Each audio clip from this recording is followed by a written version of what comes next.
Hello there, everybody, and welcome to the European Regional Major Playoff Day. I am Shogun, joined by Johnny Boy, Cole, and Stumpy, and I cannot believe it. It's one thing to make a mistake once. It's another thing to make a mistake twice. But to let us take over the pre-show 4 times in a row, Cole, fine, we'll take it. But how are you dealing with what has been 2 weeks of whirlwind Rocket League action? It's been incredible. I really enjoyed watching South America last night, and I've been loving seeing this entire season just unfurl. That is why this format is so wonderful. From when it all started, the first kick of the ball, all the way to this point, every single goal has meant something, and it's led us here to this beautiful moment, Shogi. Yeah, absolutely has. Stumpy, you and Cole have been doing fantastic work over on E-League stream. How was last week for you guys when it came to Europe? Well, we've got an amazing team over on E-League. Everybody should check that out when we are back over there. And it was fantastic. Europe, as ever, had a few upsets, had a few surprises. Now we're going to be going through a few today. But once again, proving there is so much skill and so much depth in the European region that none of these teams, bar maybe BDS, are secured at the top of Europe. Well, here is how things went down last week. If you haven't been following, what we've been doing is we've had 3 of the regional majors happening in succession from each other. Yesterday, we finished up Sam. Last week, we had day number 1 of the European major. Top 16 teams from the regionals all managed to qualify. And, well, look at that. Team BDS continuing to dominate. But for you, Johnny, which teams were the biggest upsets? Well, given how disappointing this RLCSX season has been for Oxygen so far, maybe we shouldn't be surprised that they've missed out once again. But, you know, with the quality of talent that they have on that roster, the experience they've got, that is a massive disappointment to miss out on the top 8 once again. But also Guild alongside them on the wrong side of the top 8 for the first time. They managed to get into the playoffs for all of the regional events. Come the major, they've been beaten out by a few unexpected teams. Yeah, Guild always seem to be in that round 5. Stumpy, we're looking at certain teams around here right now. We have seen some fantastic Rocket League, but which series really stood out for you last week? For me, last week, it was a team that Johnny did end up mentioning. It's Oxygen versus Galaxy Racer. And in a series that ended up bringing us 3 overtimes, Galaxy Racer, in that 4th round, they came up against that Oxygen side. It was a battle to make it through in just those 4 series and onto Major this weekend, avoiding that nerve-wracking 5th series. And despite the fact that Oxygen did manage to take games 1 and 2, Galaxy Racer fought back and won the final 3 games by just 1 goal apiece. Yeah, and what a roster change it's been. Arju coming in for Taz. I'm going to be honest, I said it at the time, I didn't back it too much at that point to make much of a difference, but I've been proven completely wrong. Galaxy Racer are sort of marching into that top 6 zone. Maybe they'll prove today they can go even further. But the series that I really enjoyed watching last week was Endpoint versus Oxygen.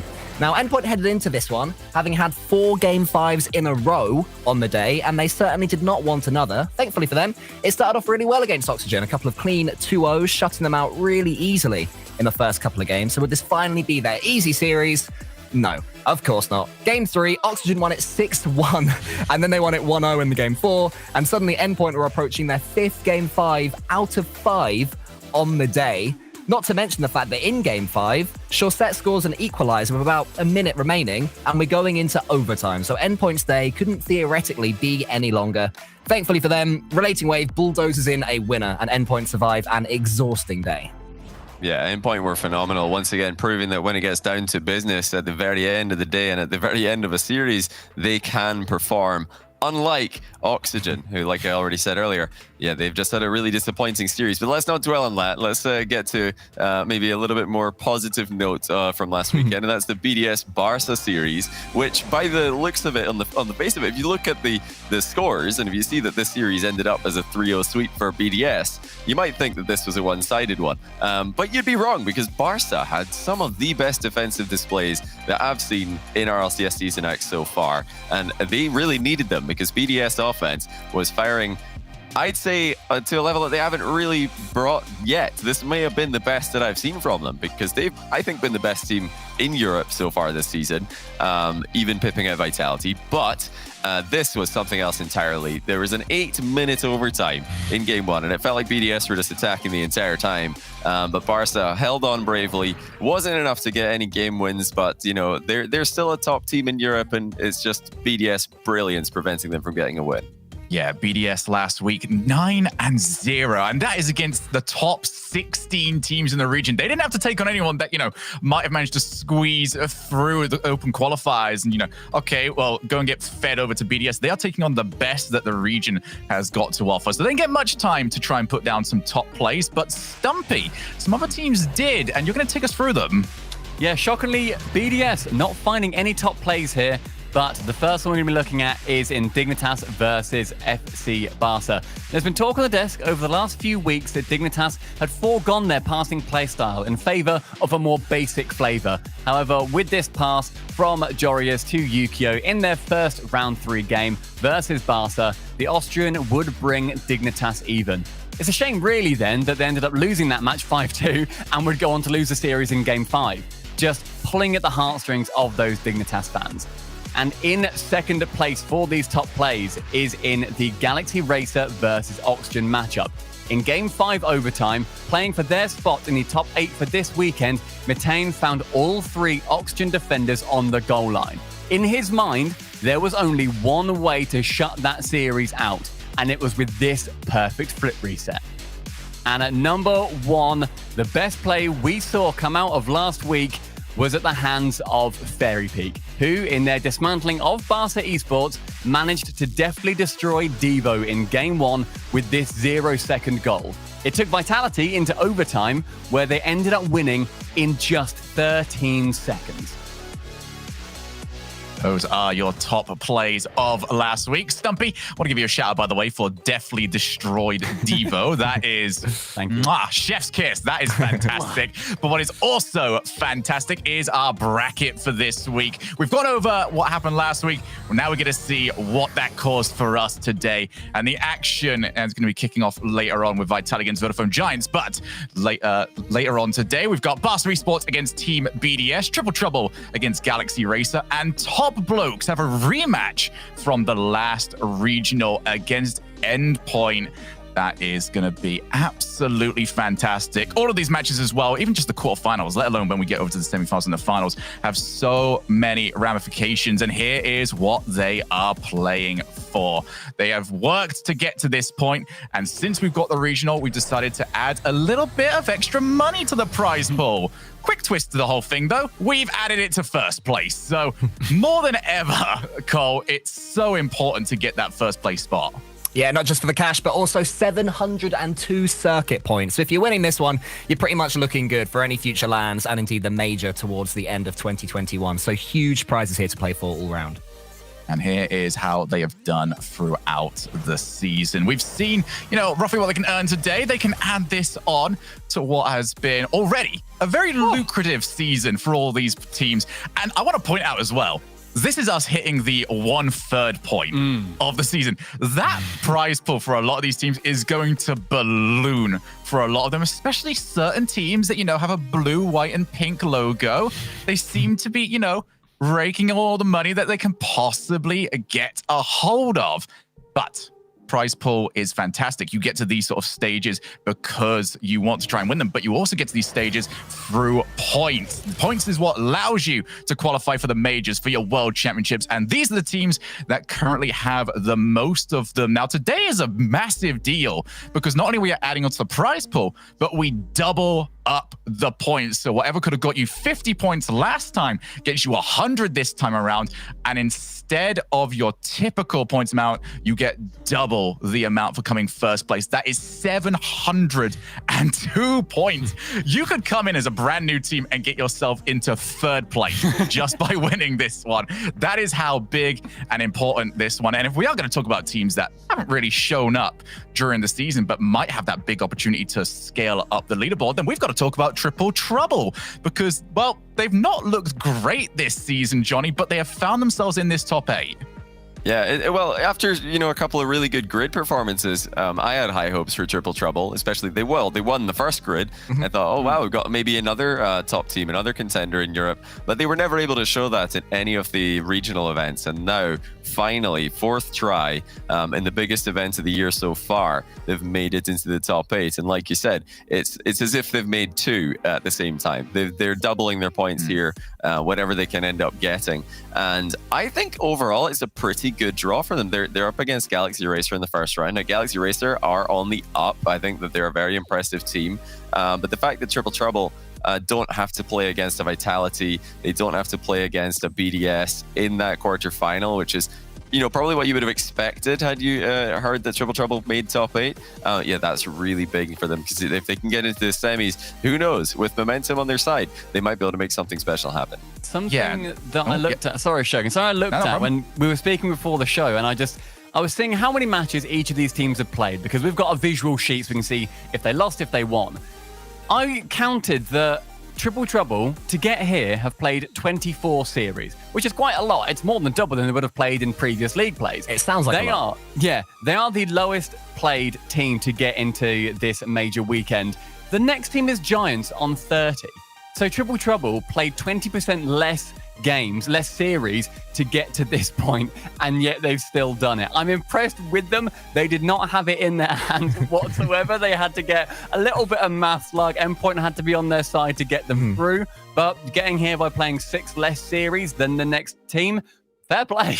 Saving their energy. It's really smart. We're all saying they should have won earlier, but they are coming into this one relaxed. They're going to sort of take off those goggles. You know what I mean? They're like, Let's do this. Chill. Well, Yeah. I think there might be an argument to be made that it's been happening because they might have been going out of these tournaments a little earlier. But do you know what teams have not been going out? It is the French teams, and the two in particular I want to talk about, Renault Vitality and Team BDS. I feel like we come to these pre-shows every single time, and it is these two teams that we are always discussing. But we have just seen from the points that they've currently got, we've just seen just how far away BDS seem to be getting for Renault Vitality this week, Cole. They've got to do well here because this might start getting insurmountable very quickly. Yeah, especially with the 702 points on offer. But it's also not just the fact that points and money are on the table, you know, the sort of the end point of this or what they're trying to earn. It's also the fact that Vitality came into this season, everybody was terrified of them. Teams would play differently. They'd be more defensive. They'd say, let's try and hope that we don't concede across 5 minutes or try and limit the damage. As soon as that concept goes and teams start taking the fight to Vitality in the way that Endpoint did in the in Regional 3's Grand Finals, suddenly they start getting a couple of goals against them, and they look likely to beat them as well. So Vitality are not just wrestling the sort of money and the prizes from BDS, it's also the vision that they are the team to beat. Because I think that's such a powerful thing, especially in the online world where you don't have the crowd behind you. All you have is your teammates in your ears and your raw skill. So yeah, it's really important for Vitality. You know, I had a chance to listen into Yummy Cheese Man's interview with Fairy Peak. He did a bunch of interviews with all the teams for this weekend. Fantastic stuff from Yummy. But Fairy was really interesting because he thinks that BDS they're playing a risky game. He thinks that they're playing a very, very risky play style, and as soon as it goes a little bit wrong, it'll go very wrong. So, you know, there may be just a bubble waiting to burst, he thinks. But for now, all is good there. Luckily for Vitality, they're not looking ahead to BDS too early. They've identified that their side of the bracket is very hard. They've got Giants there. They've got you know, top blokes as well, who they're not going to be taken lightly by any stretch of the imagination. So it's series at a time and Endpoint as well. But you know, I think I did hear Fairy Peak say that he thinks Endpoint overperformed in the last regional, so maybe he's not fair. As scared of them. No. But yeah, definitely a tough side of the bracket. I would agree. Well, it's been a tough season for a lot of teams. And the next three I want to talk about are teams that are all very close to each other. We just had a chance to talk about that race for number one between BDS and Renault Vitality. But we've got three teams competing today in the form of Vodafone Giants, Endpoint, and Barca Esports, who are either tied on 430 points or just 10 points back on 420. Johnny, you mentioned earlier on about how Galaxy Racer have got triple trouble. Well, those three are spread out across the other three dangerous teams. You've got Top Blokes, you've got Vitality, and you have got BDS. Those are the teams that we're expecting to move on. But these three need a result against one of those top three teams right now. Otherwise, they're not going to be able to make much ground up on each other. Well, you know, Vodafone Giants, they've drawn Vitality. They just came out of a 3-2 previous weekend in the Swiss section, so you might not have too much hope for them, but they're a very dangerous team. This is best of 5 against Vitality. If they can get some momentum rolling, if they can start confidently, then I do believe that they've got a chance in that matchup, but it's obviously not going to be easy. Fairy Peak's playing out of his mind these days. Stumpy, for Barca Esports, as good as they have looked lately, they keep getting pretty awful draws for themselves. And again, they're taking on BDS today. Yeah, it basically doesn't come harder than that. They're going to be playing against the team that is the best in Europe and potentially the best in the world right now, considering how tumultuous we've seen NA has become.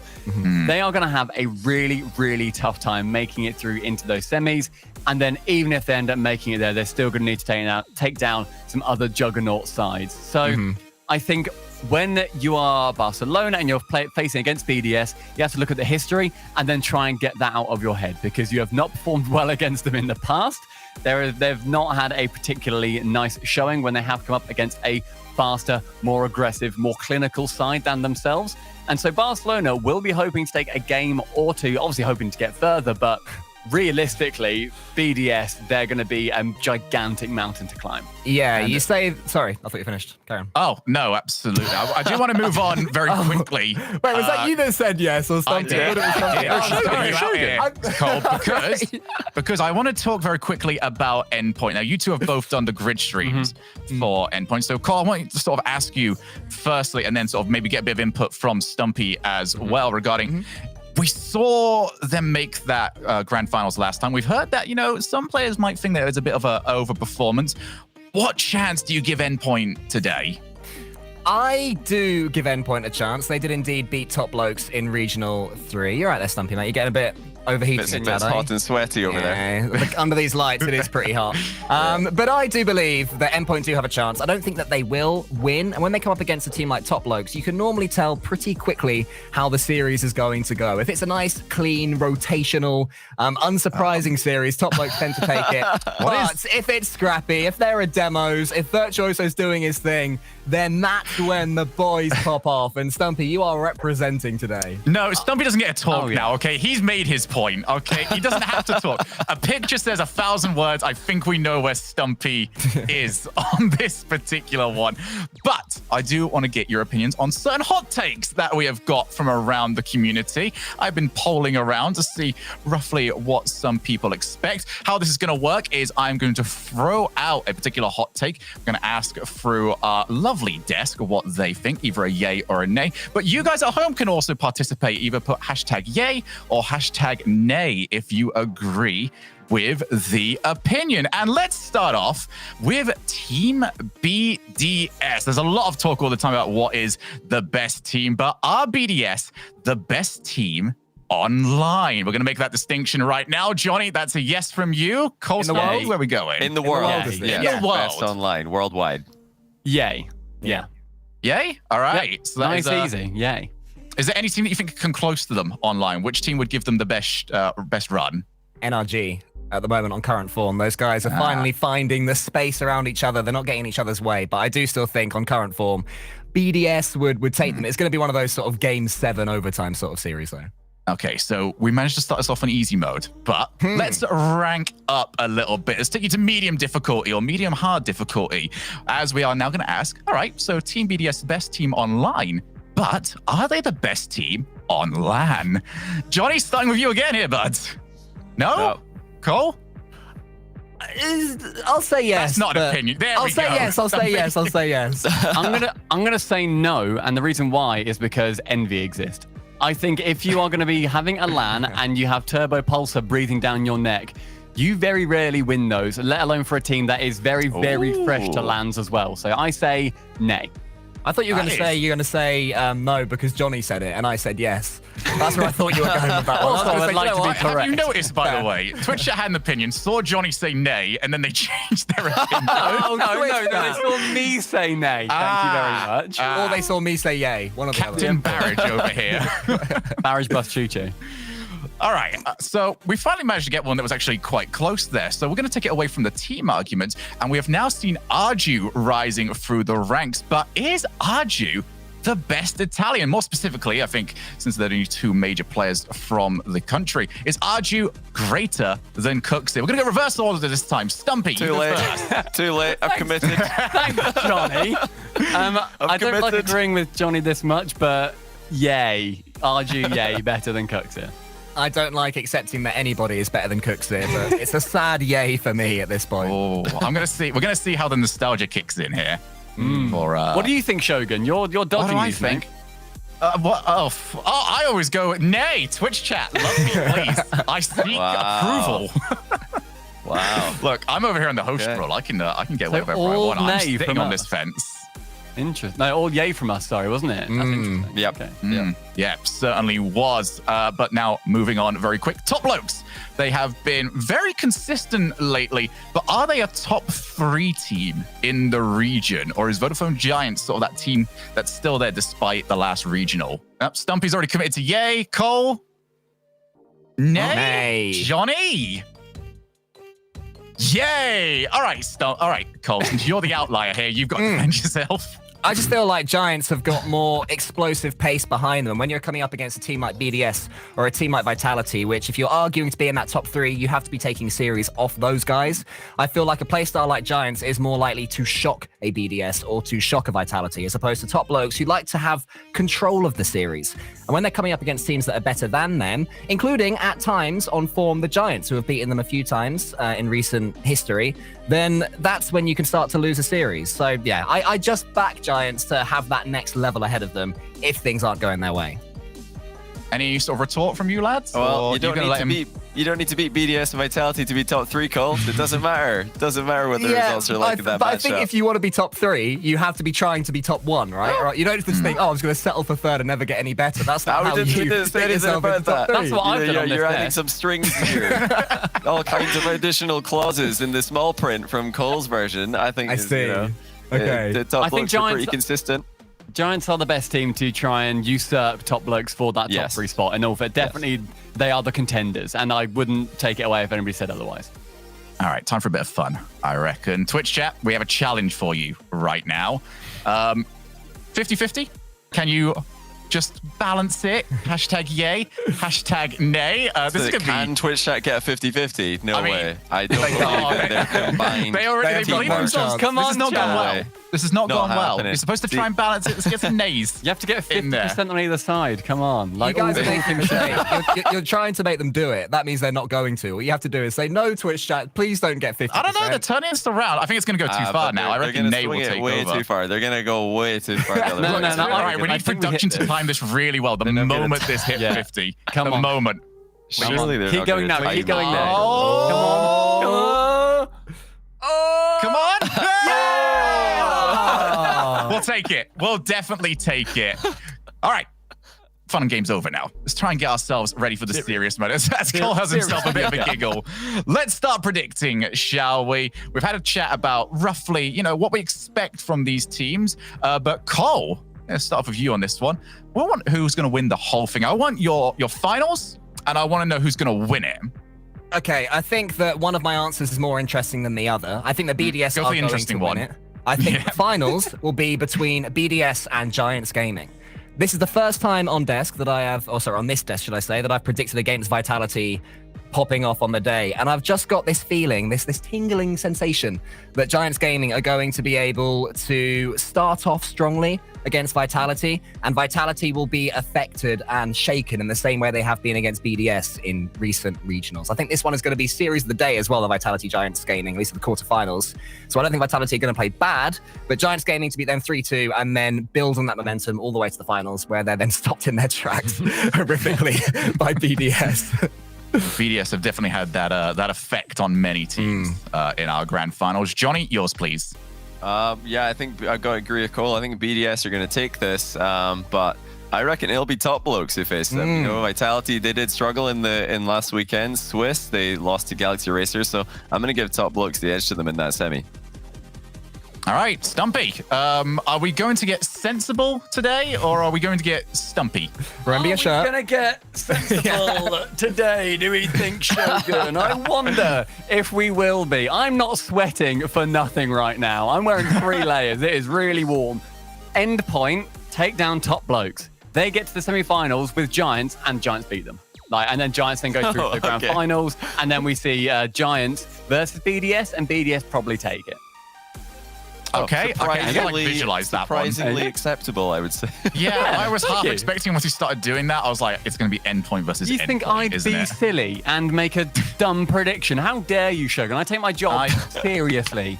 My bad. My bad. At least he didn't My say barrage apologies. this time, so that's new and exciting. They're not I going mean, to that come might out be nowhere a with it. super sub. You never know. Oh, dearie, me.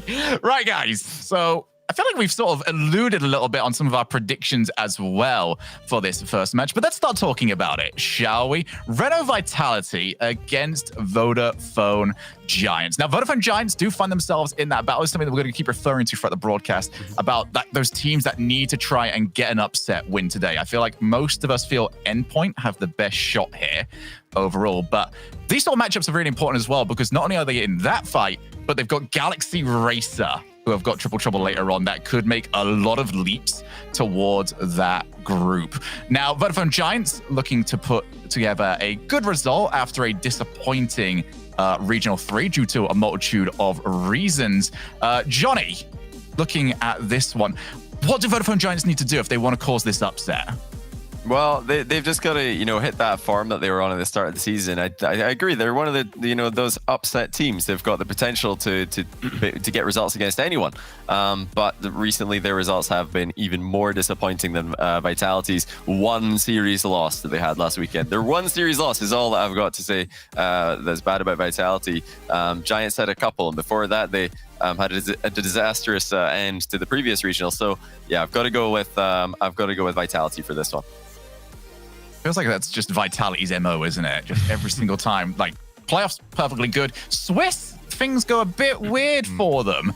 You know, they always seem to get that one result that's, you know, a bit off. But then again, most of the time, they also end up running into Team BDS, which, yeah, good fun with all of that one. Cole, oof, was the 70% for the Giants. You're looking at that one. How much do you agree with Twitch chat? I think that 60-40 would be fairer than 30-70. Obviously, Vitality are favourites. You know, when I was predicting Giants to sweep through and make it to the grand finals, that would be an upset performance from them, which I still stand by the fact that I am backing. Just one of those things, just a little inkling it's going to happen today. To answer your question earlier that you asked, Johnny, what do Giants have to win this one? They need a couple of things. One, they need Tox to storm back into form after his controversy in the third regional. They need him to be their carry, their main man, their star player, which he is, but he needs to play like it against Vitality. And the other thing that Giants really need, to be honest, is for Vitality to not be quite as good as they were in Regional 3, because that was the best performance we've seen from Vitality for a while. So they will need just a little bit of an in from Vitality to make it.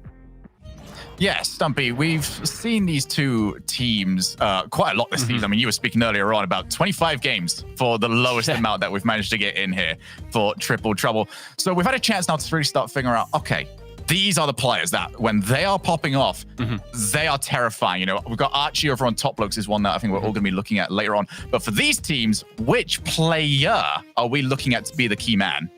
I think typically it comes down to what kind of fairy peak he is feeling to be that day. Does he want to be that? He's always that very intelligent player where he knows how to take apart a team. If they lose in one game, they won't lose the same way in the second. Very rarely does that happen. I think fairy peak, if he is fancying himself as the attacking player and can link up with Alpha, and then at the back, K-Dot ready just to snipe in some goals, just tap them in as and when they fall to him, be that poacher in the box, then they've got something for them. But I do still think Vodafone Giants, I think they could take this, and I've also got Giants beating Vitality. It's that inkling thing again, and I'm so excited to get into this quarterfinals. All right, so we definitely know Stumpy's prediction. I'm just going to get these official now. Cole, your prediction. I'm sticking with Giants Gaming. Okay, Johnny? Vitality. Vitality. All right, so we got a split desk on this one as well. Make sure you let us know at hashtag RLCS and give your opinions over to us over on Twitter. But it's time to get into our regional major playoffs. Happy Europe Day, everybody. Our first game brought to you by Corelli and Turtle. It is indeed a happy Europe Day, Shogun. Thank you so much as we get into our very first matchup here of the day. It's going to be Renault Vitality taking on the Vodafone Giants, as you guys all have heard. Turtle, what do you make of this series? Because I think we all know it's going to be an uphill battle for the Giants, but we heard about what the devs thought the Giants needed to do. What does Vitality need to do to come through on this series? I mean, this is a tough one to start out with. This series is going to be crazy because, like I said, it's an upset match. You know, if the Giants take this, and personally, I think it's a win for the Giants, even if they show up maybe and take this to Game 5. You know, I don't think a lot is expected from them, in my personal opinion, because Vitality just looks so good in the playoffs. And what's expected from Vitality is just that consistency with their offense and the striking capabilities. Because Vitality, I'm always impressed with the amount of shots they can put on. And speaking of shots, Zamway almost hit one into the top corner. This is already starting out with some crazy mechanics, Corelli. Well, and some people are talking about slumps from the Giants. That is a fantastic way to start for them, showing off some good passing play through the midfield. Vitality were completely caught off guard by the speed at which Giants were playing there, and I think that bodes well for them as they get deeper into this Game 1. Of course, still scoreless, but only for maybe a moment. K-Dot had to make a big save. Giants still putting on a lot of pressure here. And, you know, for me, Turtle, looking at this first minute or so, it does seem like a slow start from Vitality. Giants certainly coming out with the pace. Yeah, the Giants love that top left corner. But you talk about pace. Alpha 54 almost hit that double tap off the backboard into the top corner. So both teams, the accuracy seems to be there with the shots. And, you know, you expect that from this series between two teams. One that is most likely an underdog versus Vitality, who has been so dominant, only losing to BDS in the playoffs of the regional events. I mean, these guys, so long as they don't play BDS, you should expect them to at least take a solid win. It's very rare that Vitality underperform when the stakes are this high. Here's Alpha. He might just get it all the way himself, and he takes it off the back wall and puts it in. I can't believe he was able to carry this and control it after he flipped. Look at the touch there to bring it down, then save his flip to wrap the ball into the net. Alpha 54, the first goal of this series, is a banger. If you've only watched just a single game of Vitality, I still don't have to tell you the threat that Alpha provides, but just like that, the response from Tox, and it's tied up. Wow, and this was so chaotic because that 50 from Stake to let Zamway come in with a shot that actually went wide and benefited Tox then to go in for an easier shot. That's 3 players now getting involved for the Giants, a 3-man effort, and I'm loving every second. We had Alpha 54 with the solo play, but now all 3 members for the Giants looking good, and this one slips in too from K-Dop, a kickoff goal. I didn't expect it, Corelli. And no, K-Dop had a free aerial here. Nobody from the Giants could get up. It went into that kind of no man's land on the top of the box, and the last man got there from Giants, but the save just not good enough. It was a tough one to make either way, and K-Dop gets credit. Yeah, I was just about to say, you know, it hurts to give up a goal so quickly after going up 1-0, but it feels even better to get one back, straight back into the lead for Vitality. It was really close from Stake as well whenever he was crashing the net. That kickoff just did not go their way. You need to get a better 50, one that doesn't set up Vitality so well. That one just popped straight into the air, and you let K-Dop take an aerial shot at the net. It's going to be difficult to save anyway, but it's been a very fast-paced start for both teams. Normally game 1 is kind of a feeler match where both teams play a little bit passive, but this is just aggression after aggression. It does feel like it's a different beast for any team in a major like this, and this series no different so far, at least through half of game 1. K-Dop's gonna find it right side, and it's a 3-1 scoreline for Vitality. And this is playoff Vitality at its peak. Alpha 54 doing something crazy in the air, with the solo play. Then K-Dop comes in to crash the net, and that's something Vitality always do well, is having a second or third man come in after that first shot is taken. They're so consistent with their rotations, and again, they strike. It is one of the hallmarks of Vitality. They are very organized on both sides of the field. And you could even see getting defenders to go. The double commit came out from the Giants, and K-Dop was able to beat him. So it is up to the Giants to make the difference now, sitting down by 2 goals as that margin slowly gets wider and wider. Tox has no boost. K-Dop up for it. Stake has to turn onto it. Alpha, good challenge from him. Leaves way for Very Peak, rather, and he just tried to chip the keeper. Tox does get a good clear. Here's Stake. Can he get back to it? He does, but it's too wide. It almost goes off the last man. Zamway does sneak it by Alpha, but quickly come Vitality on the counterattack. Alpha looking for the back wall and cleared away by Tox. Now Zamway's going to have a shot, and back to the other side. It's Giants, one back. The counterattack after counterattack, and this massive clear from Tox. Somehow, someway, Zamway was prepared for it. That is one of the fastest counterattacks we've seen in a series, and against Vitality is something you have to take note of. It was counterattack into a counterattack. It was originally what felt like Vitality had the momentum, and then immediately stripped away by Giants. And a great touch by Zamway. Coming up on a minute left. Giants still trying to fight back into game 1. Zamway opts to just throw it to the Vitality back wall. Tough bounce for Stake. Here's Tox. He's got Stake on the back wall. He's going to take the shot. Stake was actually blocking the last man. Here's Zamway. Cleared downfield. Lots of time for Vitality to deal with it, and it's given up to Alpha. You can always count on Alpha to progress the ball. He seems to always be able to get behind it and either beat the first man or buy himself some space. Yeah, and he's got the mechanical ability too. We just saw him get it clear using his wave dash to flip around, do almost like a 180 and dribble that ball out. And that's what's expected of Alpha, those crazy mechanics to then continue on with the play. Final 20 seconds. Giants, they've kept it so close. We just need one more counterattack. Still Vitality have a vice grip on the Giants defense. Everyone's up here. Tox gets it clear. Zamway can't get around it. Giants got to get down the field if they want to come back into this game. Low boost for Stake. Here's Zamway. Only has 5 to his name now, 0. just has to pop it up. Does get by K-Dop, and Tox gets by another, but unfortunately no follow-up from the Giants, and Vitality hang on and take game 1. And that was probably everything we could expect from this series. The fast-paced aerials, solo plays from Al54, the Giants with their speedy counterattacks, and then at the end of the day, we had that one kickoff goal for K-Dop that changed how this first game played out. And that was huge because it was that simple mistake. You have to get a better 50 on that kickoff, and Vodafone Giants would have at least brought it to overtime. And I want to highlight, again, how crazy, first of all, the solo play from Alpha was, but also that counterattack.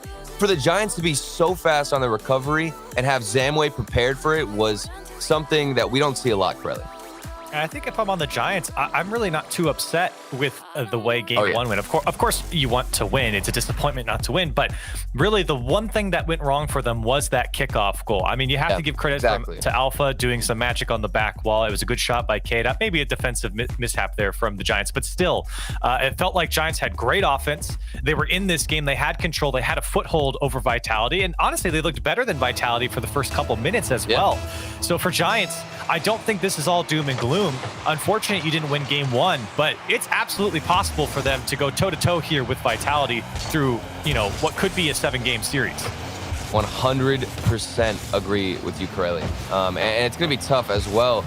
And you just want to see better accuracy. I think in the first game, since the Giants did start off so well, they were hitting the top corner. They had a couple of good looks on the net.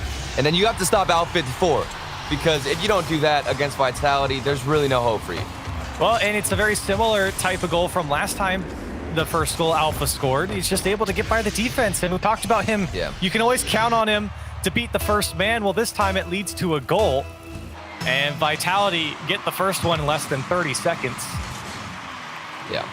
I mean, I feel like if you're going to write a manual on how to beat Vitality, which is nearly impossible, the first step has got to be stop Alpha 54 from solo playing on you, or at least don't give him any space to do that to you, which is a difficult task because he's going to be taking your boost. He's trying to get you out of position, then go for his crazy mechanical plays. And Vitality love that. They love throwing him forward and just responding to whatever he can do with that space. And a lot of times it is a positive outcome for Vitality as Giants trying to get a hold of it through the midfield, but still Fairy Peak doing a great job to push it down the line. Fairy Peak gives way to K-Dop. Alpha tries to take a first touch to control. It's a bit too hard, picked up by Stake. Good pass down from Fairy Peak. K-Dop there. Here's Alpha. Off the ceiling. Tried to, not enough on it. Stake popping this one. Not the best clears coming out from the Giants at the moment, and these balls being played away from them. Alpha tried to get the initial read on the clear from Stake. Here comes Zamway off the corner. Still no follow-up, and it does feel like Giants have lost a bit of that speed that they came out with in the game 1. Feels like Vitality definitely ramping up, getting themselves into a controlled game, a game where not only do they control the pace, but they control the field, the boost as well. Giants struggling to have boost when they break out from their half. Seems to be a very different start of the game than what we saw in game 1, where we had a lot of pressure from the Giants, some good demos, and also fantastic striking on the ball. We even saw Vitality in game 1 have to stretch for a lot of their saves. We aren't seeing that same type of possession or aggression out of the Giants. Demos now from Alpha to create some space off the ceiling. He had his flip, doesn't get the 50. The Giants are scrambling right now to get it clear, and they're not using each other whenever they do transition. Oh, Stake almost snuck one through the midfield. Here's Zamway. Has some opportunity. If Carrot Tox is there, and they both go. So it's up to Stake to keep the attack alive. Tried to cut past K-Dop, and a good read by him to slow Stake down. This is the first good look that the Giants have had, or at least they've looked the best on offense here. This clear might go past Zamway, but a huge touch off his own post. And he does clear it away. Stake to help him out. Still a 1-goal lead, but maybe not for long. Here comes Alpha. Second touch off the back wall. Follow-up from K-Dop was there, and a good clear from Zamway. Now Zamway tried to get the counterattack going, but didn't have a lot of boost to follow up after his initial touch. Great play from Alpha, and it's going to go over Tox. Alpha does it again. He's too consistent with these solo plays, and he is the best at controlling this ball, dropping it down to set up another solo play Tox can't get the touch because he didn't expect that kind of power on the flick, and Alpha strikes yet again. And not only that, Tox was out of boost as well. He used all of it to get to the height that he did, and it just wasn't enough. Here comes Alpha, maybe a third as Tox clears it away. Right now, while Vitality have looked very disciplined on offense, it's been Alpha individually that has torn apart Giants. Well, I think they're pretty much responsible for throwing Alpha 54 all the way forward, and then Fairy Peak and K-Dop will just be sitting back, letting him do his thing, and holding down the defensive side, because that's all you need to focus on. If Alpha can break down the defense by himself, you don't even need to risk throwing other players forward when it just takes Alpha alone to take down that Giants defense. Here's a good pass from Zamway. Tox is there, shots too high. Alpha, not the best clear, comes out to Stake. Huge opportunity there for Giants, unable to convert. Here's Stake again to Zamway, get the bump. It's cleared away by K-Dop. Opportunity is dwindling here now for Giants as we come under a minute here in game 2. The clear game has not been the strongest from the Giants. It seems like everything is either too weak or right back into the hands of Vitality. Yeah, and to reiterate, I mean, this is a very important game in this series. This is a series best of 5, which is going to be difficult for the Giants to come back, let alone get some momentum. I mean, if you lose this one, you're giving all the confidence in the world to Vitality, who's just going to keep throwing out 54 forward. You got to stop him, or at least try to get in his way and go for those counterattacks that we saw in game 1. Stake almost getting caught out. Time, 15 seconds left here for Giants. They need to just score something with time left on the clock. Stake's not going to get the touch. That could be it. Fairy Peak throws it to the middle. Alpha was there. Here's Tox, going to get a second touch. Not going to be enough for the Giants. Another one? Vitality looking for a third. They might get it, Alpha. And it will go off Fairy Peak and in. Actually, a pretty good goal from him. But in the end, didn't matter. Zamway couldn't get the save, and Vitality will get a second game win. I don't even know if we consider that a steal or if that was going to hit the crossbar and go down. Fairy Peak had pre-jumped it. What a way to end game 2.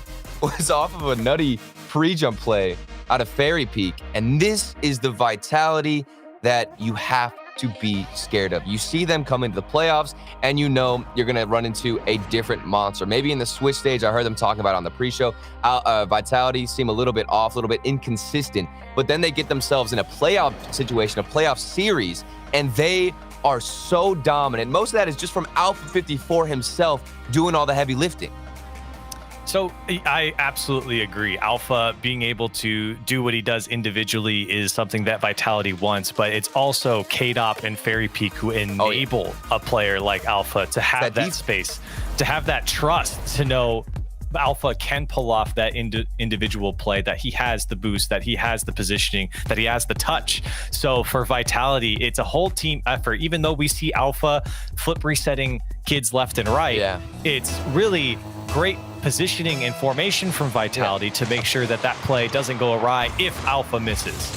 Well, they always have that second man back, and I often notice with Vitality, a lot of their positioning is almost like a straight line that's going back to their defense. You have, Alpha 54 being aggressive in the front, and then you've got K-Dop usually trailing with the second man, trying to get a shot after Alpha forces a 50, and then if K-Dop then can't get the shot in, then Fairy Peak has to waste some time, get a stall hit. Usually he won't get that cleanup because the hit, if it's not going to come out from K-Dop, it's usually just a bad 50 and Fairy Peak just has to stall out time. But that tactic, that strategy is so effective because Alpha 54 has those mechanics and because he can open up space for K-Dop to get that final shot.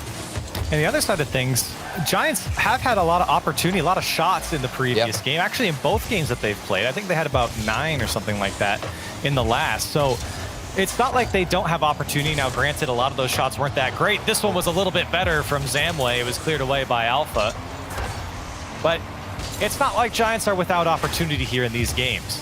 Yeah. Well, I thought you made a fantastic point before we got into this match, or before we got into this game, excuse me, where you mentioned trust. And I think that's a huge part of the Giants' gameplay that we haven't seen since game 1. That counterattack that was so incredible that caught all of Vitality off guard happened because Zamway trusted his teammates completely, stayed forward, expected the clear, and was able to get a solid, quick shot on net before anybody from Vitality could rotate back. We need to see that kind of trust from the Giants where they can position themselves very far forward, receive a clear, and go for an early attack. Because if you let Vitality rotate into net, odds are they're going to get that crazy pre-jump save that you don't want to happen. And you can just see Vitality's defense shut down the Giants, even with a couple shots coming from the Giants. Vitality never let any of them get too dangerous, always having a player behind the ball. Giants, though, already have 4 shots here in this game through 2 minutes, looking for a fifth, rather. Here's Tox. Initial touch just to hold, and tried to get by Fairy Peak, does get the demolition. Zamway misses the touch. Here's Steak. Can Giants put something together here? A 1-goal lead right off the bat would be a great way to start when the back's against the wall here. Zamway doesn't get the touch. I don't think he would have gotten enough power on it anyways. Vitality were completely ready for it, and Vitality are able to break out for only a moment. Tox, good second touch into the corner. Zamway's there, pass back out. Demo comes through. Snake's shot is just wide, blocked by Fairy Peak as well. Good setup from the Giants. The shot maybe not placed perfectly, but still the ideas are there from the Giants. Yeah, and you can see, even with attempts, even with space to put a shot on net, if you let Vitality rotate back, they are so good at least contesting that shot, that challenge, whatever it is, to get in your way. No. Now, 54, I was just complimenting them. An accidental own goal, or at least own assist, where you're just passing to the other team. Oh, no, that's got to hurt. I think he pulled off, but then it came right back into him, and he taps it down perfectly for Snake. Unfortunate for Alpha, and Giants will get that much-needed one goal. That is the free one, and they will happily take it. Unfortunately, this kickoff's been a disaster as Alpha almost able to get it back. He will, and a poor kickoff from the Giants leads to Vitality tying it up. I was questioning if that goal from Alpha was enough to tilt the man, but instead he comes out here off the kickoff, forces some pressure. The defender can't get the best clear. Fairy Peak, a nice little cleanup. That's an instant response. And for the Giants, they had worked so hard to work on that defense to break it down. And then all of a sudden, you finally get rewarded. The kickoff doesn't go your way, and we're back to a tied game. Very tough for the Giants, and that one might sting a little bit. Still, you sit at a tie game with a minute and a half left. You know that you've been able to put on some pressure to Vitality. And you definitely know they're not perfect here in this game, as K-Dop, looking for Alpha, wants to pick it up himself. Flip reset. At the flip. Gets under one, almost snuck by Tox. Would have been a highlight play for Alpha. Still, the defense holds strong for Giants, and they're quickly downfield, staking the bump. Alpha puts it in again. He's the only man that wants to score. And unfortunately, an own goal from Vitality. I understand the strategy. I understand to, not give anybody else momentum. You'd rather put it in yourself. That's a tough situation, though, in retrospect. He's trying to get a touch. It's a panic situation where you have to get in front of that shot. If you jump up, was there. Yeah, odds are you're going to end up putting that in yourself, and you're trying to at least get in his way. You can't knock Alpha 54 too much for getting a bad touch there and dropping it in. But still, the Giants, again, they worked for that goal. They've gotten it here, finally taking the win, or at least the lead against Vitality. Yeah, you're absolutely right. Zamway was right behind him and maybe even had gotten a piece of Alpha. And here's Alpha again, does have to make the save, this time away from the net. And Giants looking to hold on to their 1-goal lead. 40 seconds left, dangerous ball for Vitality. Here's Zamway's shot highs. Fairy Peak does just pop it away as K-Dop gets by Stake, still on the ball on full boost. Cuts it, shot from K-Dop, leaves the defense just looking at him. Oh, look at this cut from K-Dop. He sees he has this small little window, drives a little bit wide on the rotation, then cuts in, gets a stellar shot into the back of the net. That is incredible from K-Dop on the side of Vitality to tie things up. 29 seconds left, and you get a goal like that from K-Dop. And the Giants definitely will learn their lesson about giving space to K-Dop, but they're knocking on the door here again. Tox, good touch. And full boost for Zamway, just picked it up as he went over. Stakes there, can Fairy Peak get back to it? He can't. Zamway still waiting for it. Tox into the corner. Giants, they could steal this game away. It's been a wild ride so far, and overtime might be the option in the end. Everyone goes here from the Giants. Alpha, he might keep it up, he will. He's got a bit of boost to work with and just ran out. Good clear from Zamway and overtime in game 3. Oh man, I thought we almost were gonna see a pre-jump play from Fairy Peak and Alpha yet again, just like how we ended the previous game. But the Giants, this is a much stronger performance from them. They have forced Vitality into awkward situations. Now the demo, Steak has to get the double tap. He leaves it for Tox, but he wasn't prepared to take a shot on net. Again, Vitality slip away. We're all tied up. And in this overtime, I expect to see a better performance from Giants because they have been looking deadly so far in game 3. They've definitely looked better here in game 3, even with a couple of the gifts that Vitality have given them. Good demo. Fairy Peak shot is blocked by Zamway. Still a tough ball for Steak to deal with. Very dangerous here for the Giants as Zamway does pick it up. Couldn't pick up the midfield boost. Here's Tox. Happy to throw it into the Vitality corner. K-Dop there to clean it up. Over to Alpha and a good pass and clear from Vitality. Now Giants trying to respond. Steak and Zamway combined to get downfield. Tox was there again. Steak tries to get the block. Giants have to get reorganized through the midfield. They do, but only for a moment. Tox gets demoed. Alpha doesn't get the touch here, and Zamway has to make the save. Still, the Giants have the opportunity. Here's Zamway. Once the block comes back down to Tox, both him and Steak go for the ball. Giants looking more and more in control in overtime here. It's really just been 1 or 2 clears for Vitality, but Giants, the clear game's been much better from them. Yeah, and whenever you're talking about an upset against Vitality, you have to look at the situations that Vitality are getting placed in. Are they panic situations? Are they instances where they're a little bit scrambled? We've seen double commits left and right out of Vitality now on the defensive side. Things looking good for the Giants. The defense out of Vitality has held on, but it's still not that peak performance that we saw maybe in game 2. The Giants have to just get one solid midfield pass after maybe a demo comes out, and they've got this one in the bag. They have the forced panic situations. You just need to act on it. Here's Alpha, and K-Dop gets the bump on Tox. The defense in disarray as Zamway has to clean things up for Giants. Vitality all of a sudden looking more poised on offense. Fake from Fairy Peak. The ball comes out to K-Dop. He tried to force it through and shut down. Here's Alpha. He could get the second touch. Instead, Steak gets in the way. Still Vitality. Things have definitely shifted in their favor over 2.5 minutes of overtime. It seems like they can do a lot with just 2 men, with 1 man back again, waiting for the clear. Yeah, and that's the main thing that happens for both these teams in overtime is you'll have a much more passive play style where you're waiting just to receive that clear. Now cut out in the midfield. Out 54 puts an early one on. That's the best bounce. Zamway made up surely, but it's saved. Zamway, the pre-jump, gets in front of it. Zamway missed the initial ball, and on his way down, the ball was shot into him by K-Dop. He didn't boost at all. He was just falling? Well, he had gotten in the way of it, and still, Giants. Wow. Get away with that one, and Alpha, here he comes as he throws it towards net. Feels like Giants may have lost that confidence for a little bit here in overtime. Maybe trying to find some offense here. Steak does get a good block. They just need 1 to extend the series. Doing a good job to block Vitality through the midfield, and the Alpha's going to take care of Tox. Here's Zamway, wants it himself, gets a flip reset, but K-Dop comes and takes it away from him midair. Over 3.5 minutes of overtime here in game 3. Oh, the miss.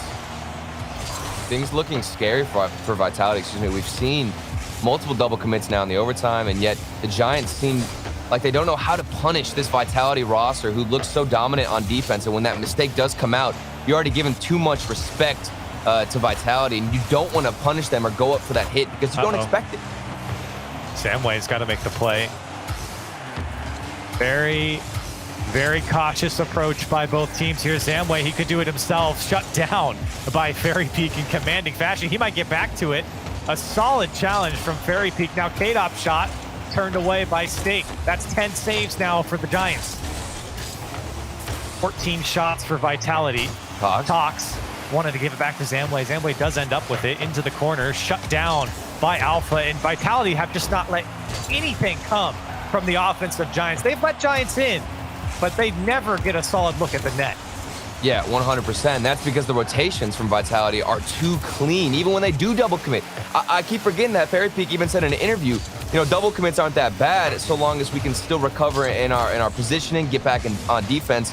And they rotate so quick to get in position to always have an answer for every single shot. You said yourself, they don't have a solid look at the net. It was just Zamway there, and he did his best to get out of a sticky situation. Zamway once again trying to follow this one up to get the challenge stake. Bowling Alpha in the midfield. Tox just picks it off. Zamway does get a touch. Here's stake shot. It's going to be high and away. And Alpha gives it up to Tox. The Giants still haven't really got a good look on net in minutes. And mostly through this overtime, really haven't had much of offense that's made the defense sweat from Vitality. Here's Fairy Peak. Can he end it here for Vitality? Can they 3-0 the Giants? Alpha looking for a second touch, doesn't get it. K-Dop, his turn, gets taken by one, just Tox. The ball comes out off the back wall. Alpha's up, can he drop it down? He can! And a 3-0 for Vitality over the Giants. This was the playoff Vitality you don't want to see if you're on their side of the bracket. Alpha 54, again, a clean shot into the net. Vitality looking like their peak performance is yet to even come. That was an unreal series, and they weren't even on offense that much. Their defense just looked so good. Fairy Peak, again, getting every single save. Then you set up Alpha 54 for those solo plays. The Giants didn't even stand a chance, it felt like, in a lot of these moments. 16 shots for Vitality in that game, and of course it was 5 minutes of overtime, so it was a longer game, but still you could really see the opportunities start to dwindle for the Giants there in that overtime in particular, and it felt like they got a very deflated from regular time. And so for Vitality, it was consistent play throughout. I don't think there was too many faults here. A couple of bad goals maybe that they gave up, but it was nothing that Vitality couldn't handle, and ultimately were definitely the better team over the Giants here. Yeah, and it's so difficult because I'm looking at Vitality, and a lot of times, I mention it, they get put in very sticky situations where you expect them not to recover whatsoever. The Giants are looking good with pressure, but somehow, some way, Vitality, time and time again, will rotate in last second, get that final save, or get in front of that challenge. Even when you think that they're put in a sticky situation, they manage to come back and return out of it, then go for a counterattack. How do you stop these guys, especially when you're in the playoffs? I look forward to seeing them continue this run and see another team try and stop them. Well, we'll have to find out, Turtle. That is only the first series of the day. We've got plenty more. Stay with us. We got more Rocket League after the break.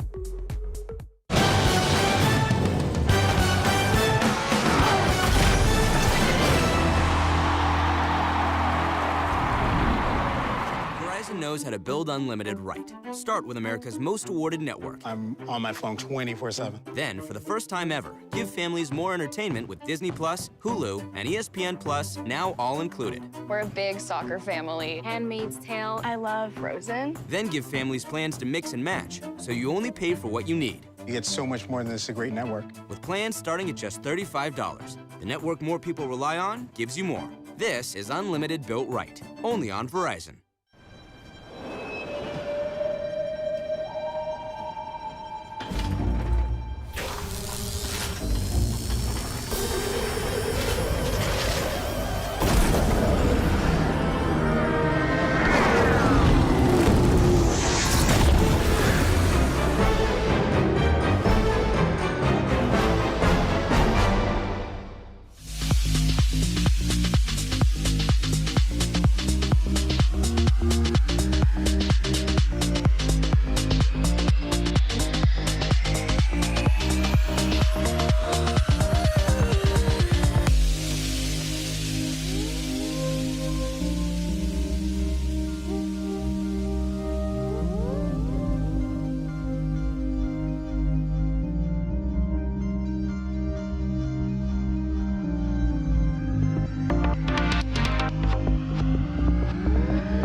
Hello and welcome back to the Rocket League Championship Series brought to you by Verizon. You're watching the European Fall Major. I'm Leaf, alongside me Gibbs, and Cole is joining us on the desk. Cole, this is the first time I think I've been able to be on the desk with you, man.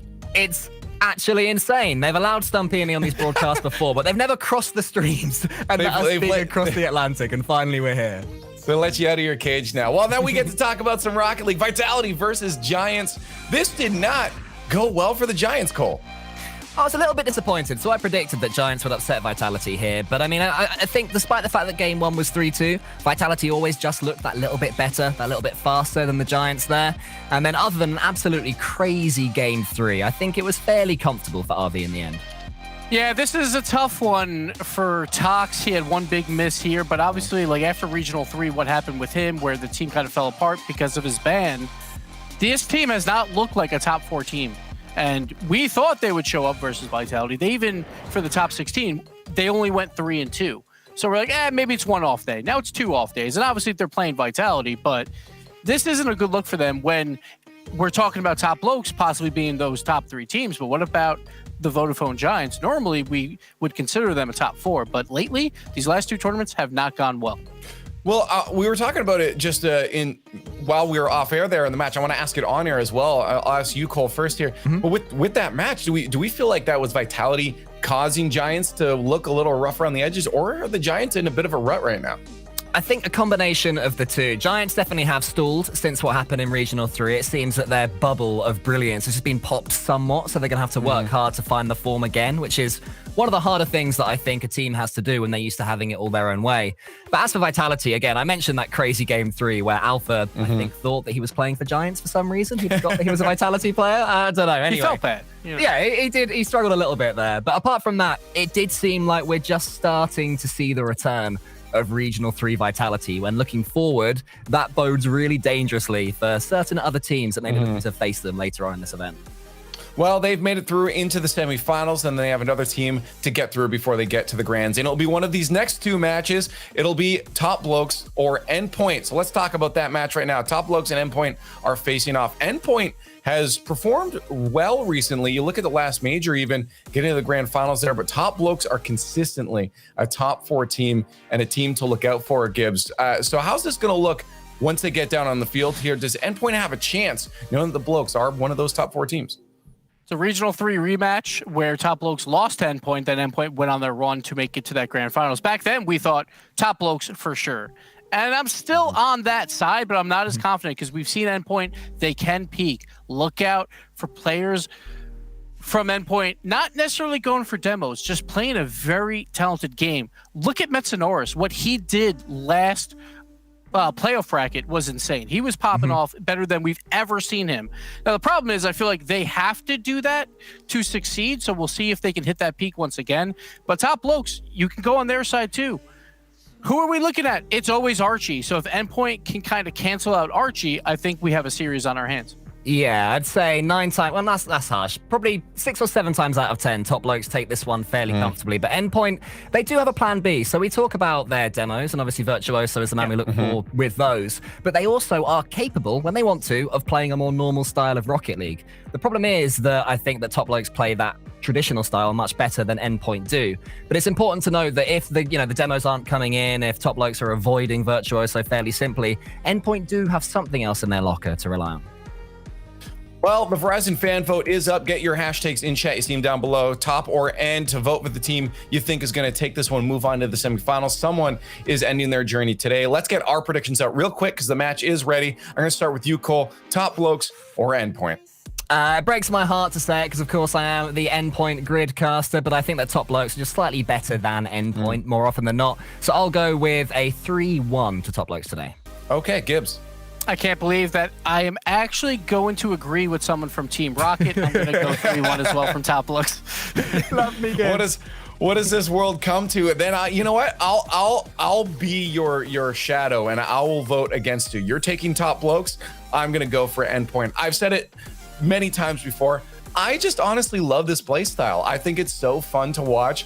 Whether it's efficient all the time or not, they've found a way to get themselves fixing a lot of those holes they had. They're not just pure aggression anymore. They have been able to get themselves fit into other spots here. And chat is kind of on the fence as well too. Not too much in favor of the blokes, but we do have two of the analysts on their side. If you think differently, get on Twitter at RL Esports, hashtag RLCS to get your full thoughts out there. But one of these teams is going into the semifinals. Is it going to be Top Blokes or Endpoint? We find out now in the Verizon Skybox.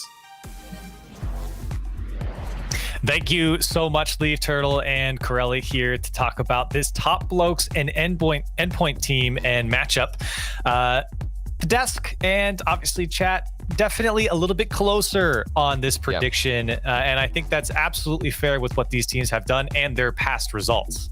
Yeah, this one is definitely very tough to analyze because you've got Top Blokes, the team that's always been consistent in the regional events, make it to playoffs, sometimes maybe top 4. And Endpoint, a little bit shaky, but then all of a sudden, regional event number 3 comes out. Endpoint make it to the grand finals. They play against, I believe it was Vitality. They end up losing that series, but still make one crazy run. So it's like, what do you value the most? The consistency over, the past few regional events, but not the highest placements from Top Blokes, even though I believe they did make it to the finals earlier on in those regional events. Or do you go with the recent results of Endpoint? It's a really tough call. It absolutely is, but it's not a tough start for Endpoint. It's extremely smooth for them as Virtuoso gets a lot of space afforded to him here in the box, takes the shot, and starts things off right for Endpoint. Yeah, and that's a weird start there, especially for Cassio, a defender who's usually pretty consistent at challenging those shots. He just gave away space because he expected Virtuoso to bang it off the backboard. He himself went to the backboard expecting that, then decided, oh wait, this was a mistake. You gave too much space to Virtuoso, who recognized it and got a solid shot on. Metanaris just missed the touch there. That would have been dangerous for the defense of Top Blokes. Here's Virtuoso, doesn't get the touch over to Metanaris. Relating Wave gets the cut from midfield. Virtuoso looking for players on the Top Bloke side, gets a piece of flame, and Relating Wave almost takes it all the way. Still a very fast-paced start here for Endpoint. Virtuoso gets a second touch, but it's not the best. Relating Wave does help out. Archie, dangerous ball into the box. Cassio and Top Blokes looking for their response after going down here quite quickly. It's not going to come for at least on that attack. Virtuoso through the midfield looking for some space, not going to find it. Archie pass back to Cassio, shot is a bit high. It goes under Metanaris. There's a tough bounce for him.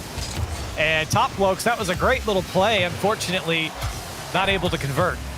Yeah, and that's a lot of the plays that we see out of Top Blokes is, great chemistry between all of them. Archie being a huge factor in a lot of this offense for Top Blokes. Unfortunately, they weren't able to walk away with a goal, but still looking strong. A lot of great transitions here out of Top Blokes, but still counterattack after counterattack. You don't see one team with dominant pressure, and I think that's expected in game one for two teams who, aren't necessarily above each other in skill, because like the Des said before coming in here, you've got Mets and Naros on the other team who has popped off so many times. And a lot of his series, I feel like people just say we're waiting for that crazy Metza to come out, the mechanical display from him. And hopefully we get it this series. We absolutely could.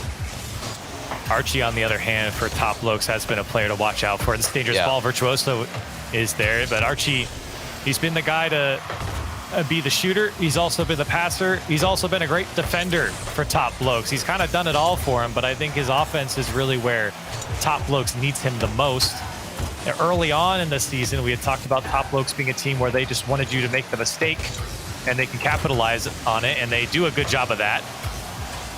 But you have to be a little bit more creative, and that's where I feel like Archie supplies the biggest advantage for the team, is just being able to be creative in that individualistic type of play. Yeah. Well, and that's a tough task to do, because you're looking at somebody like Alpha, for example, in the previous series. That's the type of solo play capabilities we want to see out of a player like Archie, who has a lot of the responsibility on offense to create those plays, and we need to see that control that we saw from Alpha. Now the double demo, this is surely going to open up some space, but Metza Naris, look at the aggression to get in front of that clear and now open up an opportunity. That's the type of play we want to see out of Endpoint. Oh, and the follow-up, it's too easy for Wave. And Endpoint buys himself a lot of space. Once again, weird gap in the defense. Archie got the block. Relating Wave gets the bounce, and nobody in the net for Top Blokes. They've been forced to make 5 saves, but it's been 7 shots from Endpoint in a 2-goal lead now. Oh, and again, that touch from Metza was huge to cut off both players who are trying to move forward after your teammates both got demoed. You get a touch there. Now an open shot. The miss in the corner. Couple of mistakes on the side of Endpoint, and now this is only a 1-goal game. Yeah, big mistake here from Relating Wave. Didn't even get a touch on it. Had no boost to work with, but still unfortunate to give that one up, especially when you got yourself a nice cushion. You immediately go back to just a 1-goal lead and plenty of time now for Top Blokes to get into it. And again, you know, they capitalize on mistakes quite often. That's a big one, and they earn themselves a goal. Virtuoso still trying to force it through the Top Blokes defense. Metzenares plays across, Relating Waves there. Huge block though from Flame. Read the play all the way across the net. Archie tries to dribble out from his end, but Endpoint are just all over Top Blokes right now. They are definitely the faster team at the moment. Here's Cassio. All by himself. Does have Flame in the middle. But ultimately gives up the ball. Virtuoso still trying to do what he can to keep possession, but runs out of boost. 40 seconds left now for Top Blokes. Flame off the back wall. Virtuoso doesn't have it. The shot is into him, and Cassio couldn't get it over. Virtuoso still Top Blokes looking for some space as they're forced to go back to their own side. Archie has to go into the challenge. Flame, a great pass to Archie. Back to Flame. Shot is on target. Cassio's there. The shot's left side. It goes in. Tied up with 18 seconds left. And this is how you want to transition out of defense. Go from Flame to the left side, and you'll find Archie. Then he passes it back across. Nice little shot, give and go, and you've got an easier cleanup. This is how you get things done if you're Top Blokes. You might not have the speed advantage, but if you can go for those passes, you can surely take a game. Uh-oh, not the best kickoff here from Endpoint, and it's gonna be Archie, and Top Blokes might steal game 1.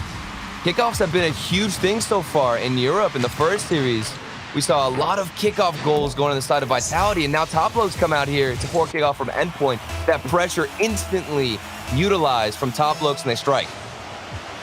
Wow, what a shift as Top Blokes get the better of Endpoint on the kickoff, and they might just earn themselves game 1. Virtuoso trying to make something happen. Metzenares does get the touch. Virtuoso, can he do it? No way. Over, off the crossbar, down. It was wide open, and ultimately Top Blokes get saved by the crossbar and take game 1.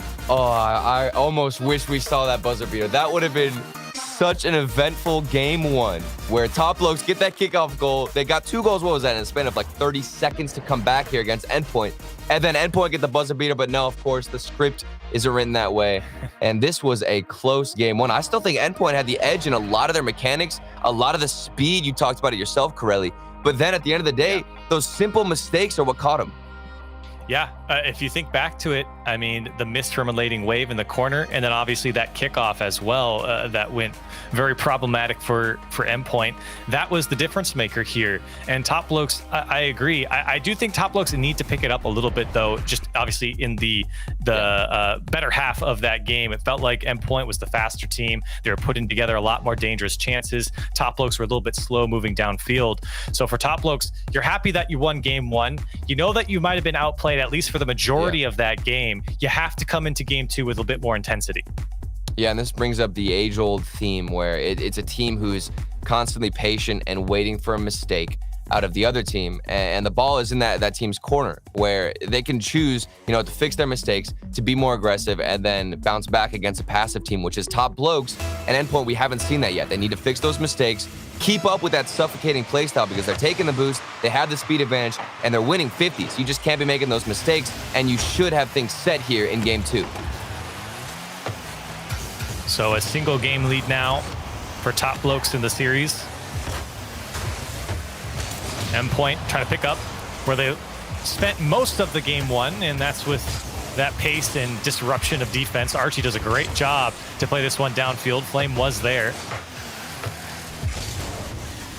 I don't think there's too much you got to change from Endpoint side of things. I think they played a solid game, just unfortunate that those mistakes came out when they did, and maybe even more unfortunate that they were capitalized so swiftly by Top Blokes. Yeah. The winner of this series will go on to play, I believe it is Vitality, who are waiting on the other side. They looked so scary, so threatening. And these teams, I mean, this is a rival between both of them. They mentioned on the desk that, you know, we had seen this matchup earlier on in regional event number 3. Endpoint look and were the dominant team in that series to go on then to the grand finals. But now Top Blokes come out here and they're playing that passive play style, but punishing, which is the main highlight we have to take away from Top Blokes, that they're punishing on the mistakes from Endpoint. In the last 10 times, there's only been 2 3-0 sweeps. Each of these teams have been able to take at least a game off each other. It's been at least a fighting chance for both sides. Here's Metzenaris off the ceiling. Tried to carry it across. Virtuoso's there. Relating Wave crept up a bit far, and Archie has free reign to clear this one downfield. Castio plays it into the Endpoint corner, but Endpoint all over it. Virtuoso tried to go over Flame. Now Flame has some chance here in the middle. Archie was there. Now Castio can't put the shot on target. And Top Blokes offense will fizzle out. Only for a moment. Here's Archie. Can he beat Relating Wave? He can. Second touch. Wow. Not there. Not enough boost. Castio to follow up. It's wide. One more from Flame. There it is. That'll do it for Top Blokes and a 1-0 lead. Oh my goodness, Archie. We talked about him being the man to create some opportunities. Check out the speed from him. Setting up his teammates. We got 3 consecutive shots off the backboard. Then finally Flame, the finisher, comes in. Top Blokes looking to be the better team, and they've picked up in that speed department that we were, harping on them before earlier against Endpoint. Is they were just getting beat to the ball every time, and now come out here, you got Archie with the speed. And great rotation by Top Blokes. Everyone getting involved on that last goal. Here's Relating Wave. Has options downfield. Virtuoso wants a piece of that last man. Here comes Metzenaris. Can Relating Wave get back to it? He does. Shot is on target, and Castio has to turn it away. Great pass from Metzenaris. Virtuoso gets a piece of it, and unfortunately Relating Wave hadn't got back yet. Metzenaris tries to get this offense going once again. Great couple plays from Endpoint, though. You can see the synergy, especially in that final third. Their last attempt, that final shot never came. Here's Archie, second touch, read perfectly by Relating Wave.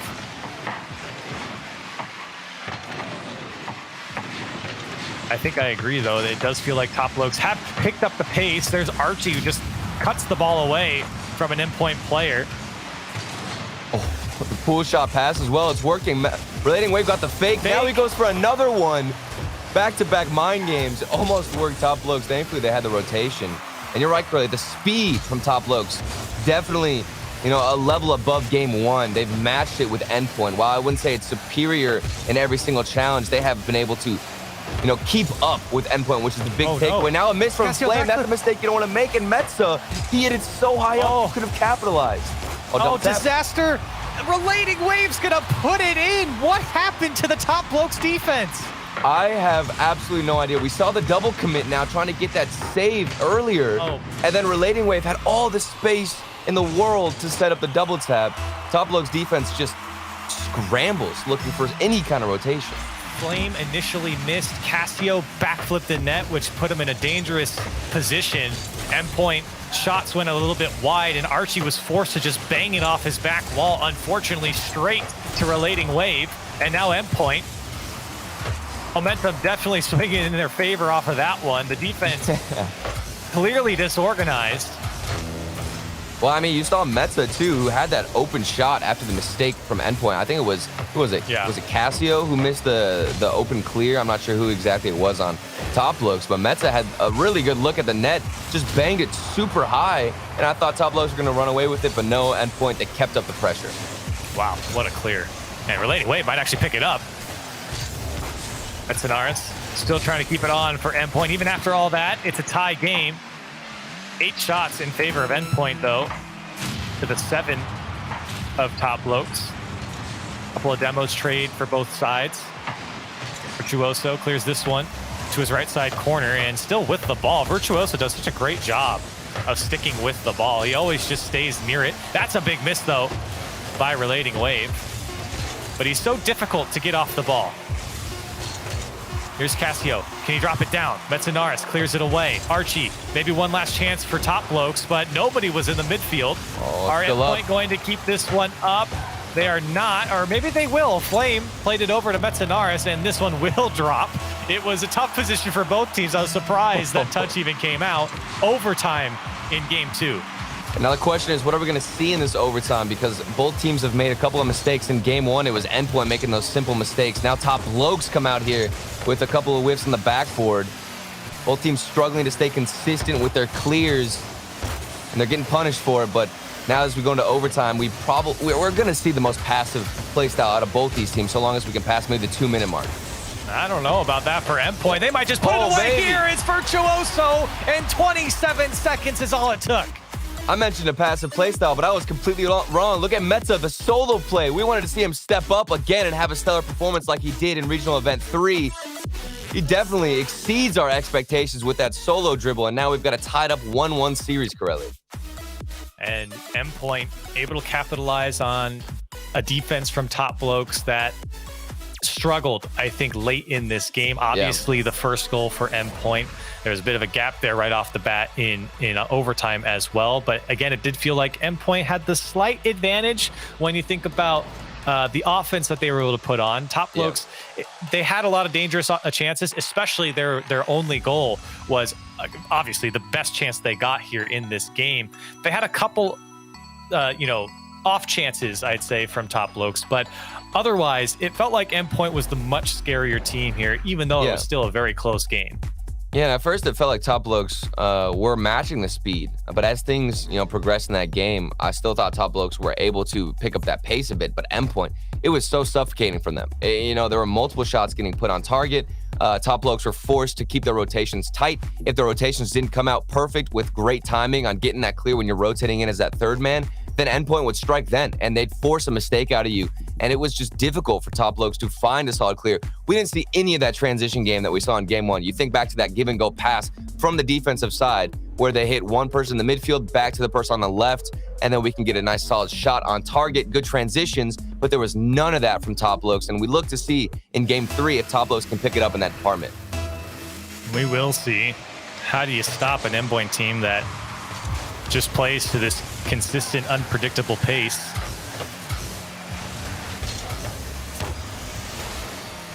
This ball gets cleared downfield.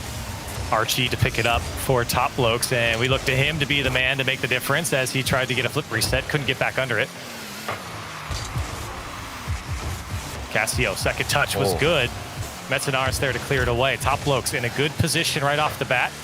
Archie gets a tough challenge for the Endpoint squad. This one goes off the back wall. Big miss. Cassio's there. Shot almost saved by Relating Wave, but off the post and in for Top Blokes. Another panic situation. Top Blokes had forced Endpoint into this weird moment where Metza has to get it clear there. He flies out of net, hoping to get some kind of contact. He whiffs completely, and Cassio, nice little follow-up after that miss. And he was in position, perfect timing on the rotation to punish. And Top Blokes again with that defensive play style, waiting for the mistake to come out. Here's Flame again. He might just go over everyone. Still a dangerous position. Cassio's there, and a second goal for him, and a second goal for Top Blokes. And this reminds me of the goal that Archie got earlier on, where he was able to air dribble it out, get a second touch over the defenders. None of them expected it. Endpoint. This is one where you didn't even make the mistake. It was just Top Blokes outpacing you on the defensive side. And this is where Top Blokes get really scary, is when they start generating these chances and are capitalizing almost instantly on them. We need the combo. Yeah, that's where, for anyone that they're playing against, you have to start worrying. You have to start slowing the game down. They might get another one here. Tough shot. Follow up from Archie. He was already up and puts it away. 3 goals for Top Blokes. Oh, there was a bump from Cassio on Relating Wave, which delayed his rotation. Then Flame tries to get that angle. He misses barely. Relating Wave thought it was in. And now the follow-up from Archie. Top Blokes. This is every aspect of the game that we know them for. It's the bumps, the crazy passing on the transition, and also waiting for mistakes to come out. Less than a minute in, it's 3-0 at the kickoff. Relating Wave and Virtuoso had 6 points apiece. So Endpoint only getting a couple touches on the ball before Top Blokes could put away 3. One played off the back wall. Virtuoso cleared away for Endpoint. And now if you're on Endpoint, you know you have a lot of work ahead of you. We also have a lot of time. You know you're going to generate some chances. You've been able to in the past 2 games. It's up to you to capitalize now. Good demo from Flame. Metsunara still there for Endpoint. Low boost situation. Tried to go up the sidewall and over Flame, but it wasn't fast enough. Metsunaris doesn't get the touch. Follow-up from Relating Wave is there. Virtuoso throws a quick fake. Up and over one. Back wall. Metsunaris was up, but Archie read it nicely in a second touch. Look at the clear from Archie all by himself. And that just stops the offense. Yeah, and that's a huge hit from Archie as well, where they were missing that instance a little bit before in the previous game, and that's what capitalized. Or excuse me, that's what Endpoint capitalized on. Their defense was, you know, those little whiffs on defense. A couple of mistakes, and now you can see Top looks very confident with getting those hits. Archie consistent now again off the backboard. You expect that now to Top looks with a confident 3-0 lead. Now the miss from Flame, or was this just a delayed hit? I think it was from Metza. And Endpoint do get their first goal here. It's just going to be Relating Wave over to Metsunaris, and Flame didn't read it properly. And Metsunaris will get the first goal back for Endpoint, and a very welcomed goal now with 2 minutes and 27 seconds left. When that play slowed down, you could see Metza. There's a moment he could have flipped it earlier. Now a shot from Relating Wave, getting scary to the defense of Top Blokes, but Metza, he delayed that shot so that the defender would fly by, miss the 50, and he could flip then afterwards. A crazy play from Metza, still stepping up when they need him to. Relating Wave. Try to get a flip reset. Metsunaris for Endpoint. Finding that offense. Looking to find their stride, but shut down by Flame. Here's Flame again on the challenge. This ball goes out to the midfield. Metsunaris looking to pick it up. He does, but just throws it downfield to Archie. Relating Wave pops it up over to Metsunaris. Endpoint looking scary here. Can't get the drop off the crossbar. Flame. That was a tough read for him either way. Here's Virtuoso. So close for Endpoint. The defense and the fourth man coming up strong for Top Blokes. Still Endpoint knocking on the door. This one out to Virtuoso, and it goes in for him. Back one for Endpoint. Oh, the demo attempt is what saved Endpoint in this instance. Flame had to double jump around Metza, who was looking for the demo. He couldn't get out to that challenge early enough. Endpoint, there's a minute and 23 seconds left. There's a chance here for them. Plenty of time to get one back. Looking so much stronger in the later half of this match. The lead slowly dwindling for Top Blokes, and the offense ramping up for Endpoint. Could this be another one? Archie makes the save with the tip of his car. Metsunaris still looking to put on that pressure from Endpoint. Seems like they've shifted into a new gear. That pass might be cut out by Archie, and a free goal for him. Back up by 2 for Top Blokes. The positional awareness for Archie to know that Virtuoso is going for a pass out here. Archie cuts it out, gets in the way of that passing lane. He's got a free shot so long as he can outpace Relating Wave, and he does just that. Security now for Top Blokes. See what Endpoint can do for themselves here. They work so hard to get themselves back into it, only to maybe have it just slip away by giving up that goal. It might be too much for them. Here's Virtuoso, has Relating Wave. He gets a bump on Flame. Virtuoso, second touch. It's possible for Endpoint. That's a great play. Oh, and they continue to go forward with this aggression. Relating Wave, the bump on Flame in the air, and Virtuoso rotated his car so perfectly around the ball with the air roll to get that shot using the flip at the last second. Not only did we see that crazy bump, but also the mechanics from Virtuoso. I have been impressed. Endpoint still keeping this game close with 1 goal to trail. Top Blokes want to respond to keep Relating Wave. Relating Wave's gonna do it, and a tie game for Endpoint. Oh my goodness, they've done it. They've tied it up. I didn't think it was possible. There was a 3-goal disadvantage for Endpoint. They come back and they do it with stylish passing like that out of the defensive side. That was so clean to look at, Corelli. Wow. 30 seconds left. Tied up 4-4. Virtuoso looking for more. Top Blokes, they don't have a lot of space on the net, and Metsunoris is going to take the lead in 10 seconds. What is this explosive offense from Endpoint? Relating Wave, the best pass you can get. He chips that out from the corner. Archie can't even go up for it because he wasn't ready. That pass bounced out so fast. And now Endpoint, they've got the lead. This has been one of the fastest and most high-scoring games I think we've seen in a while. Top Blokes, they just need one. 10 seconds left. They have possession. It's up to Flame. Pass over to Archie. Gets oh, it no, by. wait. Ties it up! Archie, are you kidding me? What is going on? Archie still clutches this out. We've got a tied-up game going into overtime. These guys won't let up. Both teams. They're not going to lose this one, Corelli. Nobody is going down without a fight. Now 10 goals scored, 5-5. Are we going to overtime? We have to. Unless maybe Endpoint in the last second. Oh, it's still dangerous. Archie's got to make the play. Don't do it. Don't do it. Goodness, you can't make this up. What is happening? Look at this shot from Virtuoso. The angle. Buzzer beater. This is the craziest game I think we've ever seen in a while, Corelli. Endpoint, take it. We didn't want overtime. We didn't get it. Wow. Turtle, there are very few times I lose my composure casting. I'm not going to lie to you. And I apologize, but my goodness, I have never in my entire career of casting seen a game like that. I have never seen a game like that. I don't even know where to begin. I really don't.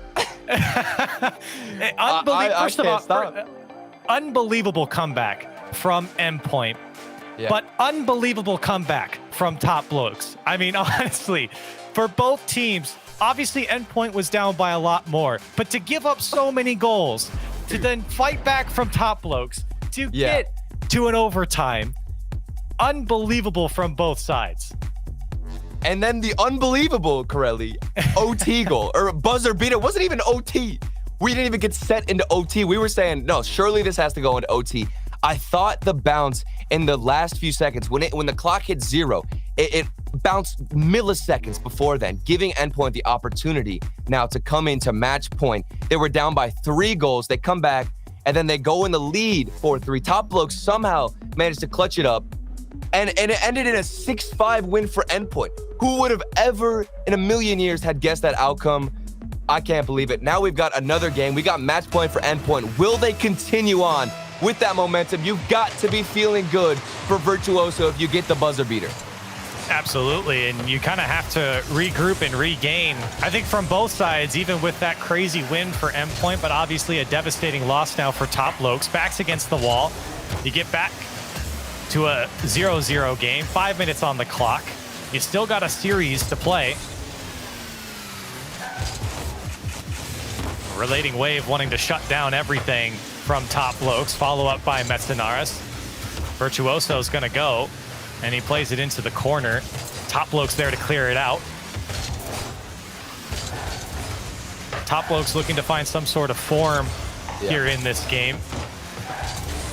And they need to find something.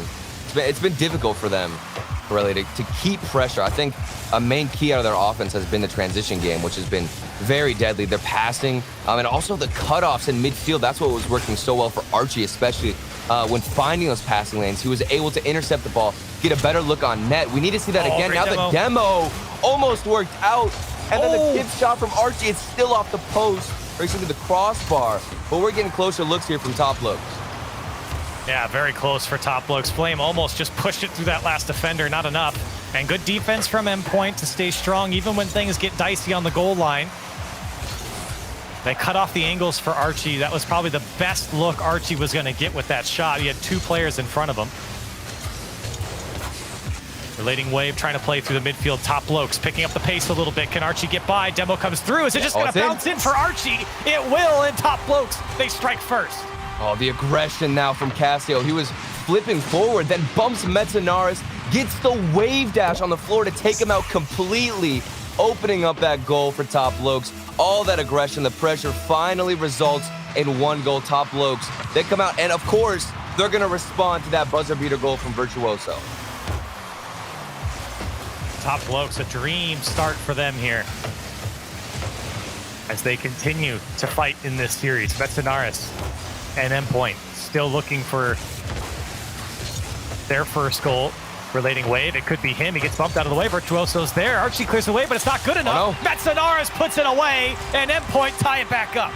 The double commit on defense, and now relating wave. Look at the placement on the backboard. He got the second touch, knew he had to hit it high. The double commit then on the save from Top Blokes. Pressure getting to Top Blokes and their defensive side. The mentality slipping up just a bit. Everybody panicking. And again, I will bring it back to that hit off the backboard where you're chipping it over the defender, knowing you can get a better setup for your teammate. And now an open net from Metza. What has happened? The Top Blokes defense not in position after kickoff. It was just Flame back, and he's stuck with only half a tank of boost. Couldn't get back to the ball, had to whip around for it. And a great cut by Metzenaris. But it was such an aggressive kickoff from Top Blokes. I think Archie went for the midfield boost, and when they lost it, they only had Flame back. Here's Archie, flip reset. Not good enough. Relating wave turns it away. Flame still trying to keep the play alive, but Cassio decides not to go. He was pushed too far back. Archie does actually get the ball, but pays for it with his life. Relating wave gets under one. Cassio there to clear it away. Halfway through game 4. Flame. Now Cassio, not too much going on the clear. It was straight to Metzenaris. Tried to give it over to Virtuoso. He will pick it up. He's got relating wave under him, but the pass not there. And I've been impressed from Endpoint and their ability to have one person go up for a 50, and that second man comes in, crashes on the offensive side, and keeps the pressure. And if you pay attention, it seems like Endpoint do a really great job of winning a 50 or beating him out in that speed department. Now the pass out from relating wave. Endpoint looking like they're going to take Top Blokes again in a 3-1 fashion of the series. And it's a great pass from Relating Wave just to get by that first man on the challenge. Gives all that space over to Virtuoso. Wow. And a great top shelf shot to beat that last man. Endpoint up 3-1. Again, this is the same series score if Endpoint take this game in match point to move on to the semifinals. This is what happened in regional event number 3. Looking like it might be the same thing. I mean, I'm certain that we didn't have a repetition, of the previous game. That was just unreal, but this one a little bit more predictable, and those 50s, again, I'll say it, from Endpoint have been so threatening on the offensive side to keep their pressure going. Clear from Flame. He's going to try and follow this one. No boost. Top Blokes. They got 2 out. It's just Metzenaris. He's forced to just lightly clear it downfield. Metzenaris does get it down. There's nobody back. There's nobody home for Top Blokes, and Endpoint march to a 4-1 lead. This is disastrous. Cassio went up for this aerial, knowing full well he should have been beat, but he still tried to get a dunk. And you don't want to blame him because in the final, 2 minutes, you're trying to get a goal. You want to be as aggressive as possible. But in that instance, he was just so far beat. Nobody's home because the aggression was at least trying to get mounted on offense. And now a big miss. What is going on to the defense of Top Blokes? They are breaking down in these moments of pressure. Yeah, things falling apart for Top Blokes. Virtuoso, again, another wide open net for him to shoot on. And things have gotten very bad for the Top Blokes defense. You thought maybe they could start and hold on to that 1-goal lead. They started off so well, but all of a sudden, Endpoint have come roaring back. 1 minute to go. Archie might get one here. Okay. Definitely possible. We have seen some crazy things in this series. You know what? After the previous game, I believe that anything is possible in this game, and I should have already known that. Now Top Blokes getting a nice goal with 58 seconds left. Corelli, we need to see better decision-making out of Top Blokes going forward with that aggression and better 50s. They can do this. It's going to be tough. 3 goals in under a minute, but we've seen it happen. It's going to require some very quick goals as Archie gets bumped into the ball. And again, nobody back. Flames racing to get there. The touch isn't there from Virtuoso. Here's Metzenaris. Can he hang on to it? He can't. Flame gets by 1. Gives it over to Archie, but a good challenge from Virtuoso. Top Blokes, if they're going to do it, they need to score now. They still got to make up 2 more if they get their first here. Virtuoso off the back wall, relating wave, looking to put the game to bed, and that might just do it either way. With so much time off the clock, it's very tough to score 3. Metzenaris will throw it into the midfield. Archie can't get back to it. Oh, that's got to do it. And seriously, one of the wildest series that I've seen are going to be able to come out on top. And I got to say, what a comeback from them in the previous game. It shows the tenacity of a team like Endpoint, and a well-deserved win from them here over Top Blokes. Yeah, we've got flashbacks to that previous matchup between these two teams. A lot of people, even the desk was very heavily sided towards Top Blokes, but Endpoint prevail, upsetting, dare I say, Top Blokes in confident fashion. These guys looked very deadly on the field, and that was because Endpoint were able to throw consistent players forward without risking their defensive side. You know, you'd see Virtuoso and Metzenaris a lot of times be super aggressive, but that third man back would always have their backs, be that safety net in case they didn't get a solid 50. They could go in forward, keep the pressure, at least stall out a couple of seconds. Endpoint could then go on to take some boost, keep starving Top Blokes and outpacing them in every situation on the field. Endpoint, like you said, tenacity, winning that previous game. These guys have a lot cut out for them against Vitality, but it's going to be a fun one. Yeah, like you said, Endpoint will move on to play Vitality. Up next, we got the top of the bracket. Stay with us. We got more games coming up.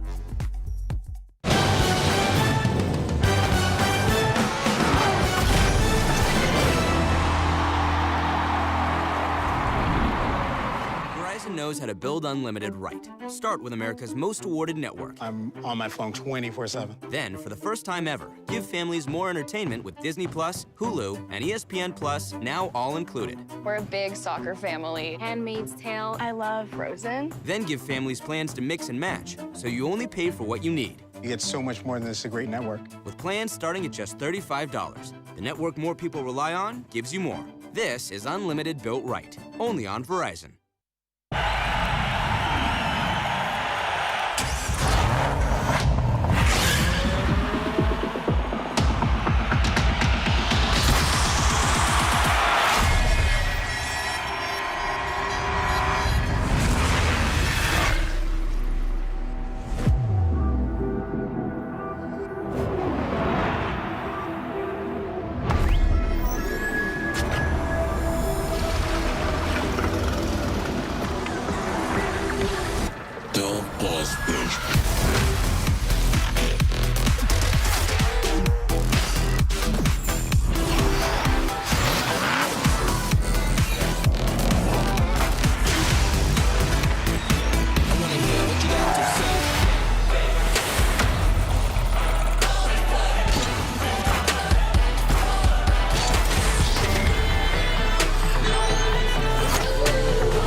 Hello and welcome back to the Rocket League Championship Series brought to you by Verizon. You are still watching the European Fall Major. I'm Leaf. Alongside me is Gibbs, and we've gotten rid of Cole. We brought Stumpy in because Stumpy is a man of reason, and we're here to make fun of Gibbs because these predictions, man. Like, Stumpy, why do we have to deal with these folks, man? Just not believing. I don't know why anybody wouldn't believe in Endpoint at this point. Sure, they got knocked out of grid by just playing a terrible performance versus FC Barcelona. Sure, they've had some shocking times. Maybe some of those goals shouldn't have gone in. Sure, maybe it's painful to watch occasionally. But for matches like that, it is so unbelievably worth it. They threw away game one, and everyone's like, all right, Top Blokes has got this. But that was not the case. Endpoint, obviously, that game three, the high-scoring game three, the huge comeback, then to win it. It was a crazy series. I wouldn't say it was the best series we've ever seen, but it was entertaining. And look at that goal from Virtuoso, just off the dish, off the wall. Beautiful 0-second goal to win that. Then you're like, all right, Endpoint has turned it around. But this Endpoint team, sure, they're not consistent. We can't say they are at all. But when it comes to playoff brackets and when they play Top Blokes, they're consistent. They get those wins, and they got them 2 regionals in a row. Hey, if you're going to talk smack, you're going to do it right to the players' faces because we got Metzenaris on the line right now to talk about this series. Metzenaris, welcome to the show. I want to talk to you. You know, I'm always predicting you when I get this. I've loved the play style you guys have. You guys have been working on refining that. It's not just go drive at your opponents. Everyone's kind of getting involved in that now. You're also learning when to back off, when to go for that kind of play style. How comfortable are you guys now with everything and how it's working? Or do you feel like there is still a lot of room for improvement?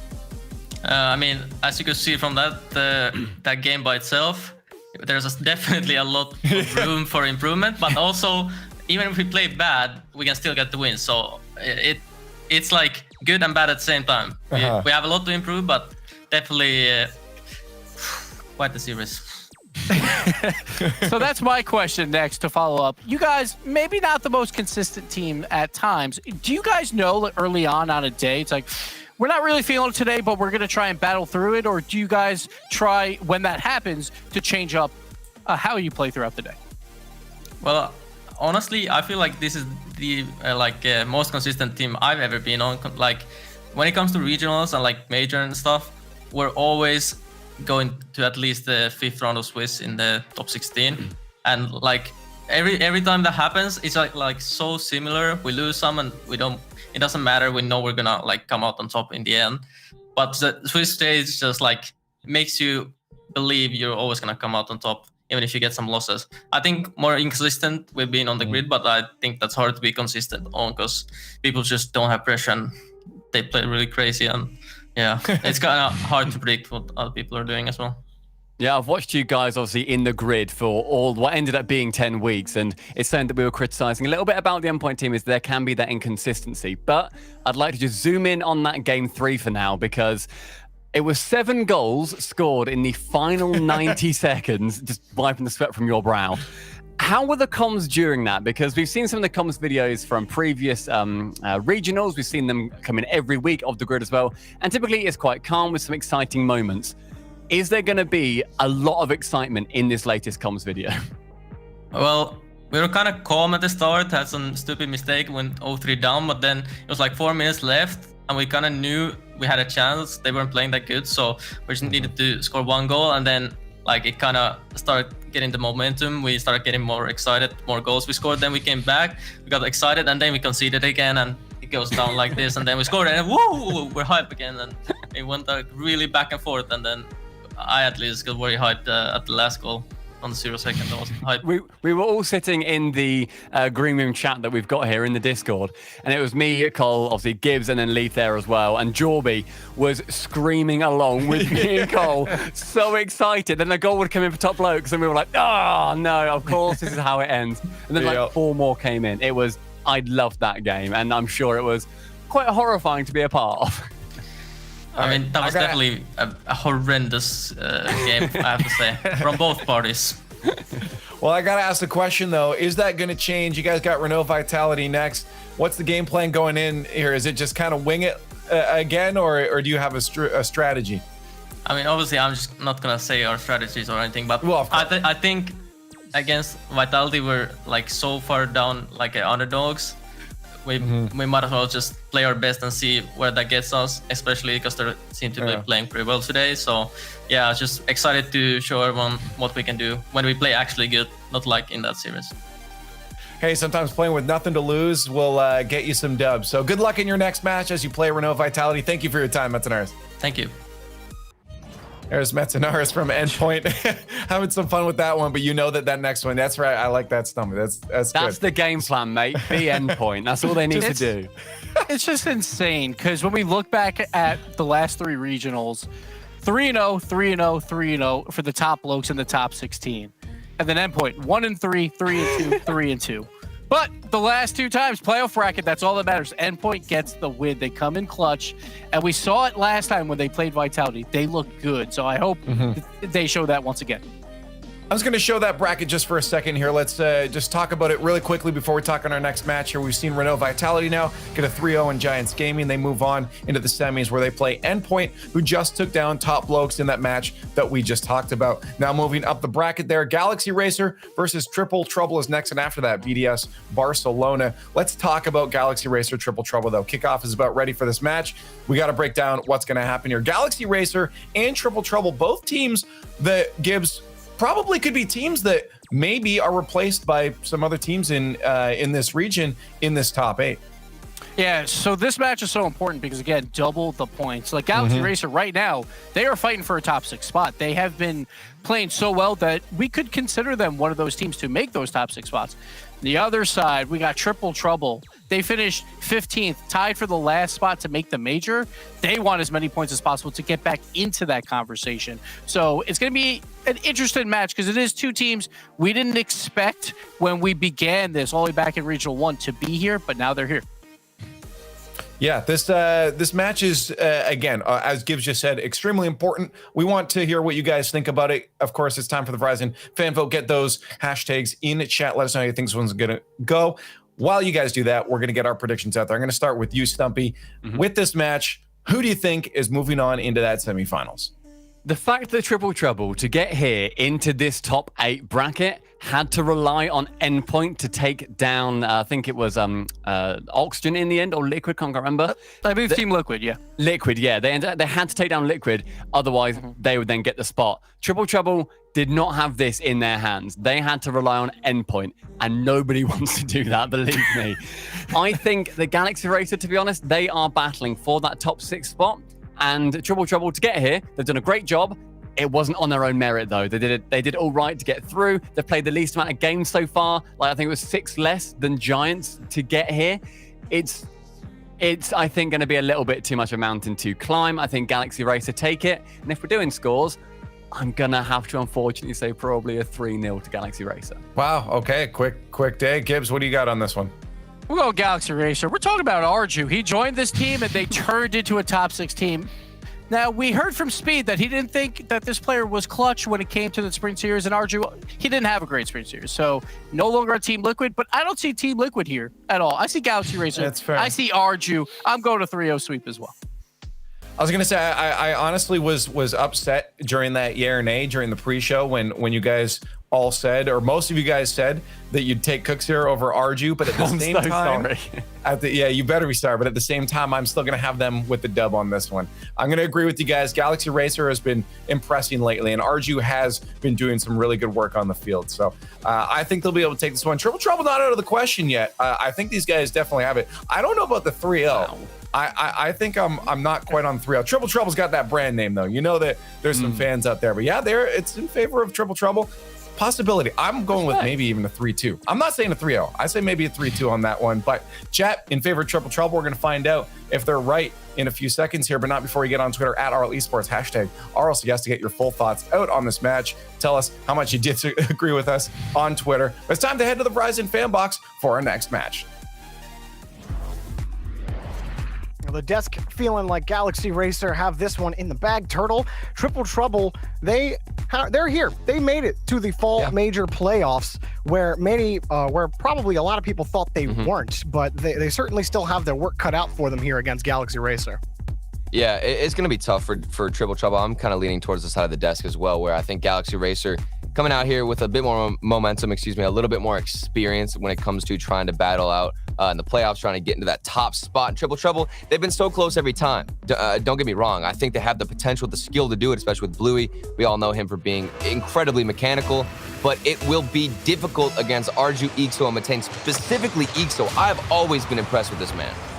Yeah, Ixo has really turned it on. You know, Gibbs talks about as soon as Arju joins the team, now all of a sudden they're contending for top 6, but it's also enabled his teammates to be successful, that being Ixo and Matane. They have looked very good, and you know, you can understand the hype that a lot of people are feeling about this Galaxy Racer team. In this major, in the first stage, they beat Vitality 3-1 in a world where not a lot of people are beating Vitality or even, you know, BDS consistently. And so I think that you look at this team and you start to think they're in that A squad, that A tier level, but you know, even A tier teams end up blocking their own shots. Yeah, that was a little bit unfortunate. Matane dropped down then after that shot came out. Got the save, unfortunately, but there's good pressure from Galaxy Racer. You can't let that one get to you. Now the demos from Ixo, you can already see the pressure that Galaxy Racer are willing to put on and the aggression they want to go for against Triple Trouble. Yeah, Ixo we actually got behind that ball again. And, you know, Triple Trouble, as storied as a name that the team is, I feel like this name used to have so much identity behind it. But now Triple Trouble, I feel like they're struggling to form an identity. When I look at this team, you think on paper, at least, you know, at the start of this split, Bluey, Calyx, Tadpole, it's like, okay, this team could make waves, but it hasn't happened. They've been so inconsistent. And Bluey, who at one point was arguably one of the best players in Europe, he hasn't gotten back to that sort of form in a long time. And Triple Trouble, it feels like they're reeling more than they're advancing, but they're taking a couple of shots. Galaxy Racer will get back downfield. Yeah, as a fan of Triple Trouble, I think it's more or less a game of patience. You know, I think we all see the potential that Triple Trouble could be, and we're just waiting for that specific pop-off from them. I thought we had seen it earlier, even in the regional events, we'd seen them get a couple of good wins, but it hasn't really carried on. You know, if they get a solid win, that trend doesn't stay consistent. They don't go with that momentum necessarily and keep beating, you know, a lot of teams that we expect them not to, getting a couple upsets. It's really just a rare one here and there. Meanwhile, Galaxy Racer, they have been on the come up.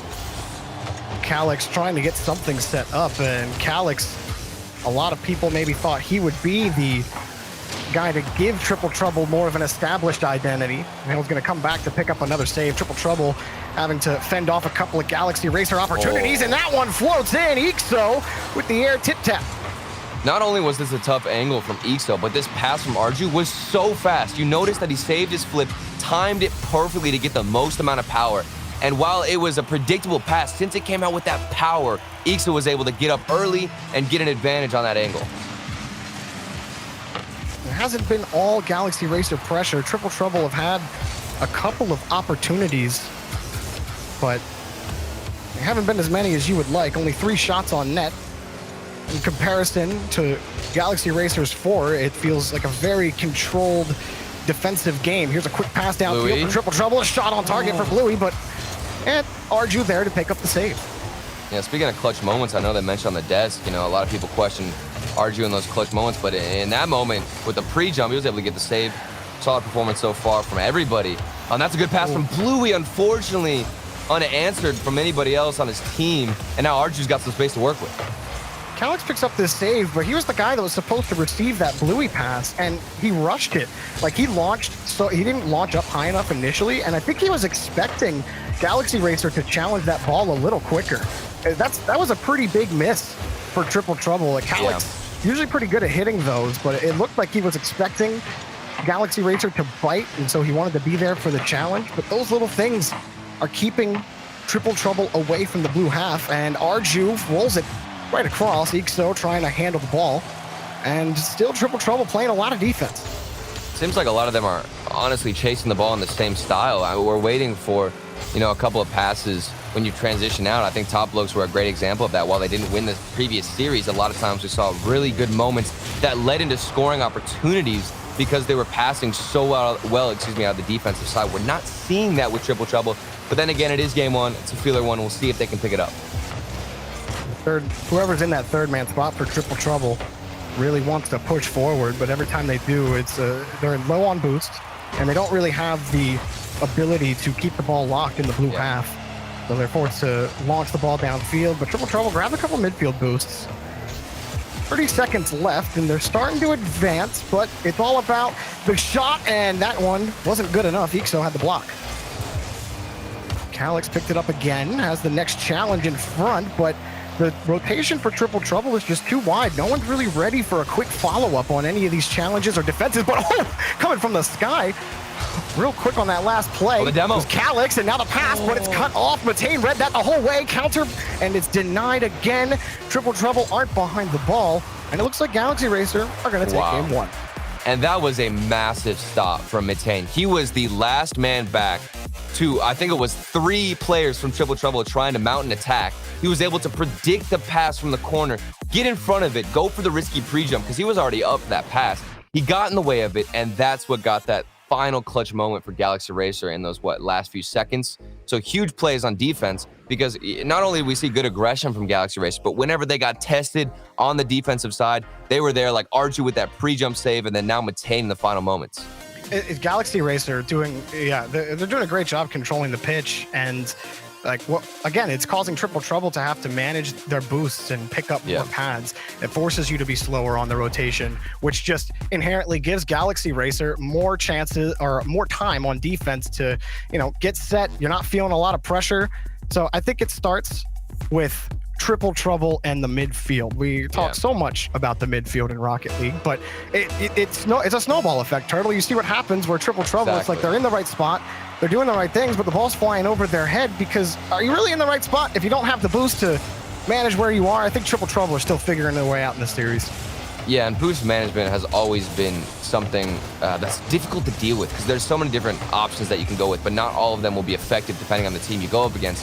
I would recommend possibly dribbling out of this defensive side a little bit more, maybe going for a first controlled hit, because Calix right here, he's just clearing it away. Unfortunately, it's going to go into a 50, and we'll see maybe a more attack frenzy out of Galaxy Racer, which we do. They've kept possession. Now in front of the net, things looking scary. Galaxy Racer, it's not all theirs. They only were able to score once against Triple Trouble. And Calix is coming off the ceiling for a pass. You see more and more players do that. We're seeing it not even just in North America or Europe, Turtle, but players are just going off the ceiling, and it's like a half pre-jump almost, where it's like, look, you just got to hit it in my general area. I'll use the boost to make up for it. It can be almost like a blindside pass, because I don't think defenses have caught up to that yet. I think I'm just saying the consistency of it rather, but I see it more and more. I'm like, when is someone going to hit that consistently? Well, the really exciting thing about Rocket League is these players are always trying to evolve how fast they can get up to a ball, whether it's pre-jumping, and how fast they can use those transitions, because counterattack's such an impactful aspect of this game, and especially in competitive Rocket League. So if you can go off the ceiling, get even earlier to that ball and have a powerful shot, that is something you want to utilize. Nice little dump to Matane from Arju. Calix is there for the save. Blue is going to kick this downfield, but again, the rotation's going to be slow for Triple Trouble coming forward. They needed to pick up some boosts. Tadpole's able to win the 50, but no midfield presence at all from Triple Trouble. They let the ball back in their own corner. Triple Trouble are just lobbing this ball up and then hoping they can get back for a 50-50. Bluey wins that one. But you're not always going to be able to dive across the opponent's touch and make the read, and Ixo can't get by two. Matane picks it up next. Galaxy Racer back on offense, slowing it down. Matane shovels his way past one, and Arju's defended for now. And that's why we see such good looks out of Galaxy Racer. The dribble earlier on from Ixo to go forward, get a fake on one player, then force a 50. We saw a good look and opportunity on the net. And that's because of that slow-paced approach. I want to see Triple Trouble try and adapt that into their playstyle. Nice back pass to Triple Trouble. It's one way to create space, and Tadpole moves quickly to the backboard, but oof. The second man couldn't figure it out. Third man will take the boost and retreat. Now back on defense, feeling the pressure in front of the box. Triple Trouble to commit, but Tadpole gets the next clear. And we're back downfield, but using so much energy to get down, and Galaxy Racer, it feels like all they have to do is get the car in front of the ball, and then it just pops out to their corner. There's another save for Arju. Yeah, it's still been difficult, though, to find that finishing shot. The Triple Trouble defense has picked it up a little bit. The speed in the midfield. Now the pass down to Calix over one defender. Looking good so far. That was one of their best attempts on net. And Galaxy Racer, they've been put in a couple of sticky situations where they've been forced to panic. And now this one drops down. Bluey gets the angle. I didn't think he could squeeze this one in, but somehow, some way, he got it off the backboard. That's a great touch by Bluey. The demo on the backside puts the screws on the last defender, Arju, who was thinking that ball's gonna pinch out or to the side. There's no way Bluey sneaks that in, but the ball was enough on net and not enough on the post that Bluey could just kind of sneak it into the side. So well done by him, and Triple Trouble, they do score. Such a tough angle as well, because when you're going in so close to the wall, you barely have any time to adjust your car and then find the angle. Now one from Arju. This one saved from Tadpole, the Triple Trouble defense. Big step up here in this game. Arju clearing it away again, and something we didn't mention a lot in the first game was the lack of consistent offensive pressure from Galaxy Racer. Triple Trouble, for all of their boost problems moving down the pitch, they've done a pretty bang-up job on defense of keeping Galaxy Racer's opportunities to a minimum, and they might be able to hold on to this one-goal lead because of it. Oh, the demo as well from Triple Trouble. They're incorporating a lot more strategies in their play, and I've seen more passing from them as well. Not only just on the transition game, but just when they're trying to keep pressure, they'll go for passes. Now trying to find Bluey from Calyx. The fake opened up more space. This is a good situation for Triple Trouble, and now Bluey the miss, but at least they're having some good looks on net. This time, winning a couple more challenges in the midfield. That next one was Tadpole. Tadpole almost got the dunk on Arju, but he gets the ball out, and the follow-up as well. Last man for Triple Trouble, that's Calyx. And he loses the 50, now in trouble. Metane's shot, he puts it to the top, rolled it right off of Tadpole's car. Oh, this is so difficult to pull off these pinch passes from the corners where you have to win the 50. Ixo gets right in front of it, and then Metane, the perfect timing on that flip to find the dunk and win that 50, forcing it into the net. Galaxy Racer comeback, 26 seconds left, but better late than never. Goals have been a premium object in this game, and there might be a second. No way! Wins the 50 and wins the hearts of everybody watching at home. Look at this. Oh my goodness. That little backflip, did you see it where he just backflips and boosts forward? The car control to recover on that. Now we've got a lead for Galaxy Racer in a match that I think Triple Trouble have been playing so much more dominant than before. You look at the shot totals. Galaxy Racer 7, Triple Trouble 6. Scoreline matches the feeling of game number 2. Galaxy Racer want to put Triple Trouble on match point off the crossbar. Banged it a couple times. Maybe he should have let that one drop. Metane grabs the ball for now. Here's a high pass in front of Triple Trouble. Playing it out to the corner, and it's killed. Galaxy Racer 1 away from moving to the semifinals. Joey, I'm so happy. I've been getting these games all day long where it's in the last seconds these teams decide to pop off, and I'm loving every bit of it. Even in those final moments, it was Metane. I'm worried for this man because I'm surprised he hasn't had like some kind of stress issue, because Metane gets put in that weird situation all the time as the last man back in the final moments where Triple Trouble are trying to mount an attack. They go forward. Metane has an answer. He has been one of the best defenders, I think, on the pitch, and he has answered all of those challenges, made sure he's in the way, even in those final seconds. You know, the only goal we saw at Triple Trouble was that solid pinch from Bluey, but then Galaxy Racer, they were utilizing everybody, getting all those passes in, and making sure they move up as a team. Yeah, and I think that Triple Trouble, another thing that they did really well is Galaxy Racer were limited on how much they could pass the ball. There really wasn't as much space. I thought that Game 2 was going to go the way of Game 1 at first because Galaxy Racer had initially grabbed control in midfield. Triple Trouble were just launching the ball away because they were low on boost. But then they started to win the boost game. Then they were positioning a little more aggressively and picking off a lot of attempted passes from Galaxy Racer and forced them into a lot of those solo plays that you saw near the end. Yeah, we'll see how this continues to go forward, because it's still tough here for Galaxy Racer to force an option against Triple Trouble. You can even find out. I mean, it was just the last, 30, 40 seconds that they were able to get an opportunity. Triple Trouble, they've been good with their pace, saw it on their 50s, but a lot of times I don't see as much passing as I expect to see whenever they get on offense and they're trying to have vision because they just want to go into those solo plays. No, yeah, it always feels like Triple Trouble are just getting by on a lot of their opportunities, and I think they feel that a little bit. Like last game, they started back passing a couple of times when they had the opportunity to, because they're just feeling the strain on the spacing. There just hasn't been a lot of it in this match. And Metane He's going to start here for Ixo. Ixo launches it towards the box, and this is it now for Triple Trouble. They got to get it figured out. It's game 3. They might get swept here. Yeah, and those little touches are so important then from Triple Trouble. Sorry to cut you off. That was a good demo then from Ixo, but I was just saying those little touches from Triple Trouble on the defensive side, almost a shot from Arju. I can't even finish the point because this is so fast-paced. Just want to see more control at Triple Trouble, but against Galaxy Racer, these guys are really putting up the speed and taking it to the next gear because look at the speed they're coming in with these challenges. Oh, Matane on the attempted catch. But Triple Trouble trying to lock down the corners, but can't find the ball. Last man coming in on the rotation. Calyx and Tadpole caught in the same area, but the challenge goes to Bluey. I mean, this is even chaotic for Triple Trouble on offense. That hard pass from Bluey, no one was ready for. You're stretching your own team laterally, and that's what you want to be doing to the other team, not to your own. Yeah. They back on defense.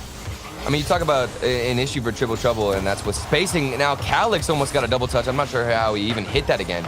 Bluey now off the backboard. Good setups, and Arju has the save. If it had any more power on it, it surely would have gotten in. And Matane, of course, the clutch defender comes in and clears it away. But it's still not over. Triple Trouble tests the backboard, and it passes its test for now. Matane up against Tadpole again. Triple Trouble starting to creep forward again. Galaxy Racer getting in a little bit of trouble in the boost game. They need a favorable 50 here to get out. Matane gets one. Now it's all about the follow-up for him. He's got a little bit of space, and it's cut off by Tadpole. Uh-oh, the bumping back. Oh, here's the shot, and it's saved. Matane picked it up, and the demo means there will not be a quick follow-up for Triple Trouble. Ixo heads back the other way, and a quick save again by Bluey. Nice little counterattack attempt there from the side of Galaxy Racer. We saw a musty flick come out from, I believe it was Ixo. Now Matane on the backboard almost has the pass. Things looking so strong for Galaxy Racer. Whenever they get in those little scary moments where they should be panicking, they keep their composure, get the save. Usually it's Matane crashing the net and finding that last hit, and then they move on for a counterattack. When is it going to break down the defense? This might be it. Ixo with the shot, but no, both teams still holding on. Triple Trouble feeling strained again, trying to break out this defensive stand, and they finally do. Calyx launches it towards the net, but this is always where it dies. Bluey has to retreat after he was in midfield because he had no boost. Tadpole, all he can do is launch it forward because he's got no boost, and Triple Trouble are back on defense again. It's the same old song and dance for Triple Trouble every single time they get back on offense, and then even when they do feel like they have control, Matane comes in and blows them up. Less than 2 minutes to go in game 3. It has been a low-scoring set. Here's a passing play to Ixo, but he completely missed Arju on the last progression. Oh, Matane tried to roll it right under Calyx, who picks up another save. Slows down for Triple Trouble. They had some time to collect some boost, but Matane goes the length of the pitch on the flip reset. Can't get the shot. Arju follow-up is blocked by Calyx. It's not over though. Ixo trying to keep that away. Bluey pops it up. Triple Trouble can't get to it first. Matane continues the pressure, but Calyx off the ceiling, pass in front. Tadpole's shot is blocked by Ixo, and Ixo desperately looking for the clear out, but Triple Trouble still want the shot. Calyx harassing the back of the net, and everything dies down with a minute to go. No goal for Triple Trouble. My goodness, this is just a sequence of shots for both teams. This has been action-packed, and you can tell, you were talking about the boost starvation. This is now affecting both teams. You have to find hits individually as a player that'll stall out for your teammates to get back and get some boost. That's something Triple Trouble have been struggling with frequently now, trying to get boost. And Arju has this booming clear downfield. Matane almost has a touch. Bluey forced to get a bad hit, but nobody's there for the recovery. The third man doesn't want to strike, and we've still got a relatively passive game, I'd say, for that third man. Thought for sure Matane was going to get that bump. The shot too light from Calyx. The shooting hasn't been good either from Triple Trouble. They have not tested this goal line hard, and Tadpole will throw that ball away. Made it look a little scary. Arju's challenge actually gives Triple Trouble the chance here. Tadpole high off the corner, but Ixo's there. And another clear. Galaxy Racers defense holding off the last surge from Triple Trouble. Arju challenge in front. Can they send Triple Trouble home here? Ixo the demo. on the demo. It's saved, but the ball high, hanging in front of the box. Matane is denied again. We go to OT. Galaxy Racer, they were looking for that buzzer beater. I thought we were going to have it again. Final moments, you can never count out any team. Now the double tap, don't count out Calyx. Almost got it, Matane now on the solo dribble. It's denied for a second, but it's only a delay. Ixo is denied by Bluey. Arju up high. He got the second touch. He got a man on the far side, but Ixo has to slow it down, trying to keep it away from Tadpole, and Triple Trouble get out of the first attempt in overtime. It's weird because you see those passive decisions from Ixo. Now the demo attempt, surely it's going to result in something, but Arju misflipped his car and couldn't get a hit on the ball.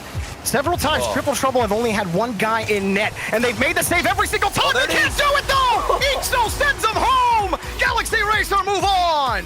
There was so much time. 3 players on Triple Trouble were just rotating on that nobody wanted to go for the ball, and Mitane has a clear shot at a defender, makes them jump. The accuracy was there, and Galaxy Racer move on. Endpoint was waiting. They finally found their opponent. Mitane in that game 3 was an absolute horror to deal with for Triple Trouble. His 50 game was phenomenal in that game 3 to keep Triple Trouble out. And how many times? 6 saves in this game, by the way. It's crazy. He's a beast. He's nuts. And I still felt like Triple Trouble had more one-on-two situations to deal with on defense, and they couldn't get solid clears out consistently, especially in that OT. That was all Galaxy Racer in that overtime.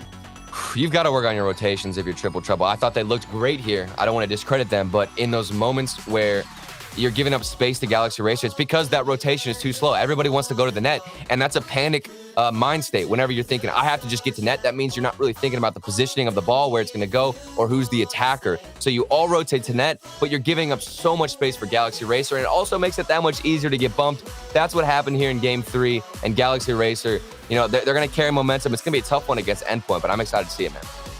Well, we have one final semi-final spot to fill, and it's going to be decided between Team BDS and Barca Esports. Can Barca pull off the impossible?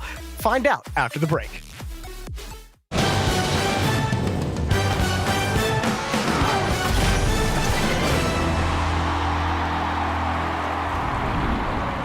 Verizon knows how to build unlimited right. Start with America's most awarded network. I'm on my phone 24/7. Then, for the first time ever, give families more entertainment with Disney+, Hulu, and ESPN+, now all included. We're a big soccer family. Handmaid's Tale. I love Frozen. Then give families plans to mix and match, so you only pay for what you need. You get so much more than this, a great network. With plans starting at just $35, the network more people rely on gives you more. This is unlimited built right, only on Verizon.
Hello and welcome back to the Rocket League Championship Series, brought to you by Verizon. You are watching the European Fall Major. I'm Leaf, alongside me, Wavepunk and Gibbs, to talk about that Galaxy Racer versus Triple Trouble match.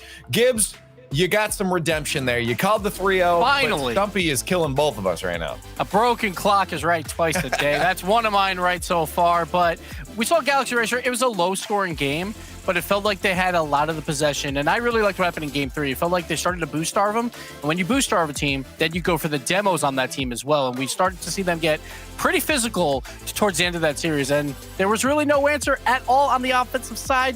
So, hey, now Galaxy Racer, you're a top 4 team right now. That is great.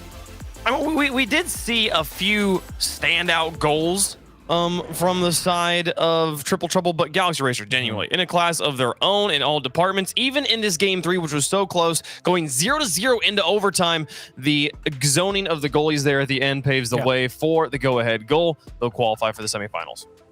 Let's talk about our next match, because one more team has to make it into those semifinals. It's either Team BDS or Barca Esports. And right now, Barca has a mountain to climb. BDS, the new final boss over Vitality in the European scene. A lot of people predicting that those will be the two teams in the grand finals, which means Barca Esports Wave has an upset that has to happen here. Yeah, for sure. And they've got a hot Galaxy Racers waiting for them in the semifinals. So no matter how this match goes, this is going to be an interesting side of the bracket. But I agree with you. Like Gibbs did such a good job, or maybe it was Johnny Boy, did such a good job setting up this bracket, making sure Vitality's on one side, BDS is on the other side. They have to fight against the script if they want to make it into those finals. So like defeating Johnny Boy and defeating Team BDS just in their raw forms is going to be quite the battle for Barcelona. Well, it's time for the Verizon fan vote. Get your votes in chat right now with the hashtag FCB or hashtag BDS to let us know which team you think it's going to be. I feel like this is going to be a landslide when it comes to chat's predictions here, but I also think it's going to be a landslide when it comes to our predictions. So let's get those out there right now. Gibbs, you look like you're prepared to talk, so I'm going to make you do it first.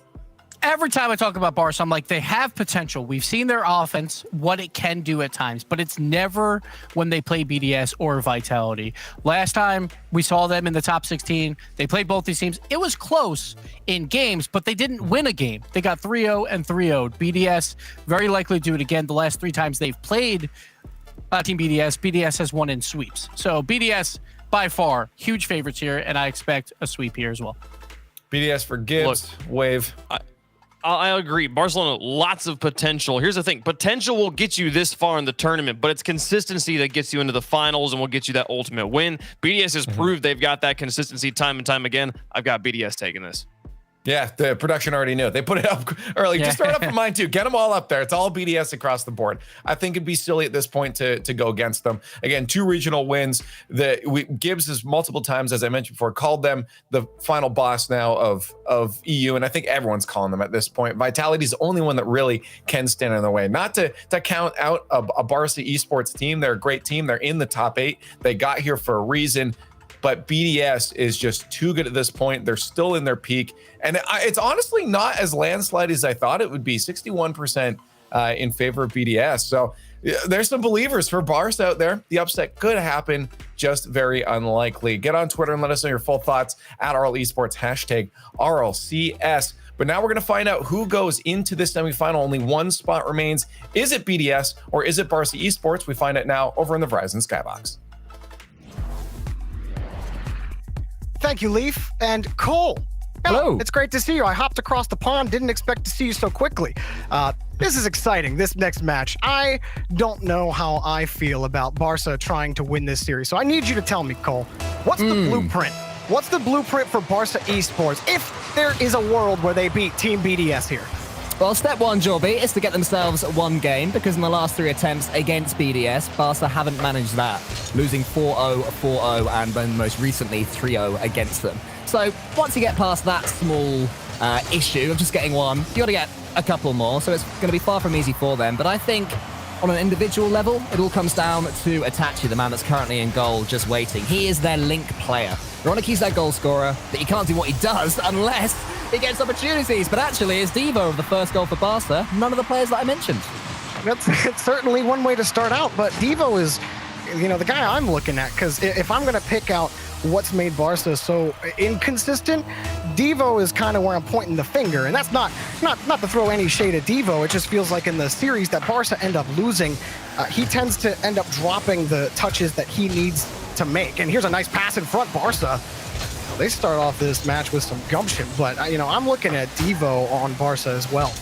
It's tough because he's going to have such a tricky series here against BDS because we all know how much pressure Monkey Moon, Mark by 8, and Extra are able to keep. And Devo is the first and last real line of defense for Barca at times. So it's going to be really tough for him, but he needs his teammates supporting him with goals. There was almost one there for Roniki and then Itachi following up. But it's a tough mission for Devo, but it's easy to sort of critique him if he does struggle because BDS has put so much pressure on him.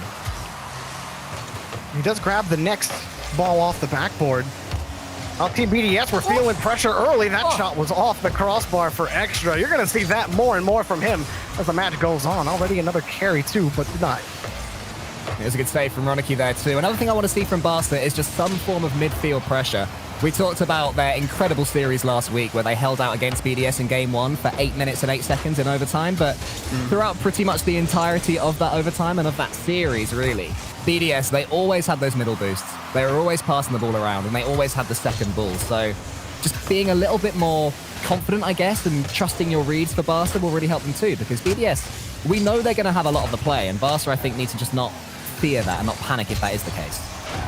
Monkey Moon, he didn't really have an angle to shoot at, so pitched it as far across as possible. But, this BDS team, so difficult to crack by for so many reasons, but one being that midfield game that you're talking about, Barca, and really needing to find a way to grab control of. Roniki stops the next one. This is a good progression by Barca downfield. Itachi had the read, but backboard defense is clean for BDS. Good decision-making from Devo as well there. He was tempted to come in, just knew that BDS would have the win, and then he comes in from the side because he rotated back. Disciplined play from Devo, but BDS will keep on coming. Monkey Moon gets a touch on the backboard. They just look dangerous every time they come forward to BDS, which is what scares me so much from a Barca perspective. But their transition game is looking really strong, Barca's. And BDS really love to play, that aggressive, like sit on the opponent's back wall or backboard and sit up there for an option on the pass. And they always approach that really well because that situation can put you in danger sometimes with your third man if you're not, correctly positioned if you're seeing 3 steps into the future. But right now, BDS are stopping Barca, but Barca have had a few good pushes. They've been able to win that first challenge, beat the first defender. But it's starting to die quick downfield. Mark by 8 was waiting. He couldn't put it on target, so Barca maybe get away with it, but they still got to get this clear. Itachi sandwiched it across the back wall, and I don't know how on earth Barca kept that ball out of the net. Well, they've been doing that time and time again against BDS, these crazy goal line saves. I think we all know that eventually Barca will relent, but there's another one there from Itachi. They certainly can keep the ball out when they need to. But is the screw finally going to turn? That's where it's keyed. He's closing down moments. So Devo pushes onwards there, brings us into the center, and then he needs his teammates to be pushing up, I think, a little bit faster than they were on that occasion to do more than survive, but actually to transition successfully. That going in? No, it's just a little high. The angle I was looking at, I thought it might have dropped a little bit. Nice delay by Mark by 8. A lot of space for BDS on that last push, and everyone ends up shading to the right side. And Monkey Moon is just putting pressure on Barca every single time he touches the ball. Everything is a threat. There's a bump by Mark by 8. He's been physical as well. He's gotten a couple of demos, a couple of bumps. He really wants to be that disruptor in this game. And here's a 3-point passing play. Monkey Moon on the rebound. He's going to kick this one up for Extra. Plays it slow in front. And BDS denied again by Barca. Itachi low boost, but he grabbed it. And Mark by 8 tries to challenge him, but this is excellent goal line stand by Barca Esports. They still have to hang on. They've currently had 9 saves have Barca. That was a 10th there, that one counting. I think it was a little bit generous, but just shows the dominance that BDS have had. But we are, Jobby, 15 seconds away from Barca doing something they've not done in 3 series against BDS, and that's winning at least 1 game. There's a double commit on the goal line, but the countdown continues to go down. I know it's only game 1, but this would be absolutely huge for Barca if they could see it away, not only getting a game, but taking the lead. And it's all going to come down to this play from BDS. Extra does find Mark by 8. Monkey Moon is on the wing, ready for it. He's going to go for a hard play, and he forced the defender to make a play, and he makes 2. Wow. In fact, Roniki comes up big time at the end, and maybe not what anyone expected. Barca come roaring out the gate. I don't think anybody saw this one coming at all, considering we are in quarterfinals number 4. We've only had one series. Yeah, exactly. This was the one that I was most confident about. I was convinced that BDS were not only going to win this one, I really was confident they were going to sweep it completely. But Barca, they were defending. You know, it was an offensive performance from them. It has to be against BDS. But how good are they on the goal line? I mean, that poise on defense was so critical because it wasn't for lack of trying from Team BDS. You know, they weren't just taking pot shots at the net.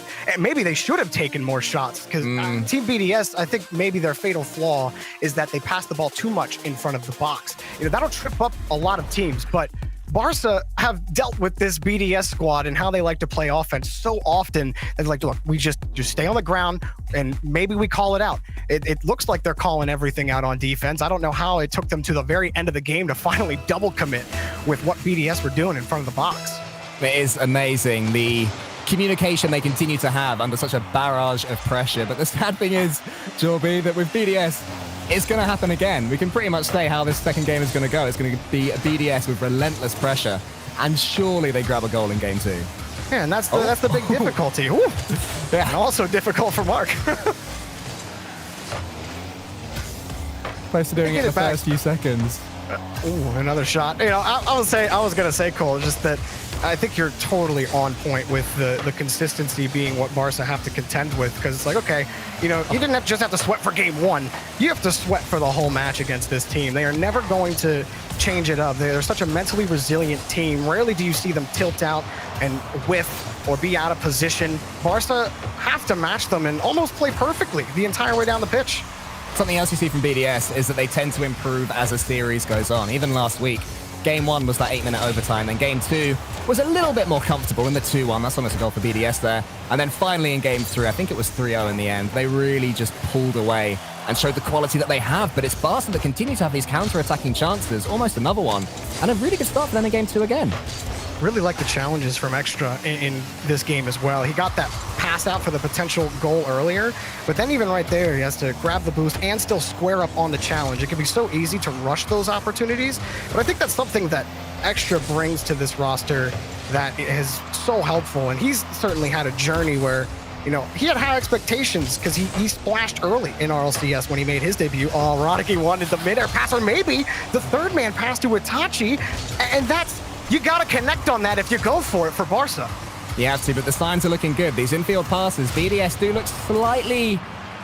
it looks like it's possible, but Barca can score from these. Roddicky attempts another one, which Mark by 8 does close down on this occasion. But I think one thing that's impressing me most about Barca today is the positioning of their third man. It is so easy to be too deep. When you're up against BDS, you give that space for them to pass into. But they seem to be judging that balance incredibly well right now, which is meaning the passing lanes for BDS, they're pretty limited. Like there's a forced shot. Monkey Moon did not want to pass there. Did not want to shoot there, sorry. He wanted to put it across the mid, but the positioning from the third and second man was just too good.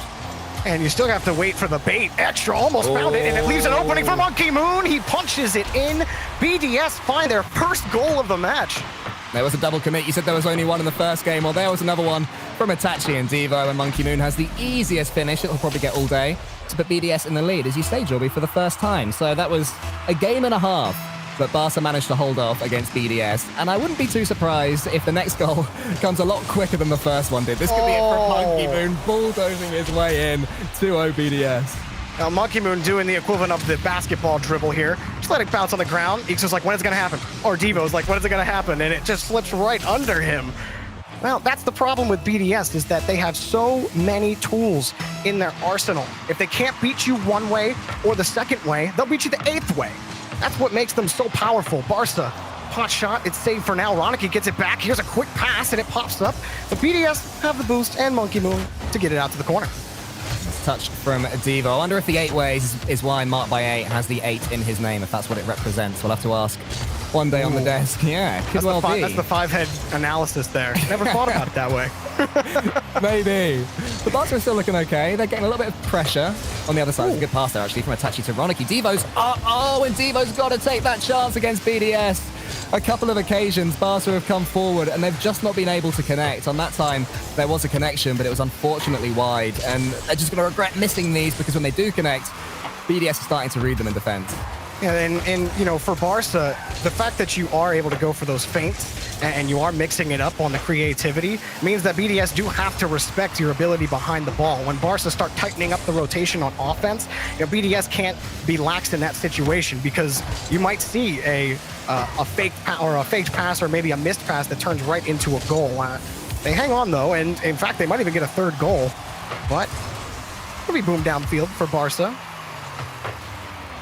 It's something we haven't seen too much from Barca, these booming clearances. Most of the time when they do go for them, like there, Ronicky was pre-jumping. He loves to do that. Couldn't quite connect yet again. But their actual touches have been considered, Barca, which, considering the amount of time they don't have in this series, is another compliment that we can give them. Unable to score so far in this second game, and BDS are going to come forward here. There's the pass. That's what they needed. Marked by 8 towards Extra, and Extra is never going to miss. And BDS, when they do get the chance, they make it look easy. Very nice and back on form, catching all of Barca out on the rotation. The last man had just spawned after getting demoed, and that's how BDS picked them apart this time. For Barca, there's been a couple of chances for Ronicky, and when you talk about strikers in Europe, Ronicky is one of the best ones out there when he is on. Like, if Ronicky's hitting his shots, how many people can really defend him? He's not hitting his shots right now, though. He's actually struggling a good bit. He missed on that. Even if it was a slight pre-jump, like, Ronicky usually hits those. Like, that's that expectation I just have for him because he's hit it so many other times. But now it's starting to get out of chaos here for Barca, and game 2 is staunchly BDS.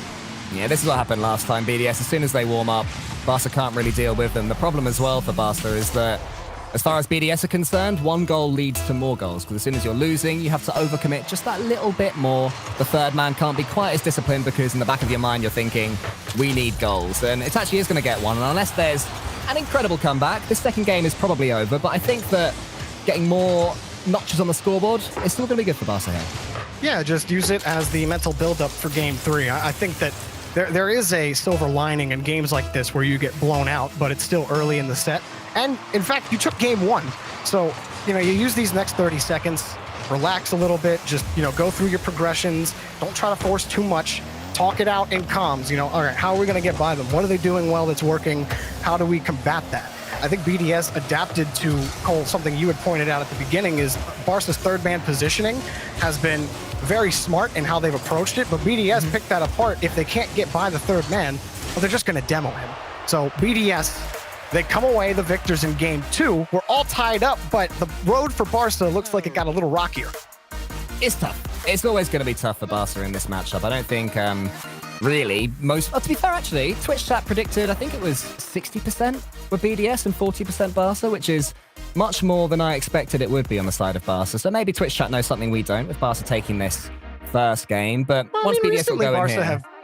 recently they've had a good run of games. Like, I feel like the last few times we've seen Barca on stream, they've looked pretty decent. I think I understand why Twitch chat was feeling the Barca energy, and, you know, some popular players on this team as well. Absolutely, they're a quality team, but it always seems, at least recently, that when they come up against BDS, they've just got their number a little bit. But they are performing better this time. They've learned the lessons from those previous series, and I'm hopeful this series can go all the way. You know, I think that we are, as a broadcast, due one to go to 5. Maybe this will be it. But I think that Barca need this one. If they lose this game, I can see them losing the 4th. If they win this one, then all bets are off. Well, if we don't deserve a game 5, the fans at least do. So of course. Maybe this will produce it. I thought out of all the matches today, this one and Vitality Giants had the best chance of going the distance. But now we find out game 3, the most important game in a best-of-5 set. Team trying to put the other on match point. Marked by 8 starts with Extra. It's off the backboard. Oof. And still BDS, even though you're a little late on that progression as third man, making that challenge happen is always going to make Barca sweat. Already getting the pressure going there. There is a demo from Ronicky, which might open things up a little bit, but Extra is going to be able to dribble this one away, and he gets it past the despairing defender, and it's 1-0 BDS. It's great by Extra, but marked by 8 really as well. Marked by 8, you're keeping him out of that play. He has to veer the whole way out, and you'd like to cut in earlier on that angle and not let Extra just carry the ball the whole way down the pitch. But by the time he turns, Extra sees him. That's the time to flick. Very easy in that situation. Poor old Diva, you're going down the wing, you're thinking any second Extra's about to flick it. I just want to go in and challenge, and there's just an opponent challenging him the whole way, stopping him breaking free. But BDS are keeping this barrage of pressure going on now. You're seeing all Barca players on their own goal line. It's actually a demo there that didn't work out for BDS too much, but Barca are pretty penned back right now, and I think this is what I was talking about at the start, where that midfield pressure, they're not able to get any of it at all. It turns into a game of survival, and that's where BDS now have Barca. They really do feel that survival, because the last couple of shots that have been put on by BDS in this game, in this first minute, they're both like players are diving at the ball, and that's not what was so impressive about Barca's defense in game one. We didn't see those double commits up until the game was essentially over, even at 1 goal. But you know, they have to find a way to return to that poise. Otherwise, you know, the BDS pressure is never going to stop. They're always going to have to contend with it. But they're grabbing control in midfield here, Cole. And if they could get a couple of solid 50s and not give Extra all the space, Ronicky just wants him to give it up. Ooh, and he gets a second touch here. Might be good for Barca. Good control from Ronicky, and a good dunk as well there. Sending BDS all the way back, which is, you know, at this point, it's the little victories that count for everything. But when you have the speed of BDS and Monkey Moon, Extra got a great touch there, and now all 3 of them fancy a bite of this ball. They're starting to smell blood at BDS. After surviving the small amount of pressure that Barca had, just looking to double their lead up, which might be, you know, 1 mountain too many for Barca to catch if it were to happen. But so far, Barca are just about surviving. Maybe this is the moment. Itachi misses, but so too does Monkey Moon, and now Devo counters. I actually like that flip by Devo. It gave a favorable shot for Ronicky, but Monkey Moon makes the save, even with Devo harassing him. Yeah, that was the tough thing. Dodging the bump was the hard bit. The save was pretty easy, so great defending there on the goal line from the BDS man. Well, Barca's going to catch the ball again here, but they can't win a single 50 against Extra. And that makes life difficult when you try to transition. Ronicky going to have to wait for Monkey Moon, and it goes right back into Extra. So Barca can't break out of midfield just yet, and even when you think you're going to get it there, Mark by 8 just keeps the ball away. Another thing about BDS is that their boost management is so good. The amount of times I've watched this team, and I've assumed they'll be low. The wave of pressure is over. They're going to have to go back and get 100, or at least get some pads, and then it cuts to Extra, and somehow he's still on 60. And it's like, what? You've been air dribbling for the last 5 minutes. How are you still on 60 boost? And it's just that the paths that they choose to go back to defense and come back into the offense are so difficult to deal with. It's like a limitless amount of boost, this team now. And that's something that I really think only a few teams, or even, I even venture to say players, are truly excellent at boost management. You know, there's a lot of wasted boost that happens, and you know, you could point to a situation as to why a player might be holding down the boost button a little more often, but when you see a team like BDS and you see how they manage their boost in the tank, it's very impressive, because other teams can't match that. I mean, you've been watching Barca struggle for, you know, any amount of boost in the tank for a lot of this set, and a lot of these clears of just desperation for some space and some breathing room. Game 3 has been all BDS. It has, but it's only 1 goal. That'll be the positive for Barca, that if they can just get 1, they're right back in this game. You'll have to challenge quickly when BDS do get these chances to dribble. There's a good one there from Itachi, who's been quite quiet in this series. Unlike him, Roniky's going to get a close down. That one's going over the top of Monkey Moon. Itachi, if he can get a touch here, Devo was hovering, but he couldn't quite do it, and this should be the moment BDS clear. But another good touch from Devo there, just to put a little bit of angle on that clearance from BDS and stop them getting it all the way over their goal. 45 seconds and still just 1 in it, Joby. A little pinch out by Ronicky, and Itachi, who has yet to put a shot out in game number 3, won't get one there. Monkey Moon will clear it away, and Extra already downfield. Couldn't get to that touch. But time is running out. Barca, they have BDS locked on the back wall. Can they take advantage? The ball's just dumped in front by Itachi. He had no boost, but he did have a teammate on the side wall to maybe dump it down to. Instead, BDS take the ball, and Barca are forced to stretch with time running out. Monkey Moon, next touch for him. Insurance means victory for BDS at game 3. Here comes Mark by 8. Can't find the touch. Was expecting Barca, but now they're on the turnaround. Itachi in front. Great redirect off the crossbar. Rebound is Devo. He steps for Ronicky. The shot is no good. Mark by 8 is there. The ball hanging in front. Can he grab it? No, it was off the post. That was as close as Barca could have gotten. Oh, you couldn't script it any better. Barca finally having their golden chance at 0 seconds, but BDS somehow find a way to stand tall. They only got 2 saves in the entire game, did Team BDS there, but it was enough to keep Barca limited to no goals in game number 3. But that is the blueprint for how Barca can take this one, Jorby. They swallow all this pressure. They wait. One opportunity comes, and then the hardest bit, actually put the ball in the net when the chance comes. But they're still in this series. They've managed to survive to an extent throughout the entirety of this thing, and that is the biggest credit you can give to Barca here. Yeah, I mean, the goaltending hasn't been bad. It has been awesome from Barca.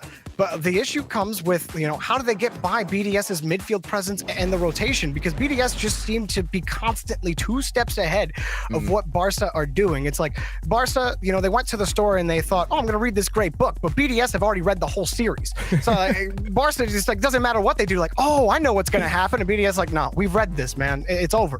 That's been the struggle. Yeah, BDS for those guys. You say, oh, I've started watching insert TV show here. And they're like, oh, yeah, I've seen that. And then they spoil it for you immediately. Yeah, are you at the part where spoilers? Exactly. And I just said I started watching it. Oh, BDS. We're losing BDS fans as we speak, Joby. We should probably stop. No one likes that guy. Well, Monkey Moon, he's going to start for BDS, who are now, they put Barca on match point. So this is it. And Barca, they've been drawing this blueprint up, but the schematic is not the easiest to crack. Where do the bolts go? How far do you have to turn the screws on BDS in order to complete the picture? Well, getting a flip reset might be the start for Ronicky, but not the best first touch. Need to keep that balance as well to Barca, because if they do overcommit, then BDS are going to just punish them like no other team can. This could be the instance here. Monkey Moon into the corner. It's a decent touch there into the center, but BDS, 2 of their players are all the way back, which I don't think anybody was expecting there. So Barca can come straight back down the other end. There's a miss from 2 BDS players, and in comes Devo. What happened on the backboard here? See, Ronicky sets it up. Extra was sitting a little far forward, and that was a tough read. He couldn't really get a sense for how high that ball was. That's probably the most difficult spot to make that save. It's a tough read, but with 2 BDS players attacking the ball, you'd expect one of them to get it. So credit has to go to Devo for gambling there, because so often you think, oh yeah, they've got that. I'll rotate back and get some boost. But Devo does not, and then down the other end, a great save from Monkey Moon. Extra might finish it off here though, and there it is, 1-1. The Barca lead was short-lived. Love me some pixel perfect placement, and that's what you got from Extra here, taking advantage off the misclear. And yeah, that's the one spot where you'll put it. You didn't even need to do it with the bump, like you said. You can't get anything going your way if you're Barca. You started it off really great, and BDS are like, yeah, your lead is very short-lived. They're spoiling it. They are the spoilers, are BDS. But it's like Barca, when they feel that pressure, I feel like they're making the right decisions in the wrong places. It's like if Extra's carrying the ball downfield, there's a little bit of space. The idea is, oh, everyone pull off, let's wait for him to give up the ball. And then in the situations where BDS are hammering the orange side of the field and they're challenging everything in front, that's when Barca make the wrong decision there. Instead of trying to pull off, they just try to force a 50 everywhere, even though that they've lost in the boost game. So I feel like Barca are trying to adapt to BDS, but BDS just keep out adjusting them in those situations. The problem is as well that BDS, when they attack, they sort of hunt in packs. One player's going for the air dribble, and more often than not, at least one player will be in front of the ball, going for a bump, offering a pass, or just being there when the ball does end up being loose. And there is Monkey Moon. He just has such a wonderful read of the game. He knew exactly where this 50-50 was going, and there he is to score it. Yeah, I mean, that's the right spot to be as second man. You see that challenge happen in front. I mean, that challenge is going to go one of 3 ways in which you're taking out 2 of the 3 options. And more times than not, 66%, unless you're playing, a tactics game, is a great percentage. But this is physics. You got to hit the ball. Here up high against the back corner, Monkey Moon trying to prevent Barca from quickly tying this up, and that first touch will do nothing for Barca back on the orange wall. Barca are just desperate for somebody to step up right here. It seems that the series is starting to go the way we all expected it, especially if Monkey Moon can finish this one. But there is the potential for particularly Itachi, I would say, to just land something. Get an infield pass like that towards Ronicky, who they really needed to score that one. But that's a good start for Itachi. Something else like that, a flip reset, something that BDS aren't expecting. Might just give Barca this belief back, because it seems that they're starting to not lose it. Do you know what? I take it back. They've lost it. That is a tough moment there for Devo. And completely drop it here. Marked by 8. Puts a nice shot on net, but Devo got caught on the wall. He just didn't have time for it. I think Devo makes that save if he just jumps for it. Like, the ball wasn't too hard. Yeah, and he had like 80 boost. It's really tricky. They need a goal here to get back in this one. This could be it. Oh, what a save, though. By extra. What a return for Barca that would have been. The attack continues onto the backboard by BDS. And for all the praise that we give BDS and their attack, annoyingly for the other teams, they can defend really well as well. They're not going to give away goals the same way that a lot of aggressive teams do. So 2 goals against them in 1 minute and 40 seconds is far from easy for Barca, and it might be 3 goals that they need. But it's saved on the goal line by Devo. Rocky just slightly behind that last touch. Monkey Moon trying to put the nail in Barca's heart. Up high to the side, trying to keep that ball away from extra. Smart idea. Rocky's got no boost. He's just got to let it drop. Marked by 8 takes out the second man, Itachi, and BDS. They're still going to have to play defense. Barca have not been able to put on consistent shots on net. They get 1, maybe a second lucky one, and then it's the whole way back to their half. They have 1 minute for 2 goals. They held on a defensive stop in game 1, kept them in the lead, but now they have to turn the engine on. They got to put the pedal on the floor. There needs to be an outpouring of offense from Rocky, Devo, Itachi. Somebody on this Barca team has to step up to the plate because BDS are walking all over them right now. Another boomer from Rocky. Barca going to try to set up. They've shifted in recent times, Barca, from trying to dribble the ball away to just booming it back and hoping they can get the loose ball. But BDS, they don't fall for that either. They're just able to take some time, use all the boost that they somehow have, get the wonder pinch and send the ball all the way back to Barca's half. It is so difficult for Barca just to keep the ball in the BDS 50% of the pitch, let alone to score a goal. And in the 50-50 game, that one actually was won by Roniki. Devo needs to do something here. He needs to do it now, and Barca might have a chance. Itachi shoots, but it's saved by Monkey Moon. And as he dribbles away, that may be the end of Barca's fight in this series. Hoping for a goal with any amount of time left, but there is a reason that the whole desk picked BDS. Ooh. There's a reason that 60% of Twitch chat knew BDS were gonna win this set, and Team BDS, still the team to beat in Europe. They continue their journey to the semifinals. They are just such a wonderful trio, these guys. So tough to get by. Even getting shots against them is difficult. In the entirety of that series, I can't think of too many occasions where I was worried that BDS were about to concede a goal. Barca, credit to them, did manage to score 3 goals in 4 games against them. And improvement from Barca, they got a game against BDS. I would say that the right team won that series, but a decent day at the office for Barca because they've really been kicked to the curb by this team in recent times, Joby. Yeah, I do feel like this is something to build on for Barca. I do. Exactly. You know, they've looked better and better the more they take the pitch. They just ran into a juggernaut in BDS. They're so difficult to get by, and then that's where the mistakes come out when you're trying to overextend, trying to force the issue. They couldn't keep consistent pressure up against BDS, and they move on. Cole, that wraps up our 4 quarterfinals. Lovely 4 quarterfinals they were, but now we really get down to crunch time. 2 semifinals coming up. We'll have the first one for you after the break.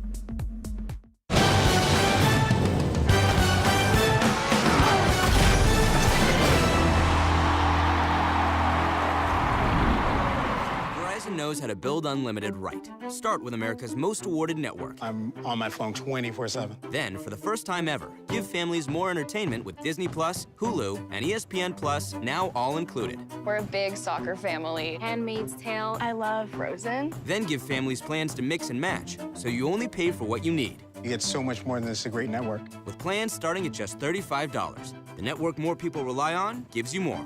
This is unlimited built right, only on Verizon.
can feel your energy, it's making me realize everything we've been through makes us strong enough. You and I, everything we've been through makes us strong enough. You and I, you and I.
It's making me realize everything we've been through makes us strong enough. You and I,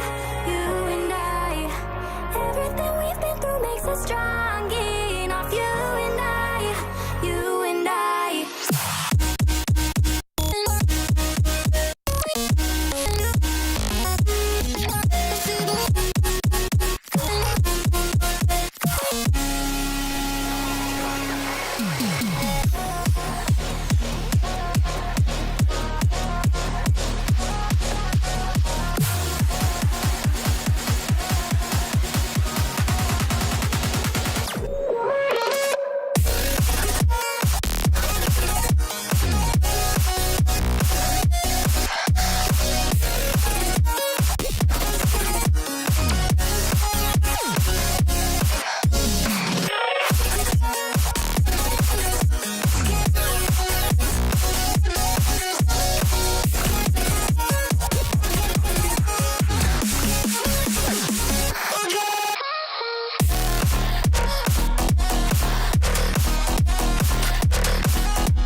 Welcome back to the Rocket League Championship Series, brought to you by Verizon. You're watching the European Fall Major. I'm Leaf, and alongside me, Johnny Boy and Gibbs to break down that last match. Johnny Boy, BDS made it through as we expected, but Barca did put up a fight. Yeah, I think both of those statements were expected, because based on what we saw from Barca last weekend in the Swiss, they showed that they're definitely a very tough team, and I think they're one of the teams that definitely play to the level of their opponents as well. They might struggle a bit more to perform against the lower level teams, but against BDS they always put up a good fight and then end up losing anyway. They haven't figured them out. Yeah, there's at least one positive for Barca. They get to practice their defense a lot when they play BDS, because BDS with their speed, they just control that ball so well, and it's so difficult. Barca, we have seen their defense show up time and time again when they play these top teams. The problem is they just can't convert that out into offense because they never get those opportunities. BDS is just too good for that. I want to talk about that last match and their victory. We're bringing Extra on just to chat with them a little bit. Extra, welcome to the show. Thank you, Leaf. Hello. I gotta ask you, man. Like we just talked about it there. You know, it was expected for you guys to win, and throughout this whole day and before that, we're expecting you to get to the grand finals. Does that ever put any pressure on you guys to perform, or you just try to block all those expectations out? Yeah, we're trying to block everything. No pressure at all. Like, just we're going in and we'll see. The best advice you can ever get from anyone is ignore the analysts on the desk. You're doing the right thing. Absolutely. That's true.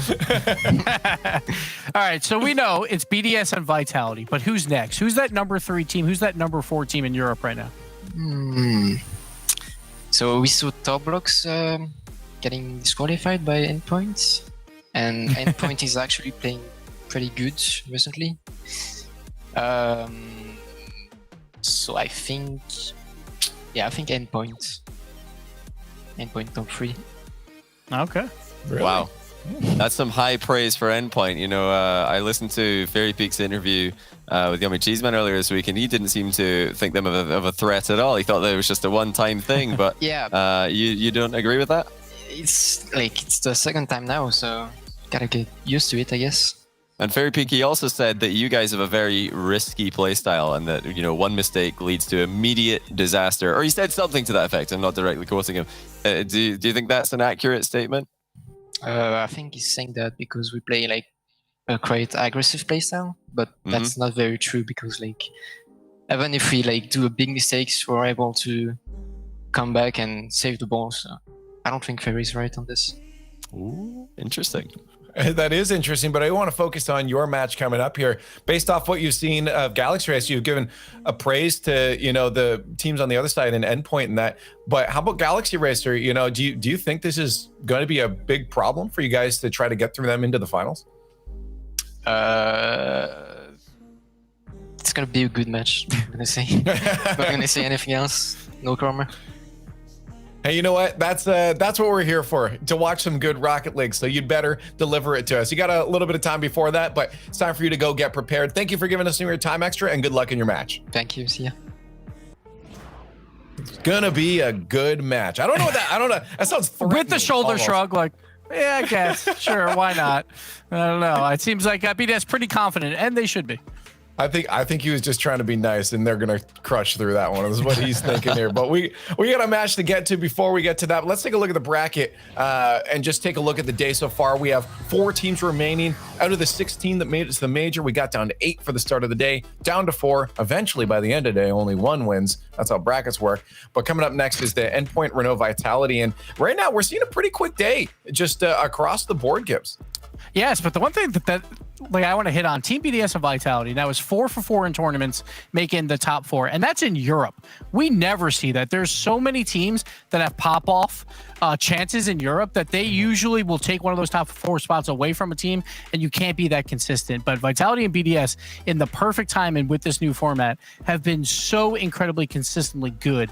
4 top 4s in a row. They're going to have a huge point lead no matter what happens throughout today. But BDS and Vitality, I think everyone expects that grand final. We'll see if we get it. Well, let's talk about that match, because Renault Vitality has to get through Endpoint before they get into the grand finals. But based off what we just heard from Extra Johnny, he thinks Endpoint's looking pretty good. I'm not sure do you share that assessment? Well, I that's some really high praise. I hadn't really thought about Endpoint as being the number 3 team in Europe, because, you know, it was always going to be top blokes based on the point standings and based on their really good performance last weekend. But yeah, Extra's right. They did just lose to Endpoint. So maybe if you're just looking at the result, that's a reason to call Endpoint third best. But you know, the chaos that occurred in that quarterfinal means I am a bit more tentative to make that statement. You know, I'm leaning maybe a bit more towards Galaxy Racer, because the consistency over there I'm very impressed with. But we'll have to wait and see if BDS are feeling any mercy for them on that side of the bracket to allow them to be the 3rd best team in EU. Well, the Verizon fan vote is active, guys. You know what to do. Get those hashtags in chat. Do you guys agree that Endpoint has a big possibility here? Do you think Renault Vitality is destined to be in that grand finals? And while you guys let us know your thoughts in the chat there with those hashtags and that voting, we're going to get our predictions out right now. I'm going to start with you, Gibbs. Renault Vitality, Endpoint. I feel like I know which way this is going to go, but did anything here change your mind? So it's the rematch of the Regional 3 finals, and Endpoint was playing out of their minds. Probably That was the best we've ever seen them play, and they still lost to Vitality in Game 6. So Vitality's beat them 5 straight times. I think Vitality, they are the better team. We saw them look pretty clean earlier, while we heard it from Metza. They didn't look great on the other side of things. So I think Vitality is going to win this one comfortably. Johnny. I agree. I think it's likely to be more one-sided than the first, than last regional finals. So, yeah, I hate to do it, but I do agree with Gibbs entirely. I would be surprised if Endpoint take more than a game based on what they've shown to us so far today. But I'm definitely hoping for a close series. With how well Vitality are playing, I don't see it happening though. Yeah, I'm going to have to agree with this one here. We heard the high praise from Extra about Endpoint, and it is true. I mean, you have to look at Endpoint, doing good. But right now, we know Vitality is really on point. We've seen Endpoint today play against the Blokes. Overall, both teams didn't look the best, and it all comes down to how you're playing on that day. And chat, doing a good job. They picked Vitality. I think that's just the right pick. There's not much more else to say about it. It's Vitality is the favorite coming in this, and Endpoint is looking for the upset. Get on Twitter and let us know your full thoughts at RL Esports, hashtag RLCS. The question now, is Endpoint going to be able to upset Vitality and head into the grand finals? Well, we find out now over in the Verizon Skybox. We have reached our first semi-final in this absolutely massive EU major, and it's between Renault Vitality and Team Endpoint. My name is Cole. I'm here with Stumpy, and Stumpy, Extra says top 3 for Endpoint. Do you back him there?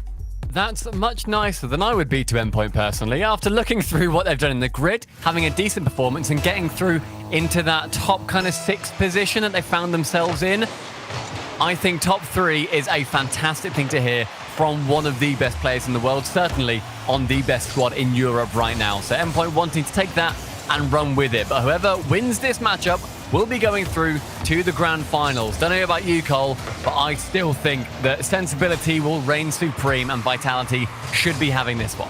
Yeah, I completely agree that the finals, I think it's not nailed on to be BDS Vitality, but it would be a huge surprise if either of the other teams, with massive respect to both of them, were to beat either Vitality or BDS here, especially with the attacking prowess that Vitality have. Look how easy Alpha makes it look. When he gets an air dribble, look at that. 1-touch, 2-touch, and there's K-Dot for 1-0.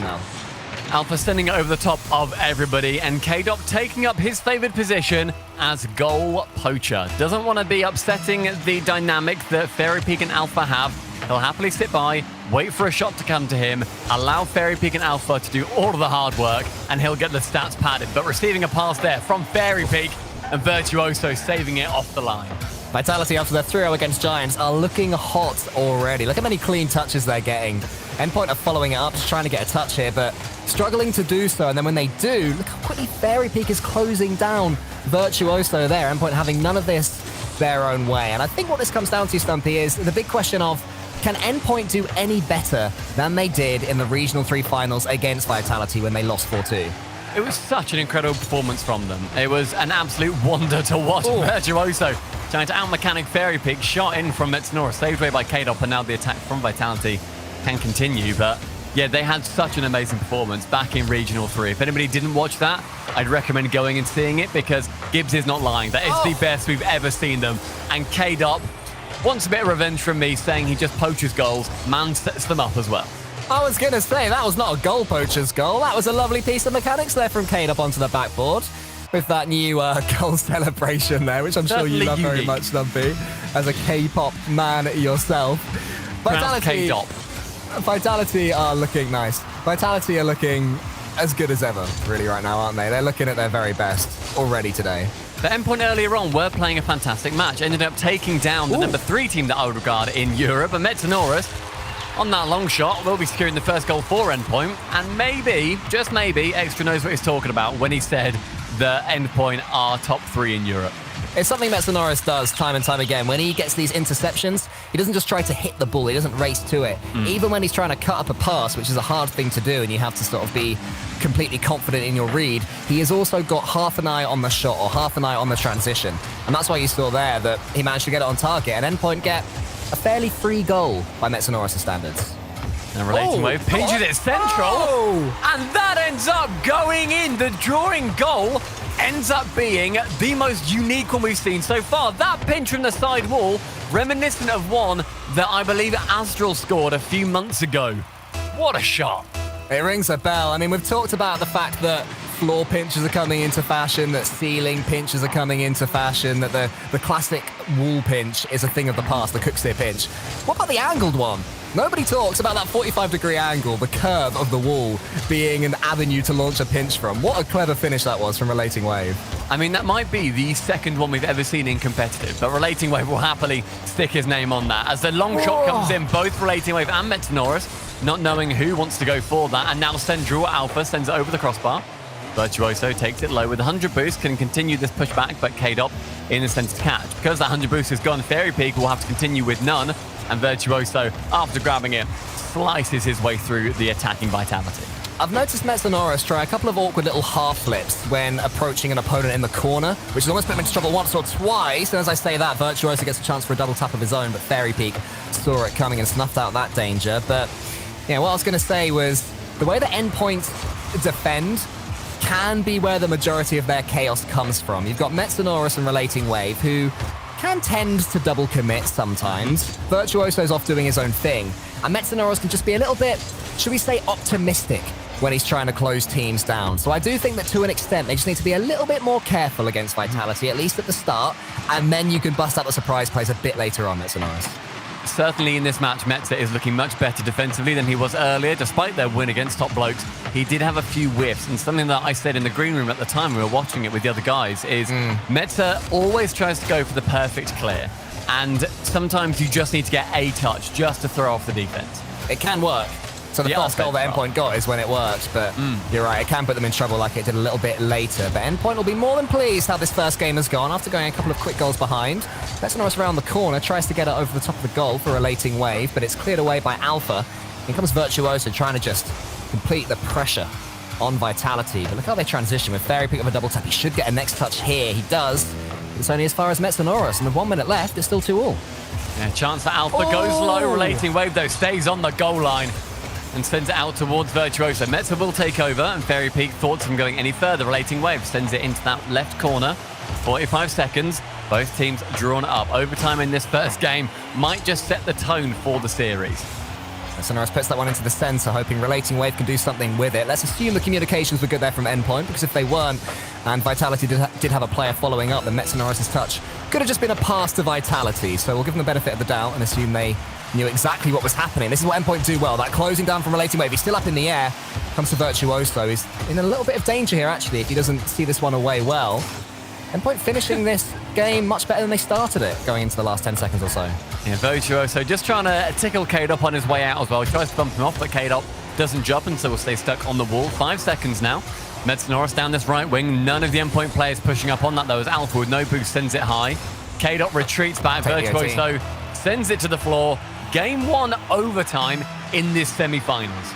An important first goal here. If Vitality take it, they'll just take so much momentum. But for Endpoint, this is where the belief can be formed. Alpha's putting this one onto the backboard, can't do any more with it, so needs Fairy Peak to get a linking touch, which he does absolutely perfectly. Virtuoso up against Alpha. Now Metanoris up against Alpha. Thankfully for Endpoint fans, Metanoris had a good read there, and it's a good transition too, finding Relating Wave. When these transitions for Endpoint do connect, and the sort of semi-pre-jumps work, they can get the ball from defense to attack so quickly, and it's working today against Vitality. It's one of their biggest boons, I find, as watching Endpoint week on week over in the grid, is that when those passes come in and there's not a player there, they still continue to go for them. But pass on offense sets Metanoris up for the shot. Fairy Peak sends it high and away. No player going up until K-Dop takes the initiative. Does not get a touch to send it central. Instead, Virtuoso can hit Metanoris on the way through. And from that backboard, Metanoris, he's strong here. Can he get it away from just looming Vitality players? Gets one, but K-Dop proves too much. Yeah, it's a good play there from Metanoris, but Fairy Peak doesn't have a chance, and Fairy Peak should score. How quickly does he go up? And all he needs is one opportunity to punish Endpoint. It was off the back of Alpha's touch as well. Relating Wave, a full car length away from getting there. And Fairy somehow getting the touch over the top. Vitality, game number 1. It was close, but they take it. it's a tough situation now for Team Endpoint. Do you believe, Stumpy, that taking it back to OT and then losing OT is more or less painful for Team Endpoint than had that game just turned into a 3-4-0 blowout and they can just write it off completely?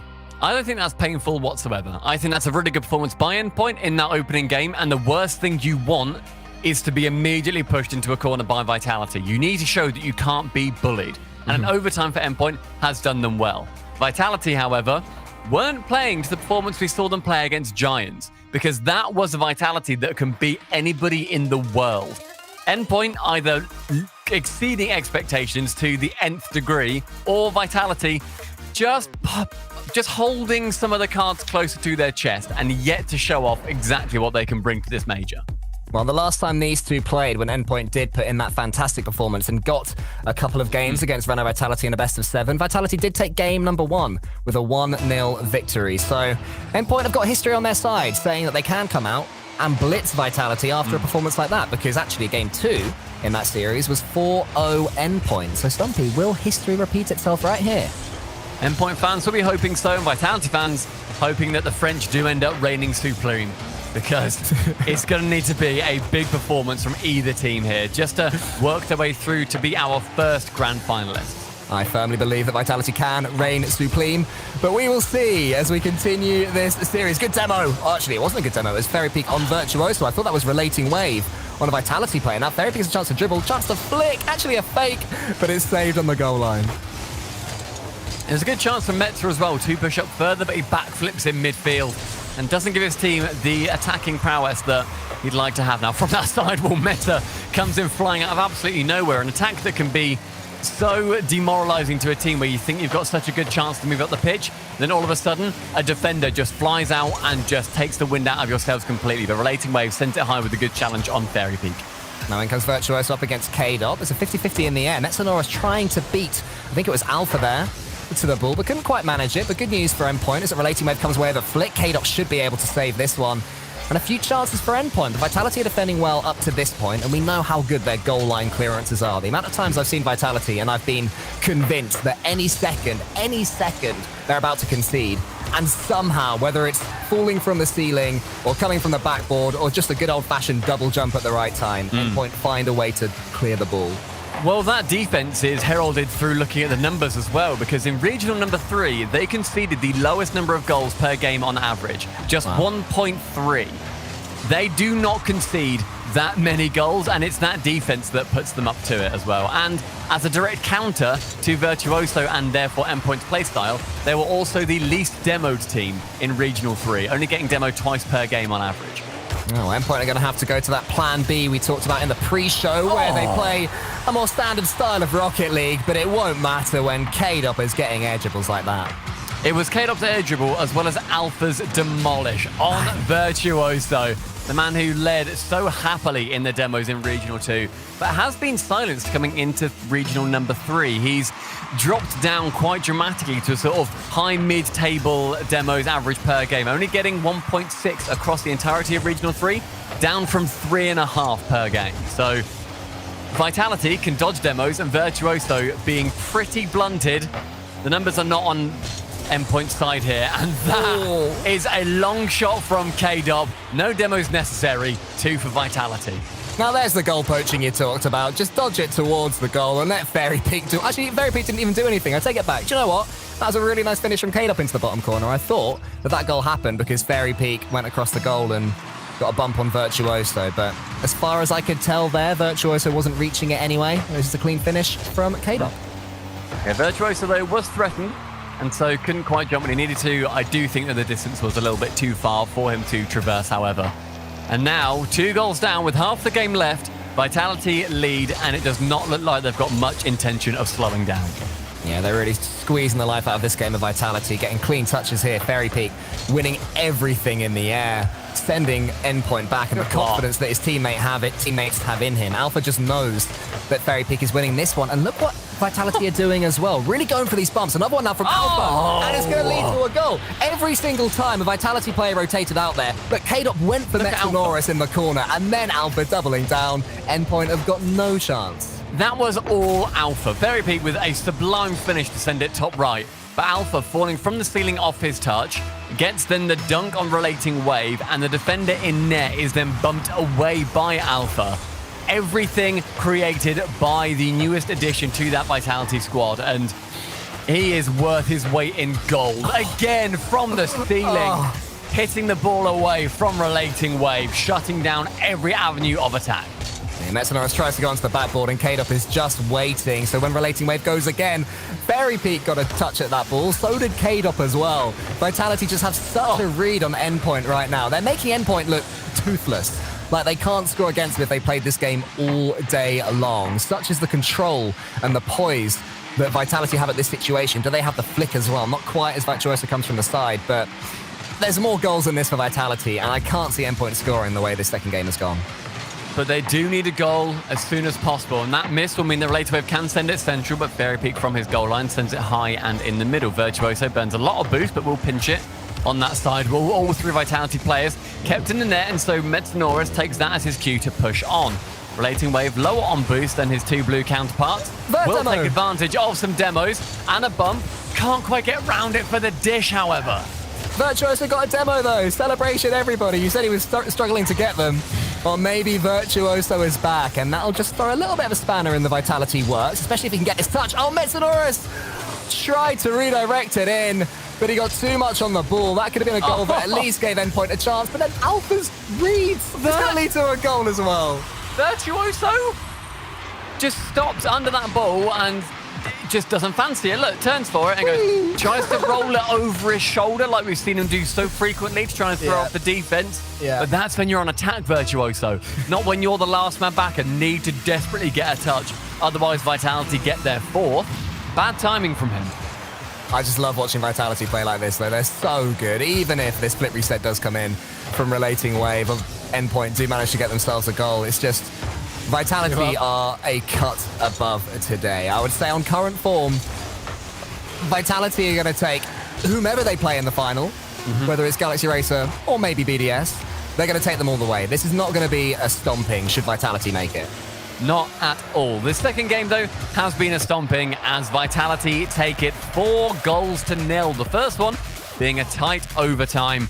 And this is where the Frenchmen take that extra step above any competition they face on the day. It's too clean as far as Endpoint are concerned as well. I think their only chance here is to really throw some chaos out in every direction. Just drive, bull chase, be unpredictable, do silly rotations. You might concede a goal from it, but you might get a goal from it. You might give yourself a lead, and suddenly you have something to defend as opposed to just holding on for dear life until Vitality score. I know that you're a fan of going full pace, Stumpy, and I'm completely with you here. That is what Endpoint need to do in this situation to stand any chance. Relating Wave taking the most time out of any player there to ready up, taking about 40 seconds or so just to rethink their strategy going forward into this game. I do like it when you see teams take their time when they're on that losing side or when the tide starts to turn. And Endpoint fans will be hoping in this third game that it does so. But Vitality fans rejoicing as ever, prepping to put another trophy on their cabinet. Is there anything else that you can see that Endpoint should be mixing up to try and get themselves back in this series? For me, it's pure pace. But maybe there's something you've seen that's a little bit more nuanced that they can do. I think it's shut down opportunities before they become shots. Try to have as little saves on the board as you can. Oh, that pre-jump save from Alpha, though. That's got to just take the wind out of your sails so early on in the series. But it was a chance for Endpoint. A nice double, a nice 1-2 in the approach as well. And Virtuoso continues this attack. So some decent pressure here for Team Endpoint. K-Dop will get it as far as Metanoris, actually, all the way back in third. I thought Relating Wave would turn, but he didn't. Metanoris gets a couple of touches. Vert tries to redirect it, but can't quite force the angle. Relating Wave shoots it. It's almost gone through. Alpha with a few touches gets it away, but a great start to Game 3 for Endpoint. Alpha has been so integral, to the Vitality side. He has been an incredible offensive player. He has been defensively backing up whenever he needs to, and Virtuoso is desperately attempting to break him down. And Alpha again swipes in front of net to get the save.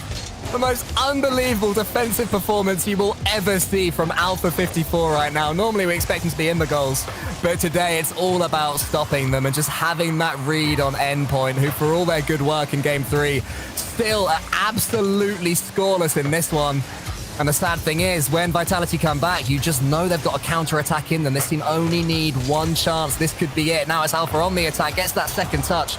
Relating Wave forces it high above his goal. And Virtuoso, yet again, in the demo. So they're going for more aggressive plays, Endpoint. And it is working, but they just can't score.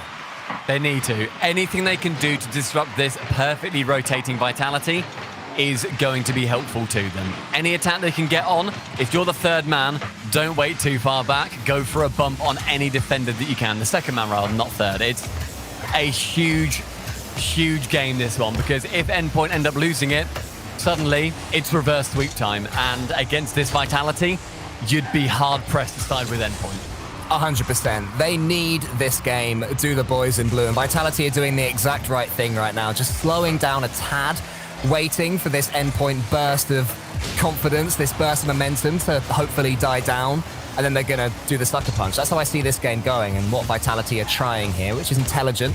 Wants to be suckered into a chaotic Endpoint game, but Endpoint still getting clean touches on the ball, getting some decent 50-50s that are going their way. Virtuoso tries to take a touch. This could be the moment where they're punished. Just wide, though. I mean, we're saying about how much Endpoint need to change. Look at how much they've held this game out. It's been nearly 3 minutes now, and there has not been a goal come in. Alpha, though, going to do his best to change that, but saved away by Vert on that backboard. Good block. So far, Vitality held to 1 shot per player. Endpoint have actually had more, but Norris, despite being credited with the save, scores the first goal. Oh no, was it Medsa? Yeah, it was! It was! Oh, that's pain. Pain. That's pain. Oh, he was having such a good game, and then the own goal. There have been some classic own goals involved in Vitality series so far today, and there was yet another one. Vitality do have the lead. It was K-Dop that's credited with it, but we all know watching this that Metsonoros is the real reason that Vitality are currently 1 goal up. But credit to Endpoint, they're still going. Virtuoso gets a double, gets a bit too much pace on that ball, so won't be able to do anything with it. But the frustrating thing here, Stumpy, is that I'd say Endpoint have been the better team in this third game, but they're 2 goals down, and it's getting away from them. Vitality are just taking every opportunity they get and trying to then stretch that Endpoint defense as much as they possibly can. No shots are coming in unless Vitality think they can score them. They're stretching the defense wide. Not on that last one necessarily, but they're stretching the defense wide, making them dive for a shot, and then there's another player waiting central to get the save away. And Alpha's defensive play has been absolutely phenomenal in this matchup. One of the best defensive performances I've seen in a very long time from Alpha. All of his pre-jumps are working. Everything he in particular is trying are working. And Vitality, everything they as a team are going for is coming off. There's almost a flip reset for Alpha on the attack. But Metsonoros stood up strong to set up Virtuoso, encourage him to come forward, try and force something. Maybe the 50-50 will fall to a player in blue. It's not quite happening, but they're battling on gamely. Our team Endpoint. There's a little touch over the top, which K-Dop will put to the side for Alpha. I'd say that Endpoint need a goal in the next 20 seconds or so, and the way they've played in this third game, if they get it, there is a chance that they bring this one back. Certainly a chance. It's a slim chance because Endpoint have just been cut out pretty much every single attack they have made. But Vitality, they want to be getting a third. That's all they are hoping for right now. But relentless chance. Metsonoros, chance to go central. Shot! Oh, no! Wave! Securing the ranked special. Doesn't mean that double touch, but he gets the first goal off the triple commit. That is what we call a Champ 3 double tap, where you smash it onto the crossbar where you should have scored, and you're fortunate enough to follow it home. But Endpoint, they drew a little bit of luck after the own goal that broke the deadlock in this one for Metsonoros, who now puts the ball onto the backboard. Virtuoso is following it, and he can't get it. Relating Wave the same again, and Metsonoros is completely out of boost. But look at Vitality. All of them in this corner. This 50-50 falls to Relating Wave. He puts it on target. K-Dot will put it into the corner where Virtuoso is waiting. Who's arriving? It's Metsonoros, but the shot's weak. And while Virtuoso tries his best to get some bumps and demos, it's just not going to happen. This is the final chance. Fairy Pete closes it down. Oh, the team and the ball hits the floor. So close again for Endpoint. And now they are in reverse sweep territory. This is, bear in mind, the first round of best of sevens we're having. Some fans will be looking at this thinking, oh, okay, that's that over with. It's been best of 5 up to this point. But no, one more chance for Vitality to get this game, and they go through unbeaten into our grand finals after 3-0ing Giants earlier, and Endpoint, unfortunately for them, potentially going out with a little bit of a whimper. This is where Endpoint need energy, and it's where Vitality need to knuckle down and just get it done. Yeah, we're looking at the highlights there of that game. What it doesn't show is how many opportunities Endpoint had there to take the lead in that third game. They just weren't able to. They fought till the very end. So there is momentum they can bring with them into game number 4 in this series. I think they've just got to try the same thing again. Any other day, they could have won that third game. Maybe with the same approach, the same play style, the same, throw everything and see what happens. They could do this. Yeah, and Vitality a level above. Truly incredible Rocket League to watch. In this potential final game, Endpoint needs something, and Vitality want to close it out. Ooh, Virtuoso did not want Relating Wave to get a touch there. They still need to keep the communication on point as well to Endpoint. It's all well and good saying, be unpredictable, be a little bit silly with everything, but your teammates have to know what you're doing, even if your opponents don't. That's a good touch from Virtuoso, missed by Relating Wave and Fairy Peak. Nexanoros comes in from the side. I was really hoping he'd be following that one up a bit closer, but it wasn't to be. But good pressure again at the start of the game for Endpoint. Great touch on by Alpha, credited as a shot as well. In midfield, he is lurking again, sends it high. Relating Wave can bat that one into the half of Vitality. Now, K-Dot round that right side. Taken over by Alpha, who does drop in a cheeky half rotate. That ball falls central and off that crossbar. Alpha again saving away. It came off a mistake as well from a Vitality player. It seemed that had let Endpoint in, but even when they themselves are the ones causing the problems, Vitality find a way to fix it, but not that occasion. It's flicked by Virtuoso. Endpoint take the lead. Virtuoso with that flick over will get the opening goal. K-Dop can't make the touch, but Virtuoso touches Fairy Peak away from a saving position. Now the chance to keep this lead in this game will become harder as time ticks down, because Vitality are not ones to give up this early on. No team at this level is. They are going to be pushing, they're going to be turning that screw and wanting to bring another goal back. What Endpoint can do though is just try and punish Vitality on the counter-attack. Maybe not yet, but as you mentioned, Stumpy, there will come a point where Vitality have to push a little bit further, a little bit harder than they're comfortable with. Whether that's going to happen anytime soon remains to be seen, but Relating Wave will try and block out Alpha. Once the backboard he goes, Alpha's got a touch here. Fairy Peak misses. So does K-Dop. And Metsanoris tried to get a touch there, but instead it's K-Dop that flicks it away. Saved by Metza, takes it into the corner, can turn again, but can't get it round Alpha, who in every single position he finds himself in does end up just getting that touch to keep it away from any attacker. Again, off that side wall, takes it away from Virtuoso.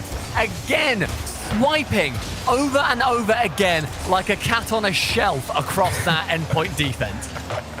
He is.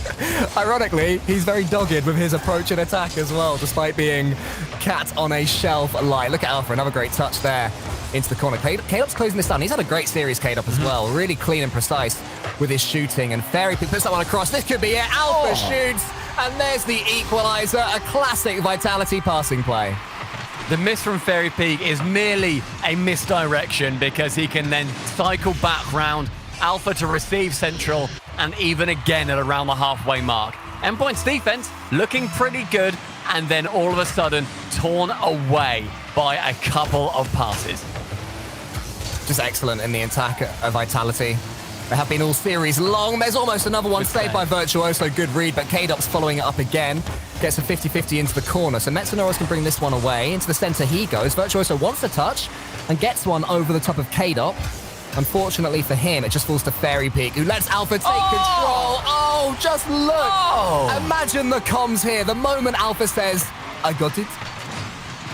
Oh, man. Fairy Peak can't get that next touch, and Alpha will go in from underneath and score the second for Vitality. The second in about 25 seconds as well.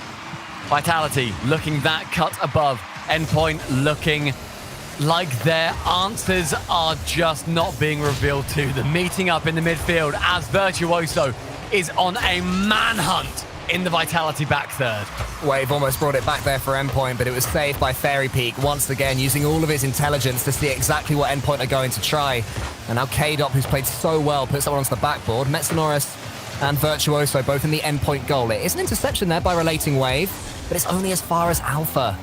It's a good touch into the corner there by K-Dop. He's going to get another bite at this one as well. Fairy Peak's arriving. Virtuoso's had a swing and a miss, but Metsanoris saves. Very good chance there for Vitality to score, but just ends up going wide. As now Virtuoso can dribble centrally. His upside down jump back to the floor to get him to the ground quicker to throw off the defense. Worked for him earlier in their series as Metsanoris goes for one, goes for the second. Virtuoso can't come in with the shot, however, and Metza delivers it central once again. Wave not ready to receive. Alpha tries to dribble in the same way that Metsanoris just did, but it wasn't quite as good. The ball just falls to Virtuoso in the center, gets one touch, then fakes another one, flicks it past Fairy Peak. Alpha has to be very careful, and he finds Fairy Peak with a huge doink just to get Vitality on the attack. It might be a goal as well. Relating Wave helps it round the corner, and surely, Stumpy, that is game, set, and match for Vitality. I tell you what it is, it's a doink assist. You don't see them frequently. Relating Wave had to do his best. That was either going in just by a roller, or it was going in with his help, and he made the right decision. Couldn't quite get to it. And now Vitality up by 2. The final 50 seconds, and this could be a 4-0 sweep for Vitality. After Endpoint looked so fantastic versus Top Blokes, they have been shut down by the Frenchman. I'm so curious to see Alpha's personal rating in this game as well, because of all the saves he's made. He's got a hat-trick in this game, the only goal scorer for his team, but that one's sneaking in. It's not over just yet. Virtuoso gives Endpoint a chance. Falling back down onto it after double committing. There's the chaos. Ends up throwing Alpha completely out of whack, and in the goal does the ball fall. One goal now, separating Endpoint from drawing along with Vitality. Final 30 is going to be huge. Metsanoris into the air. He's got Virtuoso next to him. Virtuoso does move the pre-jump, gets the touch, but K-Dop tracking it all the way. Such good defending from the multiple-time world champion. He's got this EU major in his sights. Won so much as K-Dop, of all of them really. Just need to see this game away, and they're in yet another grand finals. Relating Wave puts it to the side. Endpoint need this to happen. There's bumps going on. All sorts of stuff happening for Virtuoso, but Alpha, who else, takes the touch, gets his 4th of the game, and Renault Vitality will be your first finalists. Vitality must have said at the start of today, let's get this bread. And they've made good on their promise by delivering pain to Endpoint. This has been a huge performance by Vitality to go 7-0 through these major playoffs. And that's it. That's them through. Grand finalists in Vitality. Another grand final for K-Dop. He just never fails to make it. After going out in the semi-finals of EU Regional 1, going out in the semi-finals of EU Regional 2, Vitality have turned it all around, and they are proving that they are at least in the conversation of being EU's premium team. Whether they are or are not compared to BDS is up for you guys, but there's definitely a cut above between those two and everybody else. But who will find their way into the grand finals to face Renault Vitality? Will it be Team BDS or will it be Galaxy Racer? Make sure you come back after this break to find out.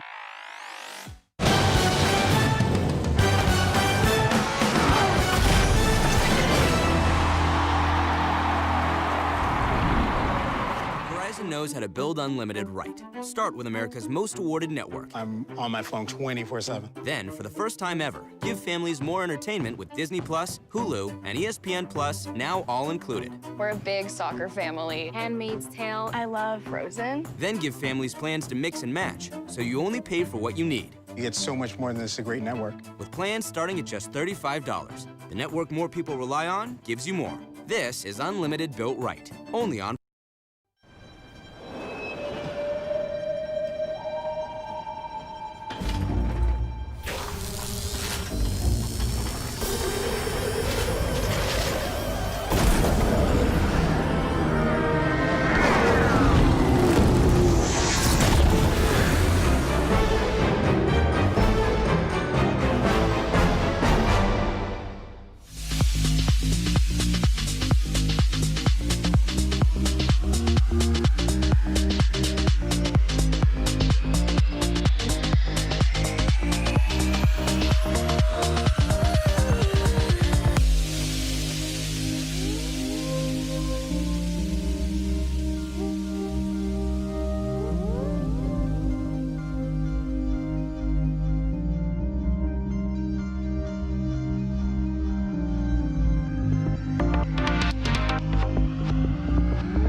Hello and welcome back to the Rocket League Championship Series brought to you by Verizon. You're watching the European Fall Split Major. I'm Leaf and alongside me Gibbs and Shogun. And Shogun, we are getting the fast day that we thought we would get. I don't know what is happening with Europe right now. It used to just be pure chaos, didn't it? I remember season 5, we were all trying to do prediction stuff, and no, I don't think anyone got like above 60%, which was absolutely, we thought it was ridiculous at the time, but right now it'd be very difficult to predict anything below a 90%. Europe has just been almost the predictable region so far.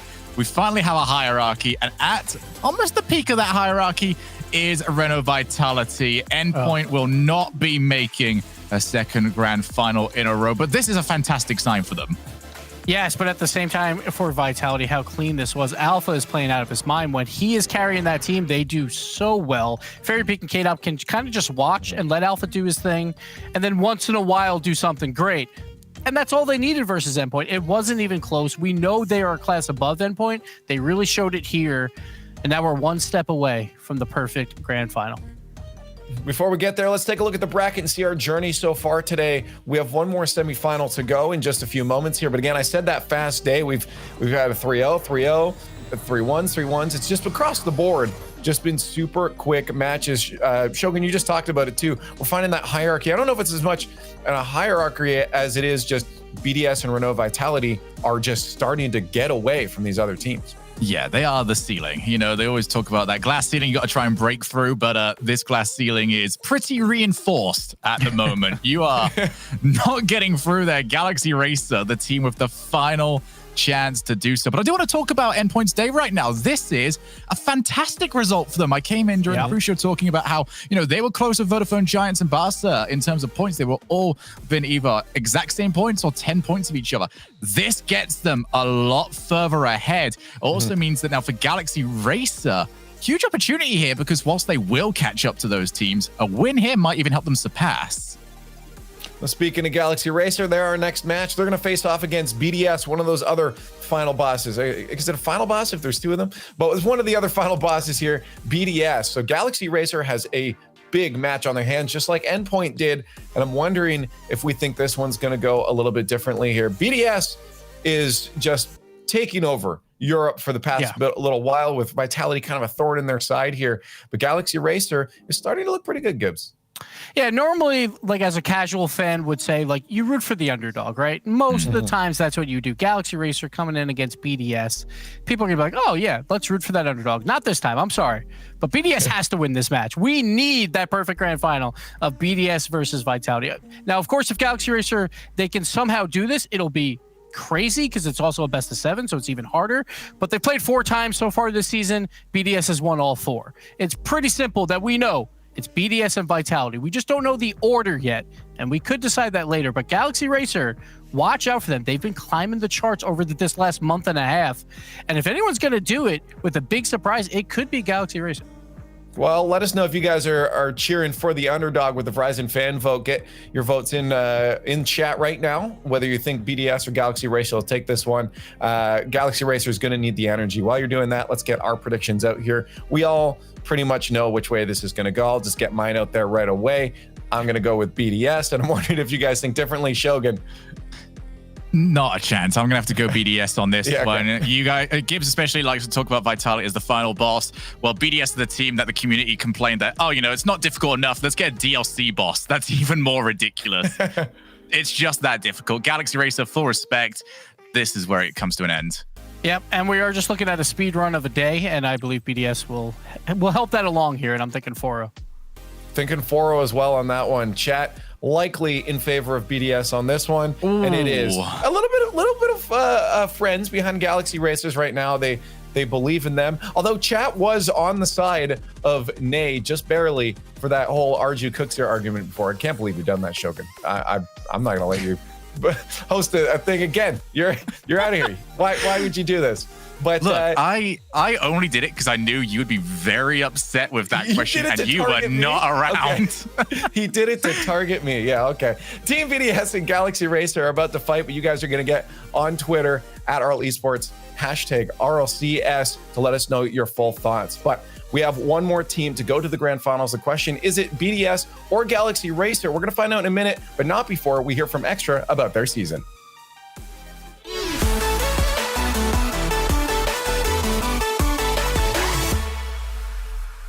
During the off-season, 3 teams asked me to try out with them. It didn't went that good with all of them. And then I got BDS asked me to try out. And playing with BDS from the start, it was surprisingly good. We got really good, really fast. And I think seeing me succeed with BDS got teams a bit shaky about their decision about picking me up. And then there's a good hit. Oh my goodness, it goes in. I didn't think Extra had the angle. It bounced off. After my last season, I wasn't expecting to bounce back that good with a new team, but I'm feeling very good, and I'm very proud of what we achieved as a team in 3 months already. Does he have this by himself? He does. What on earth happened here? On the field, I think Mark is the most offensive player. I am more defensive, but still quite offensive, and Monkey Moon can do like everything, and we try to buy him space to make some mechanical stuff since he's pretty good at it. 2 games down overall. This could be it, Monkey Moon. Top corner hat-trick hero. Last season we were having 1 game each week, and now we have like so much games to improve and work as a team. So I like the new format for that. Response to every time of BDS. They're going to walk in a first goal, and I'm not surprised. Giants. I think the best team in Europe is probably Vitality and Giants. We still managed to win some games, but they are playing very good. And Giants is playing a very aggressive playstyle and very fast as well. So it's pretty hard to play against them. Compared to other teams in EU, I think we are easily placed in a solid top 4, and we are reaching for the top, and when we are in the zone, no one can stop us.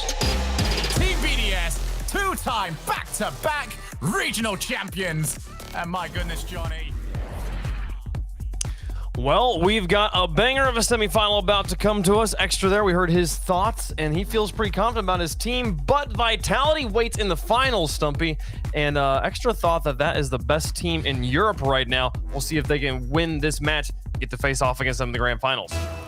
Interesting to see that he didn't put himself in that #1 spot, where they have ended up winning 2 of the regionals so far, and Vitality only managing to beat them once in these regionals. So very interesting perspective from Extra. He also put Endpoint in that #3 spot, so maybe his words aren't to be trusted, but Extra will be doing his best alongside Mark, alongside Monkey Moon, to take down Galaxy Racer to make it through from these semis into our finals.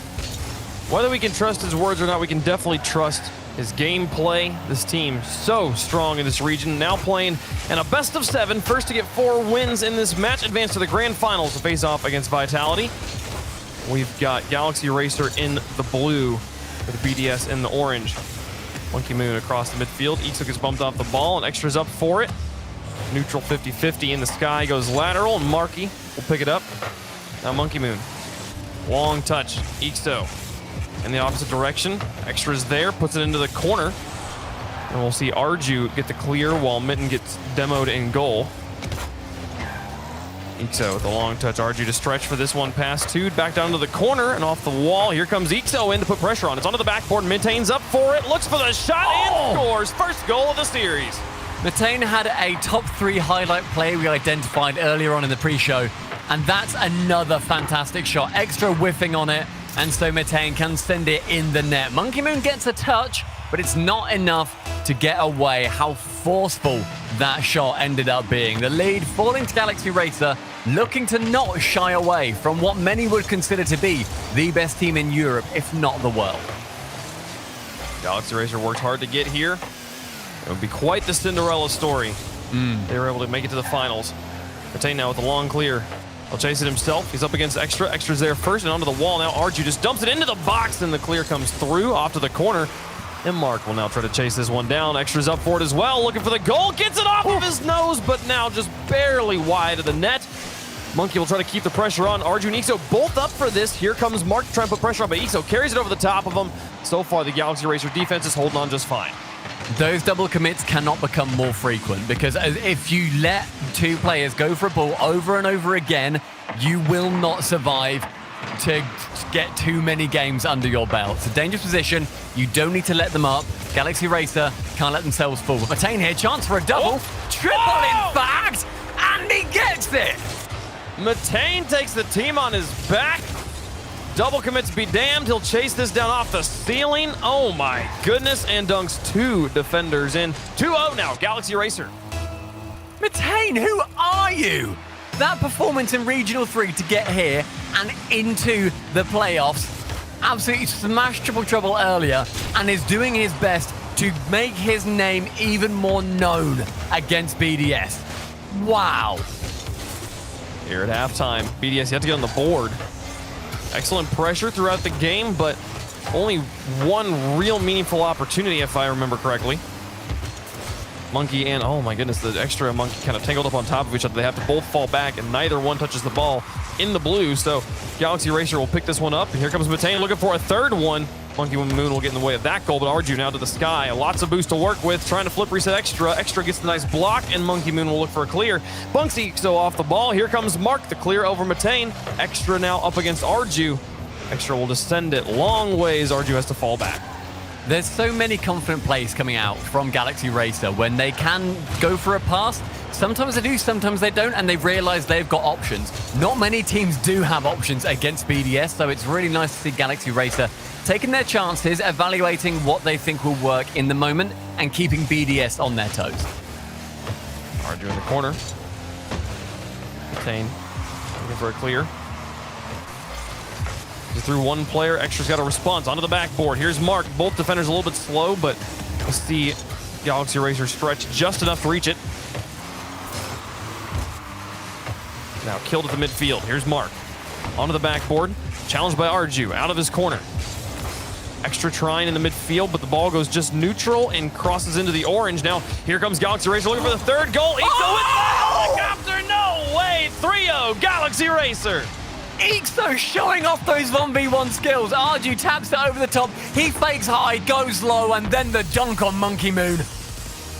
That is a sublime play from Ixo. The main 1v1er on that roster is showing how worthwhile it was to grind that forbidden playlist. Man, Matane with 2 excellent double taps and then a 360 no-scope. Galaxy Racer came to play in these semifinals. We'll see Itzo putting the team on his back as well. Monkey Moon trying to clear and looking for the first goal. BDS entirely shut out right now in game number 1. What a sentence to hear. BDS shut out in game 1 and it's 3-0 to Galaxy Racer. They have, yeah, it's not like it's been like a super slow game of just midfield contact. They're getting beaten heavily right now. Here comes the contact. This one will be the first goal, marked by a will get them on the board. 26 seconds left, only down by 2. Do you remember when I said that they shouldn't be double committing? That's kind of why, because you leave the net completely open and marked by 8 can get 1 goal. Will it be a consolation goal, or will that be the start of a comeback? You can double commit as long as you absolutely blast the ball, but the touch was very, very flimsy there. And yeah, it's not going to work out for him. 20 seconds left. Ball bounces in the midfield, and we'll see BDS takes their time getting control of this. Mark going to try and set it up for Monkey. He's got lots of boost to reach this. Onto the backboard. 2 players missing. Ixo's got the clear. That was an important attempt with 9 seconds left, and now flying back down the field, looking for the counter-attack into the box. 5 left. This ball just needs to fall in, and it's not going to. Matane's going to get in the way and into the corner. That'll secure game number 1 for Galaxy Racer. And whilst Matane and Ixo had just an incredible performance to get those double taps, get those 360 no-scopes against the defenders, Arju, very weak game number 1, and yet Galaxy Racer still absolutely smashed it. I'm intrigued to see the performance that Galaxy Racer can wrangle once Arju gets himself on the board in a meaningful way. Yeah, for sure. Well, Arju here to me playing sort of the Turbo Pulsar role of just be wherever your 2-star teammates aren't, and just make sure you're covering things. Like Ixo and Matane had an amazing game, both on the goal line of both goal lines. They played very, very well, putting them the majority of the shots, saves, and goals for their teams. But Arju, at this point, if the play for him is be passive on the side and just make sure nothing's really slipping through, they kept BDS to 1 goal, and there was like 6 shots there. So I feel pretty confident the Galaxy Racer feels great coming out of game number 1, and my eyes are on BDS. Where do they need to find their adjustments heading here into game 2? One thing that they have been so good at previously is their space and how much they use it. They won't bunch up. They will spread out across the map and make it so every single attack and defense comes from multiple angles, but never at the same time. They can just cover the goal frequently. Instead, though, they are bunching up frequently. There's been a couple of double commits that you identified earlier, Wavepunk, and it's not looking like the BDS that we know and love. And early chances already for Galaxy Racer. Yeah, and stylish ones too. High risk, kind of medium reward. It's hard to talk about reward in Rocket League because there's really only one reward you ever get. So, like, high risk plays are almost always never worth it. And there we saw them, Ixo, falling off the ceiling looking for crazy shots that are going to put them into a kind of awkward no man's land spot, but they're feeling comfortable enough to go for this, and they're keeping the ball the whole time. BDS struggling to gain any semblance of ball control. Mark will try to go for the dribbles, gets through 1, and now here's an attempt on the counter. They get it just wide of the net. Arju will find a clear off to the corner.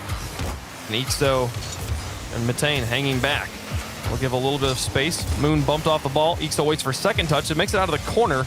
Matane with a bump onto Mark, but now Mark looking for the dribble plays. Matane out of boost. He'll just try to follow this and pitch it. Gets neither of those things.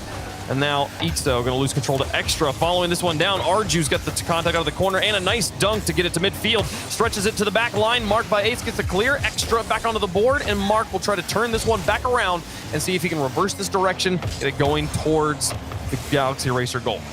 I don't think there's a sadder thing to look at in Rocket League than a failed pinch.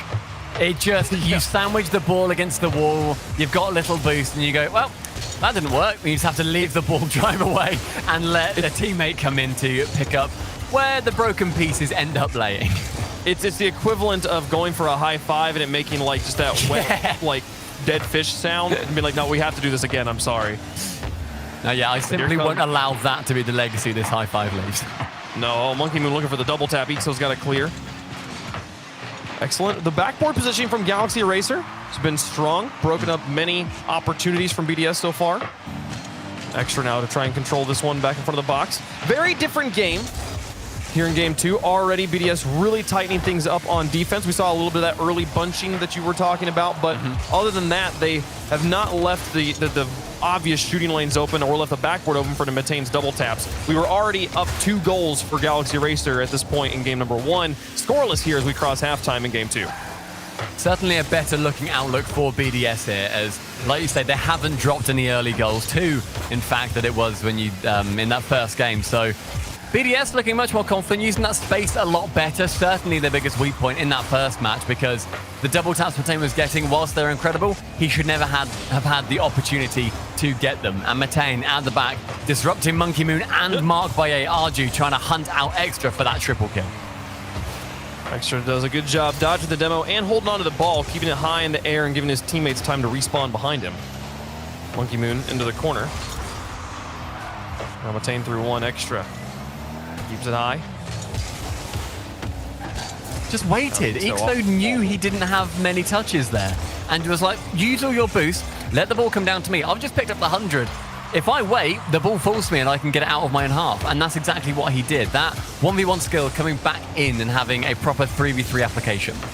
Arju and Matane trying to connect in the midfield, turn this one right back around. It's a good read from Arju. Now Matane off the wall, and a shot from Ixo sneaks behind the defenders. Galaxy Racers up by 1. It took him a little bit longer, but Galaxy Racer find the scoreboard once again. Ixo gets it over the top of Extra and Monkey Moon, who both committed and neither touched it. There was just Mark sitting in the net, thought 2 would go. They did. No touch came in. Galaxy Racer, the lead in game number 2. This would be the upset of the century if this comes in. This would be huge, but do not forget, this is a best of 7, so these teams a little bit more room than usual to warm up, come back into the series. Monkey Moon has a savior medal here in game number 2, but they've got to find a way to get onto offense. No goals for them in game number 2, and only 1 from game number 1, being outscored 4-1 so far in the series. Matane shoots for the upper 90. Monkey Moon's got it away before it could bounce off the backboard. No Arju with the attempt. Monkey Moon to the sky, and Ixo gets in the way.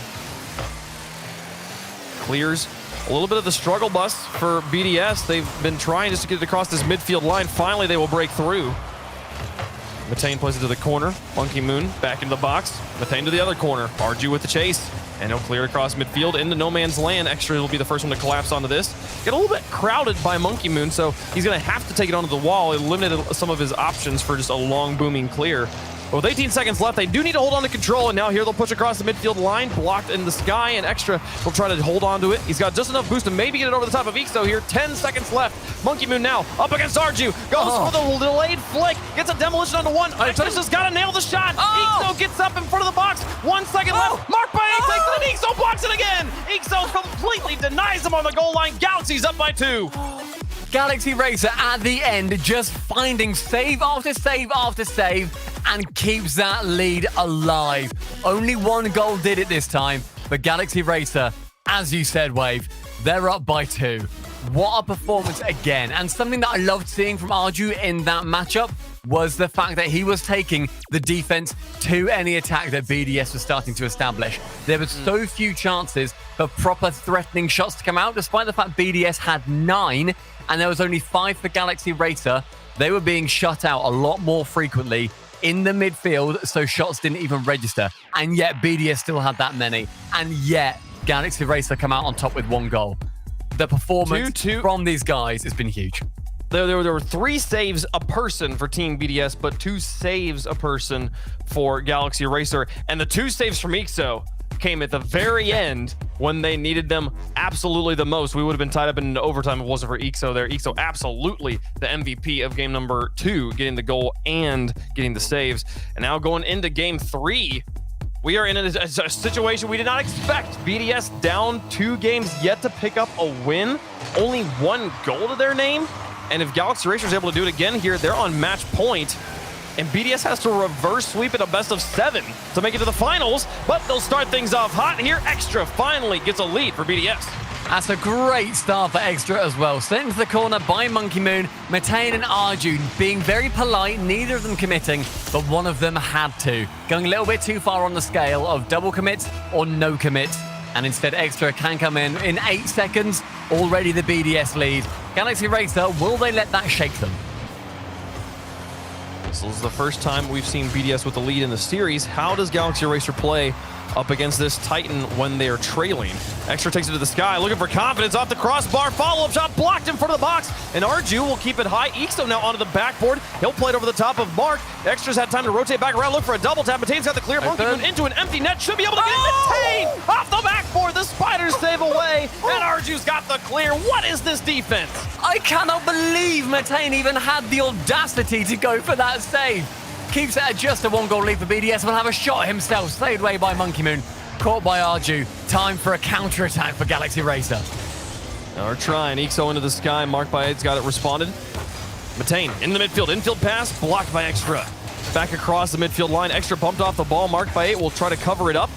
See if he can get the pass game on. Matane takes it away. Monkey Moon to the sky. Arju will just stall it. Extra's going to try and take this shot, but too many defenders in the way. Ixo now through the sky has got it over the top of the front line and then dunks it on Monkey Moon to keep it in the corner. Now up high, Monkey Moon, can he hold on to control? Matane with the answer, then trying to fall on this one. Extra will get the clear. We'll see BDS get a breath of fresh air for just a moment. And now look for goal number 2. Mark by 8 sends it to the corner.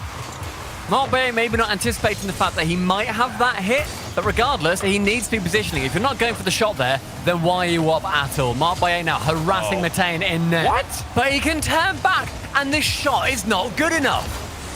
Again, the goalie gets bumped out. The net's completely open. The shot goes straight to the corner. Not even post bounce or crossbar.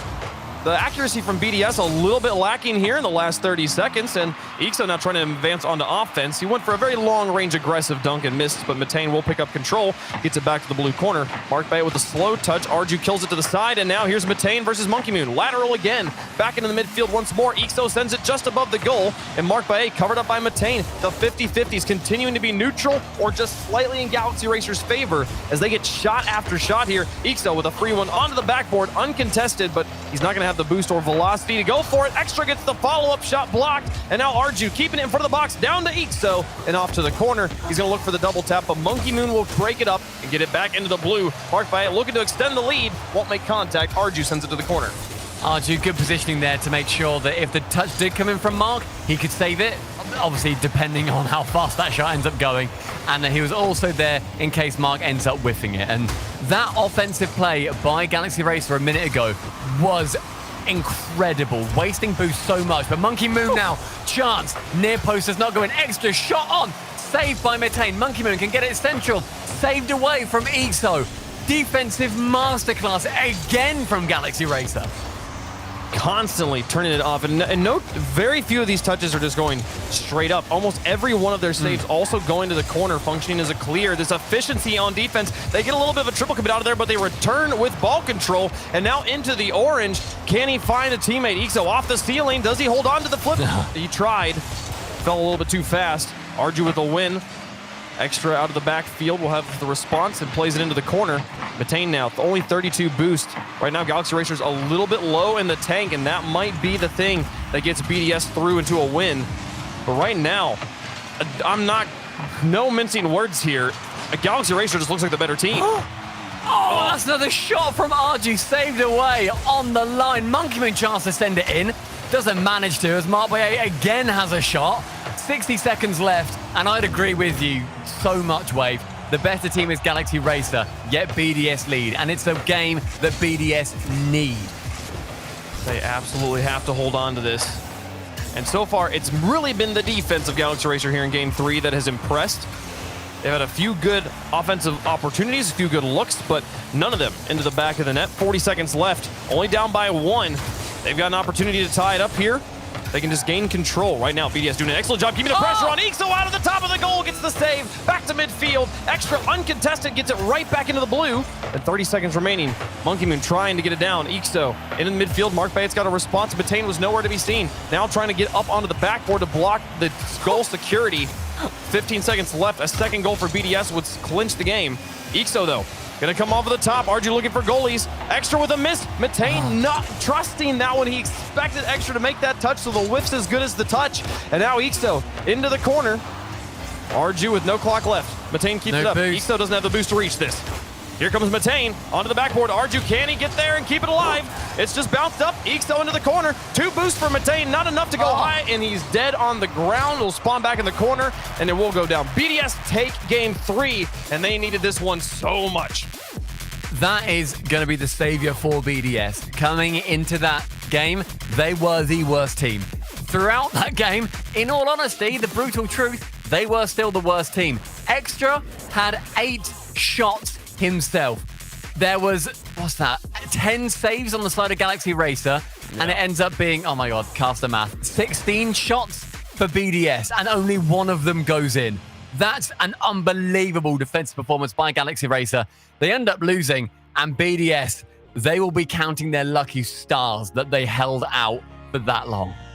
I mean, they still are outscoring BDS 4-2 in the series, but the goal line defense clearly on lock. Unprecedented, world class right now from Galaxy Racer. They just have to be able to combine it with a little bit of transition play. Only 3 shots for them in that game. They spent very little time in enemy territory. They've got to find a way to get on offense more at the same time as keeping that lockdown defense. They're able to do that. They're able to beat probably anybody at this point. So I don't know. I'm excited to see how BDS continue here into Game 4. Can they tie up the series at 2 apiece?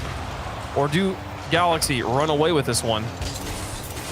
The thing is, we have seen this exact situation happen before with BDS versus Vitality, where Vitality took the first 2. Everyone was thinking that Vitality end up taking the series, but then BDS come back with 4 games in a row. That was in semifinals in regional number 2, and history may well repeat itself. 4:22 on the clock. Galaxy Racer trying to change history and give the result nobody predicted.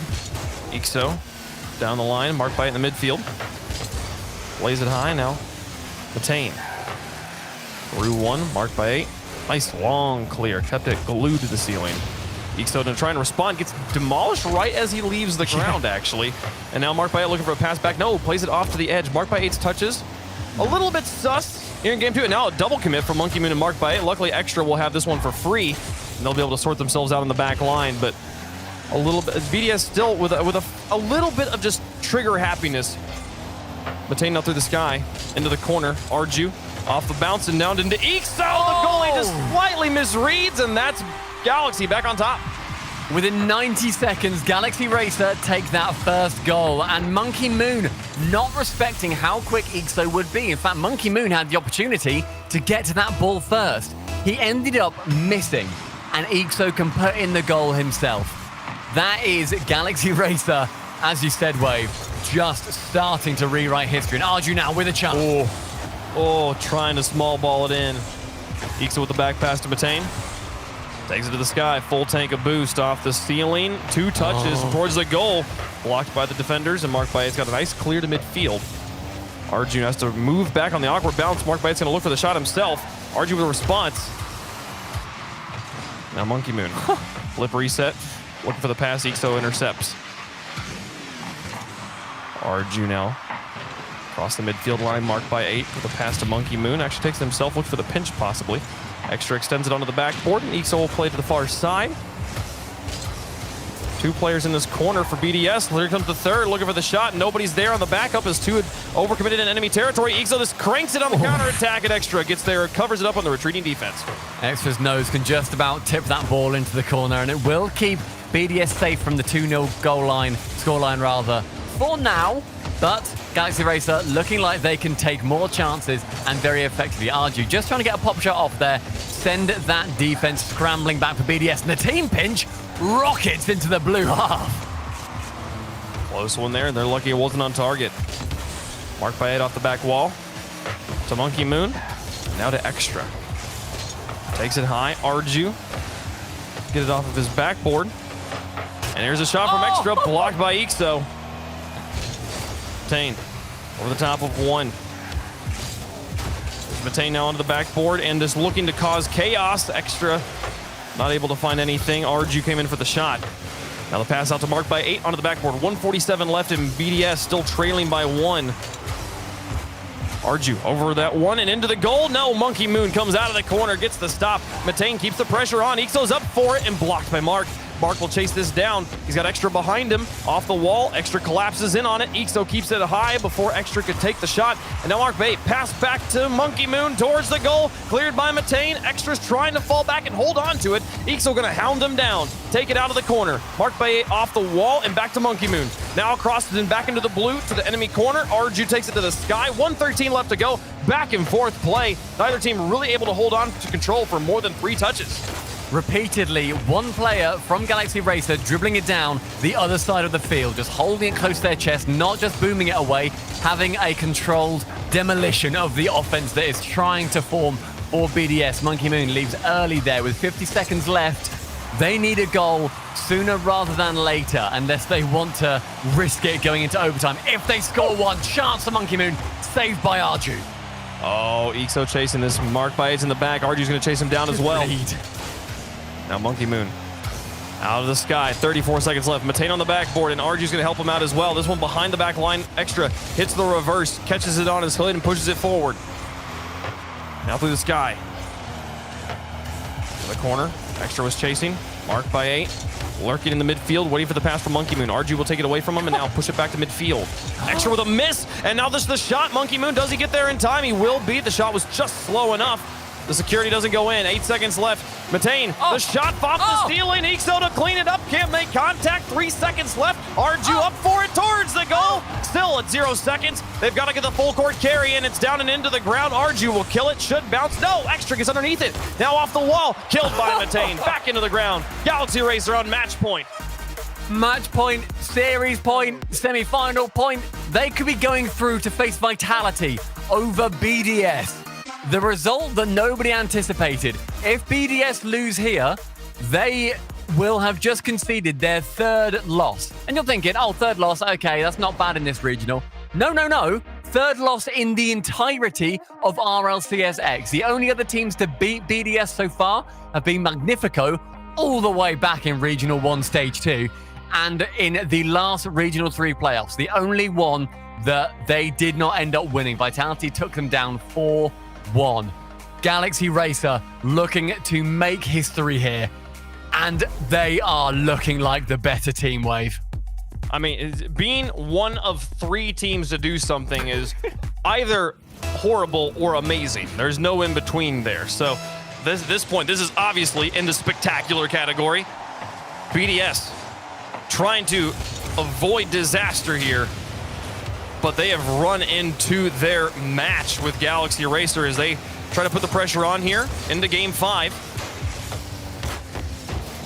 Vitality waits in the finals for the results of this match. Dane putting pressure on. Backboard defense clears it fine. Mark with a missed extra. The flanking follow-up. Monkey Moon sends the shot in. The defense kept grounded by the rest of the team, and that's BDS up by 1.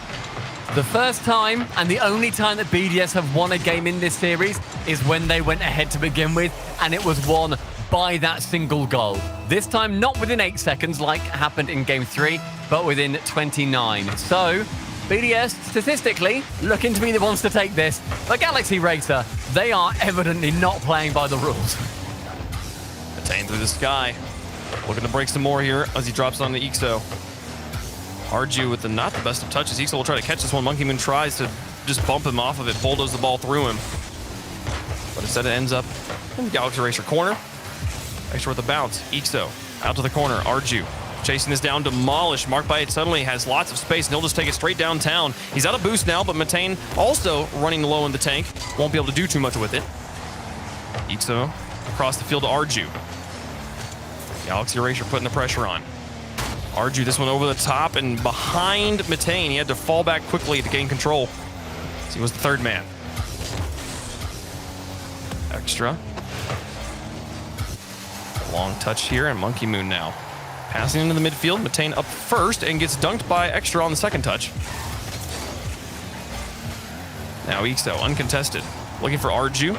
Into the box, and Extra with a long field clear. Matane might not reach it, but the ball is just wide of the net. The long-range goal opportunity there, having to keep Galaxy Racer honest. I really like seeing when a player changes their trajectory because they've realized they missed it on the way back. And they're just like, okay, I can't get that. I'll turn and just perfectly send it into the corner. Matane has been incredible in this series so far and looking to continue that amazing performance. For BDS, holding strong, a lot of midfield play in this game. Unlike the other ones where it has been very end-to-end, shots coming in left, right, and center, and even better saves to keep it even. This time, just seeming to be somewhat quieter from both teams. Galaxy Racer avoiding that winning tilt as best they can, because that's their own enemy right now. It's getting in their own heads, but Arju waits central. Oh, Matane, I think he got the flip reset, but ran out of airspace. Here comes Monkey Moon. Over the top. Ixo with a block, marked by 8 up to try and extend the lead. Looks for the double tap, doesn't make contact. And Monkey Moon now pass across to Extra. It's wide, marked by 8's gotta be there, but blocked by Ixo. Now the pinch down the field and into the orange. Monkey Moon will send it high, marked by 8, tries to reach this. He's gonna barely touch it, and it's onto the backboard, follow up by Extra. Just gonna be so difficult, that ball rolling straight down the wall and not into the goal. Arju now, pass into Ixo. Infield pass missed by Ixo. An opportunity on the counterattack, back in the midfield. Here's Matane, sends it high. Ixo on the follow-up, no one was on the backboard. Ixo misses again. Arju has to send it off to the edge, and Ixo, 2 opportunities to tie up this game, whiffs both times. He has been absolutely clinical with his finishing so far. The pressure potentially starting to get to him. Just little mistakes start to come out of the woodwork, and Mark Baye waits in a position to receive the pass from Monkey Moon. Doesn't manage to get there, but it's just showing that those opportunities will be arising. Shot, top corner, saved by Matane. Talk about experience. This team, Galaxy Racer, the underdogs here. The farthest they've made it into an event like this. making a name for themselves right now, but it is so difficult to make that name on one go. Here's Arju. Got it over the top of one, shot on target. Metane's got the block, and Metane has not faltered under any pressure at any point in this series. Arju to follow this. Up against Extra, to the enemy corner. Ixo, nice read. Gets back down, though. No follow-up from the rest of his team. Metane and Arju both too far back. That's frustrating to watch when you see such a good read come in and it doesn't end up getting anywhere. Metane, again, repositioning himself in midair. Does manage to get the block away, and with 40 seconds left, tables have turned. Galaxy Racer now needing a goal. 36 seconds left to do it. But only down by one. Plenty of time to play. You can play in a 0-second time, but Extra gets the dunk on the goal line. That changes everything. Not going down without a whimper. BDS, the bump from Mark by 8 allows Extra to work his way in and 1v1 himself against Ixo. 2 goals clear. That is a big mountain again for Galaxy Racer to climb. And Game 6 might just be on its way. They needed that kickoff goal. Didn't find it here. Now down by 2. Playing into 0-second time, no longer an option. Arju tries to stop it. Extra into the sky up against Ixo. Plays it off the wall. Now Ixo against Metane. Through to Extra with 7 seconds left. We'll send another target on. Metane and Arju. Long clears here that needed to drop in, though, on that touch. It's not going to happen. And with 0 seconds left on the clock, BDS win a second one and get themselves to Game 6. They're going to have to win that game as well, and then Game 7 at this point up against match point. But this suddenly feels more doable. It feels absolutely crazy to me, Wave, to hear you say, and BDS win their second game when we're on match number 6 now. Nobody expected this to happen. We are in absolutely unrivaled territory. It's an amazing performance by Galaxy Racer, but BDS evidently not letting it get to them. They have won 2 of the previous regionals, and they are showing their composure, working through, taking each game as it comes. And early goals are certainly benefiting them a lot right now.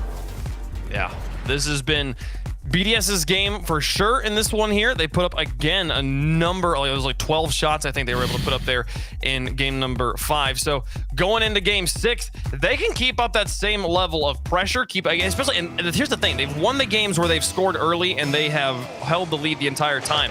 So first goal accuracy, first goal, really a defining point in the game. There's a moment for you to pay attention to in this series. It's right now. Who scores first here in Game 6? Because so far, that has dictated every game. I mean, the player to watch in this as well is going to be Ixo. Oh, chances marked by 8 off the crossbar. Saved away. Post. And then Ixo in the corner. The man I was just talking about, where he missed 2 very good chances to score in that 5th game. And he won't have forgotten that. Can he work his way back into having a decent mental state? And so he can be the player that he has been so far. Confidence is key for him. Do you want to talk about players missing golden opportunities? Marked by 8 multiple times in this game, in this match, the last 3 games, has had open nets to shoot at and has missed. And especially right now on goal number 1, to be able to get that lead in the first minute, so critical. You know he's kicking himself over that. Hopefully he can reground himself and find his accuracy again. Arju into the corner, marked by 8 with a nice dunk through 1. It's by 1 player. Monkey Moon sends it up for 90. No, too high. Metane with a long clear. An Extra to fall back on this one. Marked by 8 calls him off. Ian Monkey Moon turn this around on 2 touches back into the blue. I believe Monkey Moon thought there'd be another player from BDS working his way in, but Metane, I thought he could get the double there. He's done that already. I wouldn't put it past him to do it in what would be the series winning match. But yeah, I think Monkey Moon thought there'd be a person central for him to get the touch to. There just wasn't in the end. As Mark by 8 saves this away, 90 seconds have gone and no goals have been scored. Arju trying to stop that right now. Ixo with another miss. Marked by 8 sends that one high. This miss from Ixo a little bit more understandable. I don't think he expected the bounce to come directly at him like that. But Arju now out of his corner, trying to set up his teammates. Monkey Moon gets to the sky so quickly. Marked by 8 with an excellent setup. Here comes Extra to get the first one in. Just barely finds the tiniest of windows, and BDS is up. Any fans of BDS that are also statisticians will be happy because it's the first goal for BDS. Historically, they win these now. A little bit later again, though, for their goal. Did take 2 minutes this time. It's got gradually further along before the first goal has been scored. And Galaxy Racer, they are hoping in their heads and in their hearts they don't let this slip early, because this attack all of a sudden has so much more bite to it from BDS. Again, while you're bringing up with the stats, the first goal has won every game in this match. Galaxy Racer going to have to buck the trend. Does that include Galaxy Racer, do you know? I believe so, yeah. No, Galaxy Racer has scored first in every game that they've won. We've had the last, since game 2, no team has scored in both. Game 1 was the only game where both teams scored. Yeah. So it's been just alternating shutouts. Here comes another one. Ixto's got the block on the goal line. Now back in front, Monkey Moon onto the backboard, looking for that second goal. Marked by 8, finally finds the back of the net. 2-0 BDS. That's a confidence maker, that one, because the pass comes in, all the hard work from Monkey Moon, around 2 defenders, and Mark just has to play tap-in, gets it in. And with just over 2 minutes remaining, BDS starting to build up their barriers. Their walls are going up, and Game 7, if we follow history, is well on its way. RG going to try and change that history. Again, you brought it up earlier. BDS going up on Vitality 2 games, and we felt like the series was over last time they played. And then BDS comes back in a best-of-7 to win it. And now, after dropping games 1 and 2 again, BDS have rallied and are looking to send us to Game 7 once more. Vitality waiting in the finals for the results of this match. At this point, I think they're happy to. I don't. If I'm Vitality right now, I don't know if I want to play either of these teams. Both have looked so deadly. His extra scores a 3rd goal. RG sends it to the corner, doesn't roll up how he wanted, and from extra, the 2-1 is completed alongside Mark by 8. A complete outplay for BDS. That's the 3rd, and that should secure Game 6.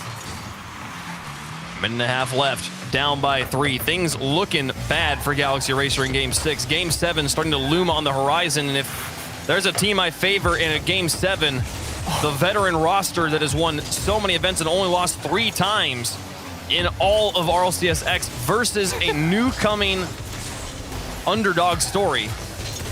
I'm going to favor the veterans every time there.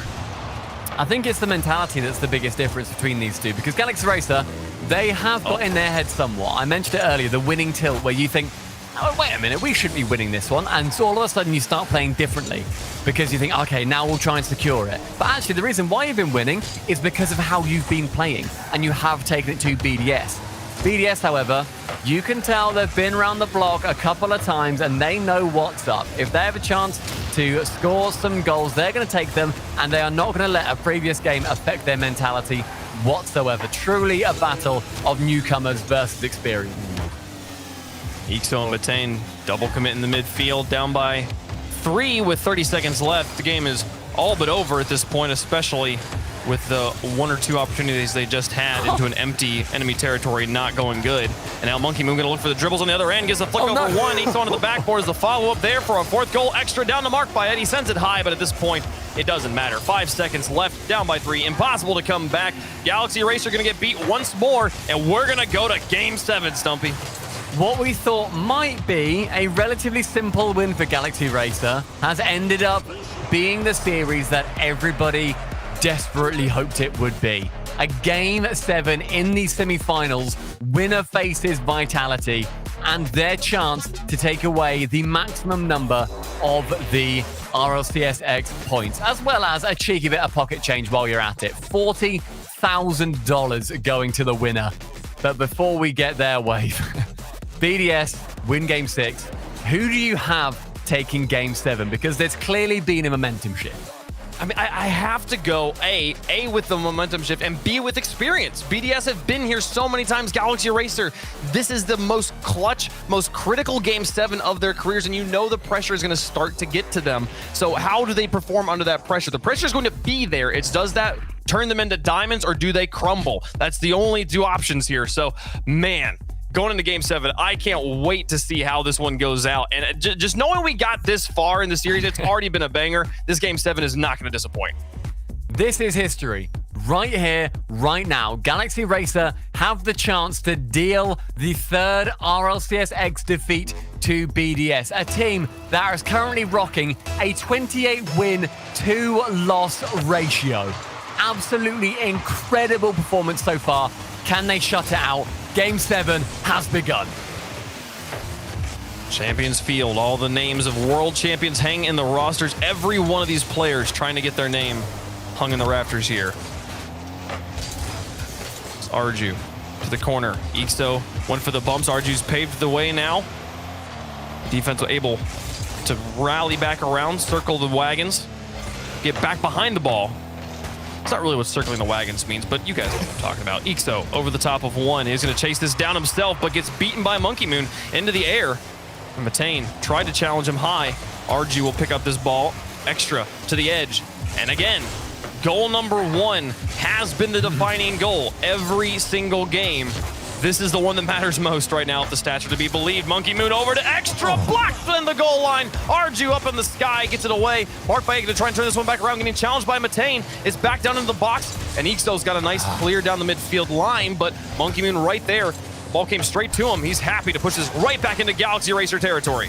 Ixto just handing that ball away. Didn't want the responsibility that entails, but I mean, we've seen a couple of saves come out already. Arju is well back on form, looking to be taking this Game 7 to BDS. I don't want Galaxy Racer to play scared here. I want them to be confident, and Matane is the man to do that.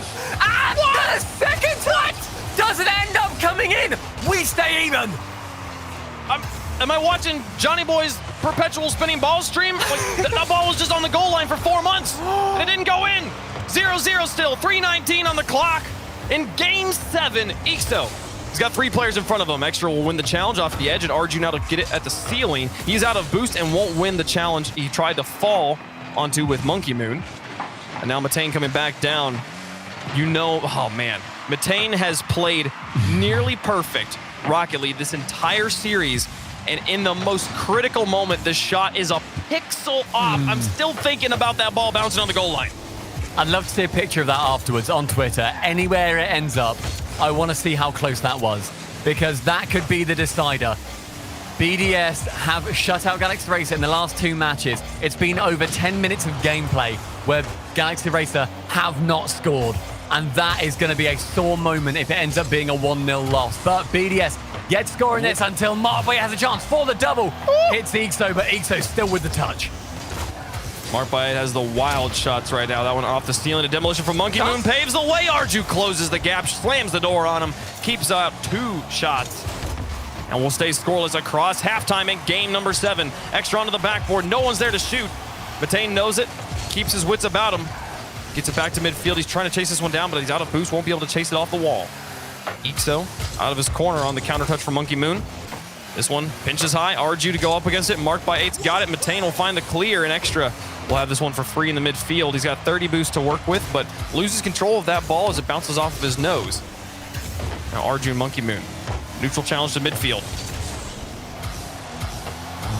A miss from Matane. Ixto gonna have to clean up. Now Arju. A bounce on one, dunked by another. Here's Matane. Slow plays. He didn't have the velocity somehow to get up for that, but his teammates covered up for him. 1:27 left to go. Still scoreless in Game 7. The ball has not been out of that back third for Galaxy Racer for a long time now. Desperately trying to get across the halfway line, but Extra keeps it once again in the attacking phase. Chances finding themselves for BDS, none of them being taken though, as Matane finally finds Arju. Can this be the moment that matters? They didn't commit to the play. And their clears are going straight down the middle where the third man can most easily reach it from no matter where he is. BDS constantly keeping this ball trapped. And now finally a demolition, a play into the corner. Arju gonna crash onto it. The spawn actually clutters up the defense. Monkey Moon gets it past Ixto though and gets it back on the field. Final minute, still scoreless. Could we have our first overtime? Matane to the edge, marked by 8. To the corner with Arju now. And he wins another challenge. Ixto clear. The clear games have been so good. But the midfield presence for BDS is always there. The response constantly coming through. Ixto again just caresses this ball to the corner. Matane to the edge. Marked by 8. Chance. Gonna just send the shot. It's high. Pinched off the crossbar by Ixo. Extra reaches this one, but it's still going into his back third. 10 seconds left. This touch not the best. Arju up for it, but two offensive players committed. Matane in the back line's got to do it all by himself. 5 seconds left, and the ball is high in the sky. There's a touch to the midfield. Clock is dead. Overtime, game 7. Next goal wins it all. Because of course it does. Best of 7s going to overtimes. They're a staple in Rocket League, and Matane wants to get a double tap to finish this all off. Ixo now with a chance to get it central. Extra though, being that goalkeeper to keep it away. Chance for Arju, that will float dangerously as it's tapped away by Monkey Moon. This is where men are separated from the boys. Gods are made. This is insane. So much pressure there from Galaxy Eraser, but now back on the defense. This is where they get trapped. They get just caught in an endless loop that eventually they crack. They've got to get back out quickly, and they do. Matane now out to the edge, and it's starting to look like game 1 Galaxy Eraser all over again. The pressure's starting to build. The double tap's being hunted for. Arju through one. Ixo up for it. Doesn't make contact. Matane looking at Extra with a miss, and Matane will bite back in. Looking for Arju in front of the box. The clear from the defenders, not the best. Marked by Ed up for it. Arju with the setup. Ixo nowhere to be seen. In the midfield, playing safe during overtime. To the backboard once more. Monkey Moon out to the edge. Matane waiting for it. Gets the demolition. Paves the way for Arju now. He gets it past the backboard. No, Extra gets a nice touch on it, and it's back to midfield. Marked by with the clear. It's all up to Ixo in the backfield. And he'll get it around the corner from 1. Killed on 2. Arju got gets a demolition as well. There's a bump from 1. Marked by 8 to win. Matane to save it. We keep playing. Matane again saving the skin of Galaxy Racer, but the attack continues. BDS want to even more. Ixo saving it away from the line. Matane, chance to continue down. Steals that boost away. This attack can decide it all. Marked by 8 steals it away from Ixo, and we stay 0-0 overtime. Arju in midfield. Extra. Now with control off the wall. Ixo and Arju both up for it, but Ixo calls off Arju and now gets so many touches on this. Monkey Moon's not quite able to block it. The ball going laterally at midfield. Marked by It's got it first and into the corner. Arju back down. Matane trying to challenge Monkey Moon, but he gets it all the way to the backboard. Ixo with the stretch, knew nobody was up for the shot. Ixo though with a miss, and now Arju gonna get dunked by Extra onto the backboard once more, and it's up to Matane. Monkey Moon to the corner. Now Arju. Through 1 Matane. Gets it through into the orange corner. Bouncing high, Extra up for it. Ixo's got him beat. Now back towards the box, and Monkey Moon with a nice touch. 2:38 as things stall out a little bit. Bit of ping pong back and forth from these teams. Matane onto the backboard, and he pinches it across the goal. No shot available. I like seeing the Galaxy Racer guys taking the boost away as there are chances finding themselves. Matane shoots, marked by 8 saves, and that will be the 4th shot in total for Galaxy Racer in this game. Ixo going from end to end, from shooting to saving, and everything in between. Here's Extra out of the corner into the box. Monkey Moon's looking for it, but Ixo off the backboard's got it. Marked by 8. Setting up Extra. He's got a full tank of boost, but couldn't reach the ball. Marked by onto the backboard once more. Monkey Moon's going to try. He wanted to reach it, but the rest of Galaxy Racer still there. The goal line defense, the savior for Galaxy Racer over and over again. But can they find one moment of offense? Just one's all they need to cause the upset of the season.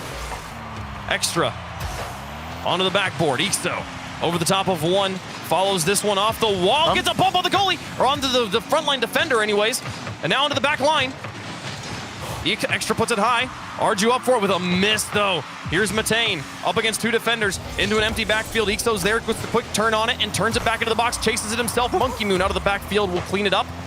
And now marked by 8 towards the goal. Arju and Matane both up for this, but they get an excellent punt. Stalls time in the air. They'll have time to sort out the double commit and get back on offense. 4 minutes into overtime of game 7. One miss will decide this. That's all it's going to come down to. The defense has been absolutely incredible from both teams. Nobody letting many shots come in on target as Arju sends it central. Ixo, chance to finish it. Matane up and cleared from the backboard by Extra. Still no misses to come in, but it will be crucial. Arju now, chance to get it central. Another boost steal, playing for the future. Extra Through this guy, kept it high, but lost control in Arju. We'll get it to Matane on the wall. Matane with a miss. Here's Mark by 8. Is that the miss that secures it? Mark by 8 off the crossbar. Monkey Moon to finish it. BDS still have not been beaten more than twice, and they will play against Vitality in the grand finals. It took 5 minutes. It took 1,000 shots and 1,000 saves. And in the end, BDS reign supreme. Galaxy Racer taking it as far as they physically could have done. But the storyline sometimes just has to be the storyline, as BDS will be facing Renault Vitality in the legendary grand finals I'm sure that will be coming up. Stumpy, can I remind you, like 12 seconds into the game, Matane's ball bouncing on the goal line. Oh, that was this almost game. in. And how different this could have been if it was just a pixel more. I don't know what direction it needed to go. It happened too quickly, but my goodness, BDS, when push comes to shove, they shove the hardest. Still, only been beaten twice in the longest, most arduous season of RLCS that's ever happened. Has there ever been a team like this? There has never been a team in either region that has performed as well, as consistently as BDS have. But they will now need to face off against a Renault Vitality team that has gone unbeaten in these playoffs. They've taken down Giants Gaming 3-0 in the quarters, 4-0 for them against Endpoint in our semis, and now BDS hoping to deliver at least one game against them to take them down once and for all. It is so up in the air, and I'm so excited to watch it. Everybody, return after this break, because history is in the making here in Rocket League.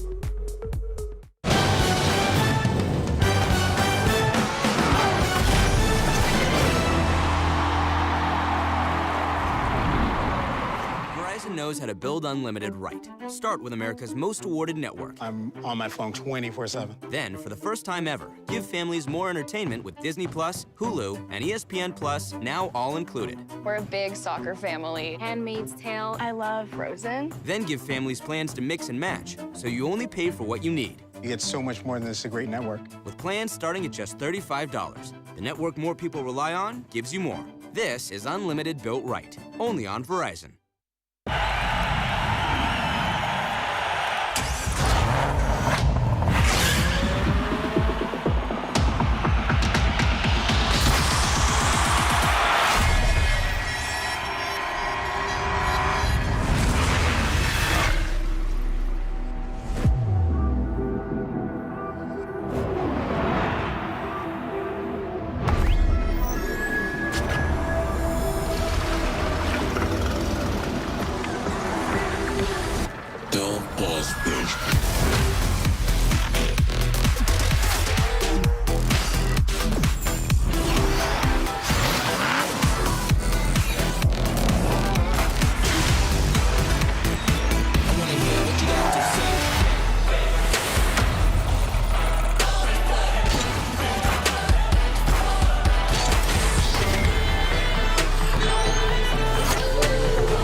Hello and welcome back to the Rocket League Championship Series brought to you by Verizon. This is a European Fall Major and Grands are coming up very, very soon. I'm Leaf and alongside me is Gibbs and Wavepunk. We got to break down that last match because Wave, boy, was that a doozy. We were all on the edge of our seats. It was incredible to watch Galaxy Racer go up against BDS in the way that they did. And I mean, the first two games running out in style, especially game number 1.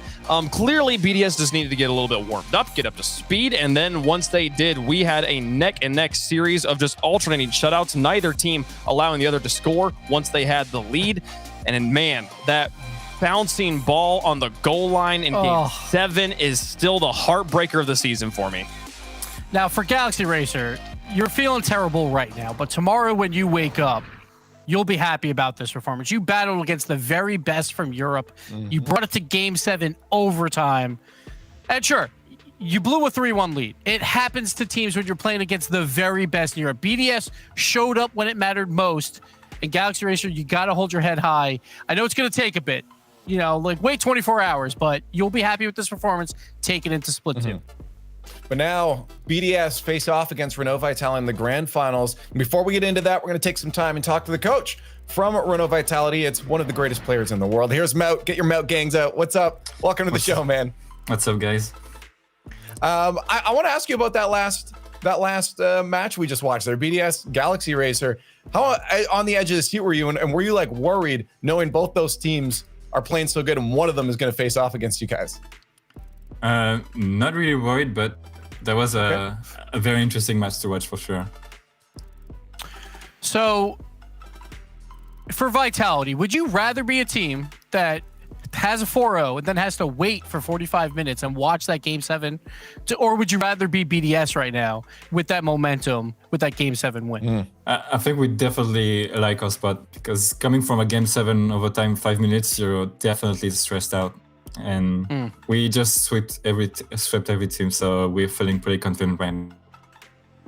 Now, going up against BDS again, you guys are one of the 2 teams that has actually beaten this team before, but their consistency is unlike anything we've seen before in Rocket League. What's the key to beating them again? Just don't do stupid mistakes in the rotation, be solid in offense, and communication. That's about it. That's about it. Sounds like just a walk in the park. That's what Vitality does. That's not easy. On the other, yeah. Well, on the other side, I want to ask your perspective of Team BDS then. In your eyes, what is it that BDS is going to do well in the field that will cause trouble for you guys? They're always putting a lot of pressure, going for balls we're not very expecting them to go for, boosting us, and sometimes them also from marking extra. And we're kind of struggling against that, but hopefully this time we will win just like previous one. Now I have one last question. It's very important. And it's about KDOP. Is he more excited about double the points or that extra $10,200 for first place? I think you know the answer. that money is looking juicy. It absolutely is. But again, you guys got to focus on that. So I'm sure you got a couple words for the boys before they get into it. So we're going to let you go. Thank you so much for spending some time, giving us insight into the match that we're about to see, and good luck. Thank you. And there's Mout from Vitality. Coach, we've seen him play before too, but you know, he'll be watching from the side as those boys go into the grounds. It's going to be wild, man. We got 2 teams that have been in every single regional, every single bracket, and they're undefeated unless they play one another. That's the only time either of these teams have lost on the final day, and we finally get it in the grand finals. We've been waiting for this all split, but we finally get it here. Who's going to be number 1? Well, let's talk about that match then right now as these 2 teams fought their way there. We said it had to happen. Everyone had this grand finals predicted. It was almost changed. That story almost didn't happen because of Galaxy Racer there, but now we do have BDS and Vitality, the 2 final bosses of Europe. So we got to talk about how this one is going to look on the field. Wave, what are we expecting out of this match? I mean, so just to be clear, if you win this, then you're the final boss. So since Vitality won it last time, right? That means that they are currently the reigning final boss. The reigning Vitality takes it from them. Okay. Then they'll be final boss. But like Vitality is looking on another level right now. They played against Giants and Endpoint, two deadly rosters in their own right, especially the Giants. And they have not dropped a game today. BDS just had to come off of a Game 7 4-minute overtime. I'm with Matt on this one. I would much rather be in Vitality's shoes right now than in BDS's shoes. And there was moments of weakness, especially from Mark by 8 in that entire series, that give me big question marks about how well BDS is going to be able to play against Vitality, Gibbs. But on the other side, BDS, sure, they didn't look great early on in that series, but they won 3 straight at the end. They averaged 12 shots per game for the last 3 games, and their opponent, it was around 4 shots per game. They absolutely dominated the last 3 games. Sure, it went to overtime, and they couldn't put it in, like, incredibly quickly, but BDS has found that form. They finally found it. It took a while. They were down 3-1, but they're here now, and I think we will get the very best BDS that we expect. You guys got one last chance to get some votes in. The Verizon fan vote is active right now. Use the hashtag RVR, hashtag BDS in the chat to get your thoughts out there into the world. And we'll look at those results in just a second. Now, I do want to talk to what you just said there real quick, Wave, about, Vitality's looking really, really good because they're getting these sweeps. But I feel like that's always the story of BDS, is that they always go to the edge, but they always prevail through. I really don't know if that kind of changes my mind as to which team is playing better today just because of those sweeps.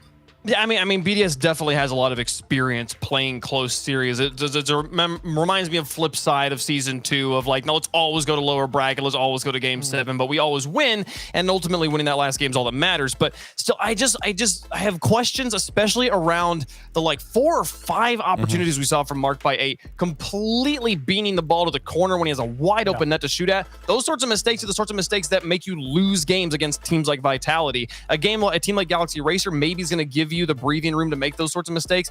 I just wonder if the consistency of Vitality, especially with them not dropping a game, like they've played 7 games today and they've won all 7 of them like it's a walk in the park. I feel like I have to root for Vitality on this. Okay, well, let's get some predictions. Let's put them out there. This is the last time we also get to predict. What do we got? It sounds like Vitality for you. I'm just going to confirm that though, Wave. Yes. Vitality. Right. I have to put my money behind Vitality. Okay, Gibbs. Who you backing here? I was going to go BDS, but he has convinced me. BDS, they shot basically 10% in that last match. That's not going to be good enough. Vitality shooting about 33% and sweeping everyone. Wavefunk, you've convinced me. I think the shooting will be the difference maker. Vitality pulls out the win. So I get put into the tough spot to either be boring and choose the same as you guys or try to make up an argument for the other side. And Gibbs has already set you up. If you want to pick Vitality, it's all my fault. So like, I was gonna get there. I am going Vitality because of you now. So I think you've done a good job convincing. You're a storyteller at Artwave, and you got that story out here now. So I think that's what it's gonna be. And chat is also in favor of Vitality right now. I thought it'd be a bit closer, but it looks like everyone thinks that Vitality will remain as the final boss. But we do have Team BDS and Renault Vitality in the grand finals coming up in just a few seconds, not before you get on Twitter though, at RL Esports, hashtag RLCS. But now I know you guys are ready for the grand, so we're gonna go over to the Verizon Skybox for BDS and Renault Vitality. But wait a second. Sorry, Johnny just sent me a DM. It's a video. Do you guys want to watch this? Yes, absolutely. Okay, yeah. Cool. You know, I'm just gonna quick play. Let's watch.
Wow. Johnny, I have so many questions, but the first one that comes to mind is how did you find a clip of Jesse getting scored on? It took a while. We had to dig through the archives, but yeah, very quickly, I want to say shout out to apparently Jack and Hibs for that gameplay, Jesse for the rage, and Linksy for the edit. They did an incredible job. What a time for competitive Rocket League 1v1 coming soon, but coming even sooner, BDS Vitality. Finally, Shogun, we get to see these two titans battle it out in the RLCS season. Look, I'm willing to admit, I have been very jealous because usually we don't get the chance to cast this one. They meet up in the semifinals. We watch there with just so much envy and jealousy. And it's, you know, wish all the best for them. But I really want to cast this at long last, and we get the opportunity. This is the big one. They've met 3 times previously in the playoffs, but this is the one for the major. This is for the one for the double point, and this is the one for the extra prize pool. Game 1 underway, and we're going to start off with BDS on the offense. I know, I can't believe, Shogun, that Wavepunk managed to swing the desk. Everybody was ready to pick BDS as their picks to win this. And Wavepunk storytelling has got everybody on Vitality screen. But you got to remember, BDS, yes, they were nervous to beat a team that they're supposed to beat. Now they're right back to playing against their rivals. This is what they're calmest doing. I'm sure that we're going to see a more consistent performance from them already. Extra, going to test them, and that's 1-0.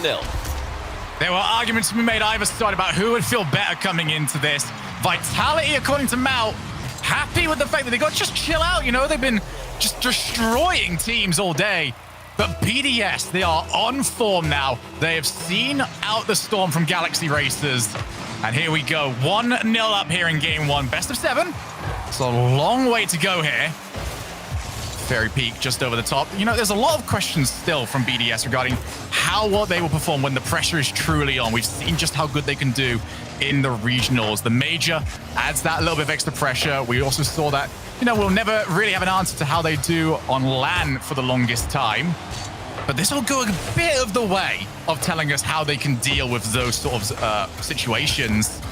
Right now, they've got to take on 2 of the most consistent players in the world, the staples of the Rocket League Esports scene, and Alpha, who has just taken over the scene, more or less, the European MVP. And he has been devastating every single season, every single tournament he's been a part of. Marked by 8, has got extra up in support. Doesn't go for the first time challenge, instead they try to pinch it. You know, absolutely. Alpha has been unreal today. And he has had to be all season. Such an incredible player for Vitality. We always knew Alpha could do this. Ever since he's burst onto the scene, there's just been something special about what that guy can do. And, you know, what a perfect third for Fairy and KDOP he's turned out to be. But, you know, I think when we're talking about breakout performances from this season, what about Marked by 8 and Extra? Those guys have absolutely elevated their game to levels that I did not possibly think would happen this soon. You know, especially Marked by 8. What a turnaround he's had. What an elevation. Looking to even look like you belong in this lobby is saying something. To look like you are dominating it, that's another thing entirely. Oh, good pitch over the top. He will look to try and get the full clip, but Marked by 8, yes, his story has been fantastic. And it wasn't a gradual increase for him. It just seemed like out of nowhere, he suddenly seemed to increase in level. He was part of so many rival series seasons where we would always see Monkey Moon, you know, topping goals per game, topping scores per game. But Mark was sort of middle grounding it on the most part, and then suddenly season 9 hits, and everything changes from him. Vitality want to change the scoreline. KDOP just going to see if he can find the chance. It's a very heavy first touch for him, but they believe he's got territory. Game 1 might just break the momentum that BDS have got coming into this, if Vitality can turn this around. You know, seeing what happened to BDS in that semi-final, it makes sense that Vitality would, why not just test them? Let's send a couple of power shots at the backboard. Let's send a couple of power shots on target even. Because we saw, you know, a little bit of inconsistent play coming out from BDS in that semi. However, like I said at the start of this game, I don't think that's going to carry over. I think that now that they're back into a matchup that they probably consider themselves even, maybe slightly favored, definitely not heavily favored. That really does take the pressure off, even though the fact that it's the grand final, for the most points that we've had all season, the most money that we've had all season in a single game, yeah, that's going to elevate the pressure a little bit, but I think that might come later. For now, BDS are looking like they're back in a good rhythm. Drop down. Shot comes in late from KDOP. He's put it up high. Alpha was demoed, so he can't move in for a follow-up shot. Right now, Vitality still trailing. Monkey Moon crashed into one of his teammates, but so far Vitality struggling to find that one play that's really gonna test this defense on Team BDS. It has been a pretty solid showing so far. And that is on target, marked by 8. We'll get rid. Fairy Peak. Couldn't find that second touch. And that was the first real scare for BDS. Now Demo, Fairy Peak. He's got a major opportunity. He shoots, and it's put over the top. Marked by 8. Outstanding defensive reflexes. What a save. Fairy Peak had the goal of the week last weekend, and he was going for it again there. Another redirect. This time, it wasn't a soft one. He absolutely blasted the ball. Marked by 8 managed to catch it. Now, Monkey Moon is a bit flat-wheeled there. He's managed to turn around and catch up to this. Vitality continuing to just go for the boomers. They're trying to slam the ball on target and hope that BDS, fail to react to it or just let it right through. Flip reset for Alpha. He's not got the flick, but I think everybody at BDS thought it was coming. Now Fairy Peak goes to the center ball. Well shot down by X-Ray. He's got support from Monkey Moon, and Alpha's going to get one more chance. Alpha for K-Dop. They've got Fairy Peak on the far right-hand side. They've aimed for him. He will be challenged. Good speed, though. Extra flies past it, but he forces the ball up high. They cannot afford to have this touch the floor. And I think they forgot about the fact that Monkey Moon doesn't have to play it towards them. Instead, he can guide that ball down to the ground. 1-0 Team BDS. Huge play there at the end by BDS, showing a lot of composure. I think this is a sign for Vitality that they might need to switch things up a little bit, because when you historically, or at least this season, when you play against BDS at 1,000,000 miles an hour, when you take them on in that mechanical battle, that's what they do best. Now, Vitality, they've got some high IQ players on their lineup. They've got experience on their lineup. They know how to adapt in a series, and now I think is the time to do it. We saw quite clearly from that whole game that none of the nerves and none of the inconsistencies from that semi-final have been brought into the grand final with BDS. So yeah, probably right now is a moment where Gibbs and Leaf think, should have seen it coming. Should have stuck to our guns. Wavepunk has sold us a terrible strategy, but Wavepunk's going to be having a good laugh with it, even though for the moment they're all wrong. But hey, Vitality, like I said, they know how to adapt, and I think we're going to see some adaptation from them now. Yeah, I don't feel like it was a bad idea just to test the waters, see whether or not BDS would crack under the pressure. Yeah. But we also know that, as we saw from the end of that game, they have that second level, and they have that third in the form of Alpha. If they want to just go for the, here's Alpha with boost, here's Alpha with ball, here's ball in your net, more or less. And they can do that if Alpha wants to start slowing down the play. It is going to be something that BDS haven't been tested with all too often, is how they deal with those slow plays. K-Dop has got rid of one. Alpha won't be challenged for the longest time. Double commit. And that is a monster clear. Means no follow-up for Reno Vitality. BDS doing so well defensively this series. Yeah, like you said, you saw 2 players going for that ball, but didn't really matter. They got it all the way from one end of the field to the other. Oh, that open, not quite. Fairy Peak is going to scramble in the way of it. And gets another touch as well. Marked by 8. Testing them again and again, able to get the ball past these Vitality players.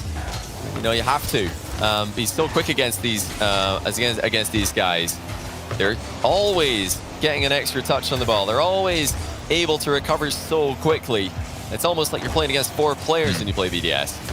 I see BDS putting so much pressure on right now. Mount made mention of it, that they knew this was coming, but you can't do anything about it. They are just that quick, although K-Dop making almost a mission of his own to take out players on that rotation. Here comes the follow-up shot. Monkey Moon off the post. And the follow-up shot again from Extra. I do like that. Putting the extra pressure on means that the retaliation cannot come all that quickly. Alpha low boost. Just couldn't quite find a way past Monkey Moon. Just get the feeling that these games can explode into life at any moment. Not as many risks being taken by other side. Monkey Moon wants a flip reset. He didn't quite get it, but if he did, the angle was there for him. Yeah, that was terrifying. All the Vitality fans watching just were hoping that he did not have that reset, because like you said, he was lined up pretty nicely for it. And Fairy Peak off the post. Such well dealt with. So well dealt with by Marked by 8, though. Look at that. Just perfect composure. And so calm in the face of a position that usually is causing panic to any defender who finds themselves in it. Like we were talking about last game, BDS, whenever they play Vitality, they just look comfortable. They don't look too bothered. I think the fact that Vitality are such legends of the game, and the fact that this is such an anticipated matchup, I think that actually they feed off that kind of pressure. Alpha, he has managed to get 2 out of this play, but Fairy Peak needs a second touch on a play like that one. Otherwise, all of BDS can just get themselves straight back. Alpha again. What a ceiling setup for himself. Ideas right now are coming out for Reno Vitality, but the execution, not quite there. Yeah. They are reaching deep into that bag of tricks, but, you know, not a test yet. Yeah, that wasn't what Alpha wanted. He would love to redirect that onto the backboard and then continue flying in for a double touch, but he just clipped it in the slight wrong direction, sent it into the ceiling. Still though, Vitality in a tight game position, and they've got pressure on BDS. BDS actually don't have a goalkeeper at the moment, so the back post is wide open. But Vitality are going to just keep on barreling forward, still just waiting for that mistake. You know, I think Alpha has been trying to do what you said earlier, though, just get more involved defensively, and Barry and K-Dop are quite happy to back him up as he does that. K-Dop again. Won't be too fancy with the way he wants to transition. As direct as possible, and you still can't tend to stop him. Very Peak now up. Has he got anyone in the midfield to work with? Good block. Extra can just take over. This has been a more tense affair, I think many people were expecting. 1 goal scored, coming up on 9 minutes of gameplay. BDS showing a different side of them. Just how formidable they can be, not only mechanically, but mentally. They are not rushing this. It's another clear. Monkey Moon holds midfield. And BDS will slowly look to starve out. As long as that one booming clear cannot happen for Reno Vitality, they'll continue to hook across Monkey Moon. Top corner! And it's in! They waited, and then Monkey Moon strikes. Oh, K-Dop just did not get any touch on the ball, and poor Alpha and Fairy, they saw the reset, and they knew there was nothing that they could do. Monkey Moon in off the top corner. Oh dear, K-Dop just, he needed to ball chase there. He had to get some kind of contact on it, because if you give Monkey Moon a reset in that position, you're just asking to get scored on. Now 30 seconds left. Reno Vitality, go find something, otherwise it's half the job done for Team BDS. Fairy Peak doesn't have the boost. I don't think he still has, marked by 8. Doesn't find the angle, but he won't be too worried about that right now. His team is up, and they are winning. Time running out. Reno Vitality finally gets to see the blue side of the field. Alpha with Fairy Peak coming support. It's a clear by marked by 8. Follow-up from Monkey Moon. All the work in the world to do for K-Dop. And he can't do it. 2-0, Team BDS. They are rolling in this grand finals. Absolutely, it's just non-stop, and these guys have hardly put a foot wrong. We've seen maybe a double commit here, we've seen a whiff there, but none of it has been all that impactful. Johnny, that double commit actually helped them. That's the most ridiculous thing. They double commit and the ball just went, all right, bye, I'll see you later. Well, the thing is, when you recover as quickly as BDS do, and this is something that Extra brought up in his interview earlier, which I think is extremely interesting. He actually wanted to go against something that Fairy Peak said in an interview earlier this week. Fairy Peak, he thinks that the style that BDS play with is inherently risky, and as soon as one mistake happens, it's likely to fall apart like a house of cards. But Extra disagrees. He thinks, well, when you recover as fast as we do, it doesn't really matter. Yeah, mistakes happen, but that just makes them even more unpredictable. And yeah, they are absolutely pushing the boundaries in terms of speed, mechanical ability, and what you can do with ball control when you play at that speed. Check out Monkey Moon, landing a reset, giving Vitality no time to react. I mean, it's very tough to beat, and I'm starting to believe Extra more and more, because the recoveries are, for now, they're absolutely holding all the mistakes together. And even when Vitality try and change up the pace, it is being read every single time. When BDS change the pace, they get a goal like Monkey Moon just did. Over off the back, Alpha looks to set up, but he needed to palm that one straight down to K-Dop. And if it's not direct, if it's not as quick as the play can possibly be, BDS will be there for that.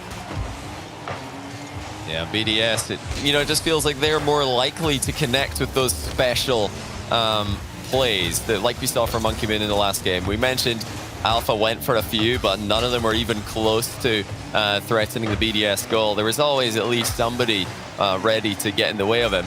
So even now, when Vitality are trying to get Alpha up front more often, when they're saying, okay, Alpha, you can just do whatever you want, we'll cover you, they're still having less of an impact. Alpha's still not having as much of an impact as the BDS players, who are just playing full rotation. They're all taking turns being the guy who's going for the big play. Fairy Peak wants a block, but BDS just delay the challenge every single time. They wait for you to get that first touch and take the ball clean away from you afterwards. This gets to the point where it becomes from a talking point to a major issue for Reno Vitality. They've still not scored. Monkey Moon he did not have it, but he's extra. Has the block. Wow, once again, just like last game, if Monkey Moon had that reset, he was set up so perfectly to slam that ball on target, and I don't know if Vitality were ready for it, but he didn't have the reset. There's no way that he had it and decided to fake that ball. It must have just barely missed on the landing. One of his wheels probably missed it by a pixel, because you gotta land all 4 wheels on the ball if you're gonna get your flip back. Every time I've gone onto Fairy Peak's camera so far, he's trying to play, but he's on like 20 boost every single time. 2 players now gone. Good recovery from K-Dop. Still looking to disrupt the rotation with bumps and demos, but the results have been clear so far, and the results have been lacking. Fairy Peak. Missed flick from him into mark by 8. Shot was off target. K-Dop wants to be short. Extra moves in, and Extra has got it. You just cannot keep these guys out forever. You need to score at some point against BDS. If you don't, they will. Extra fakes the shot. Look at the follow through there. Absolutely no delay. He's air rolled through the first touch to make sure that his car takes no recoil and he can just go straight for the rebound before Fairy Peak is ready for it. And it's plain as day. BDS are just faster. They're just slightly better mechanically. Vitality are trying their best, but they just can't keep up with the brilliant BDS. The pass from Fairy Peak to look for. Reno Vitality.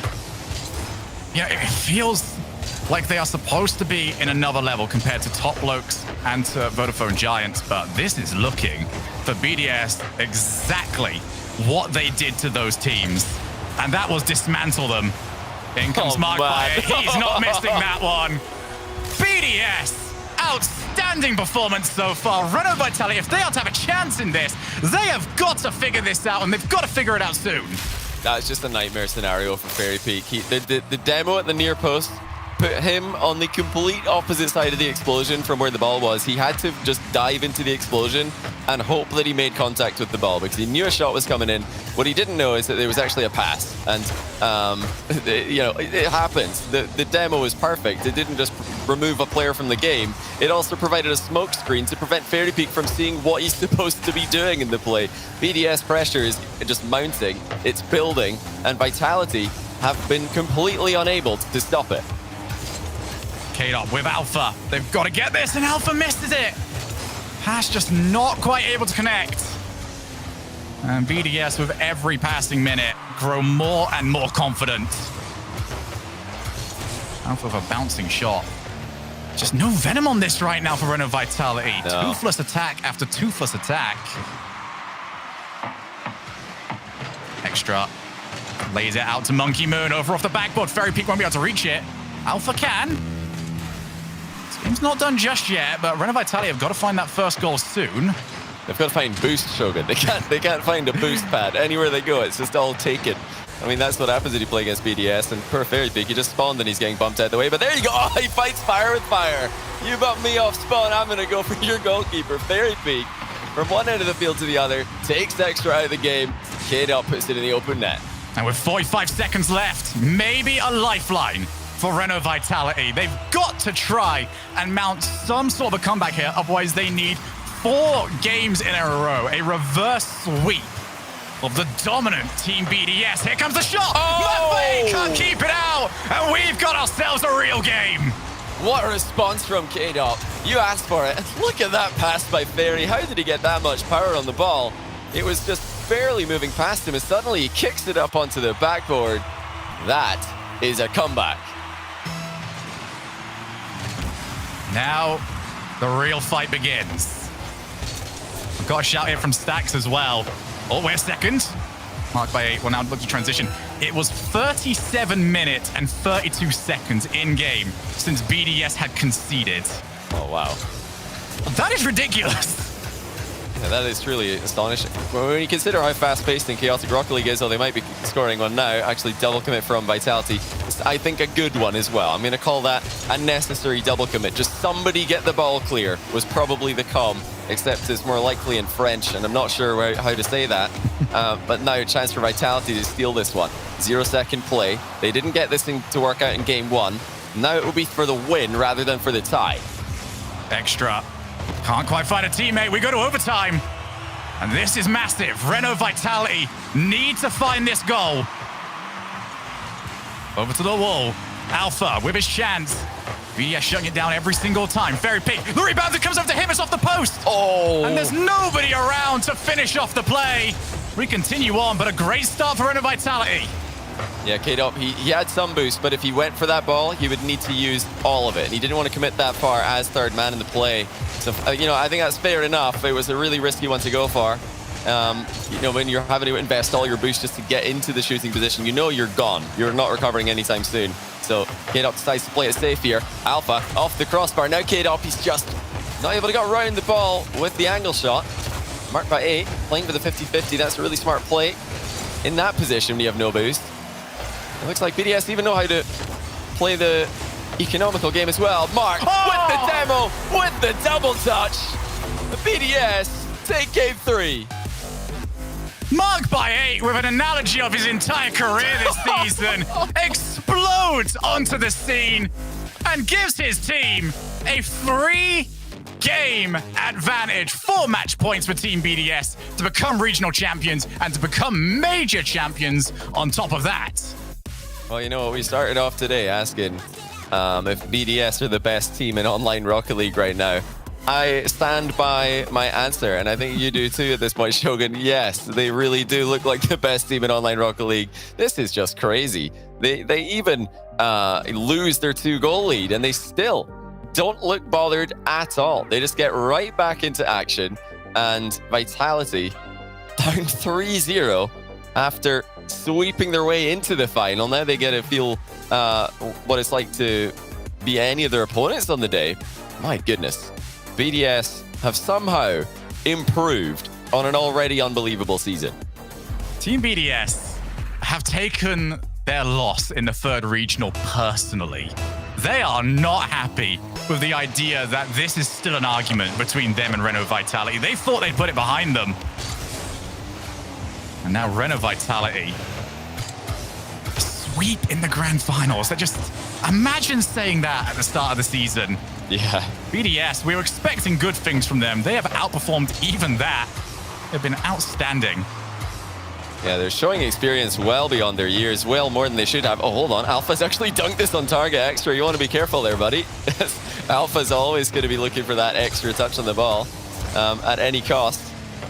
Yeah, BDS, to bounce back from that Regional 3 loss in such dominant fashion, it shows with the work that these guys are putting in. And I think that the work is really showing through now. These guys are grinding the game. They're putting in the hours, individually and together.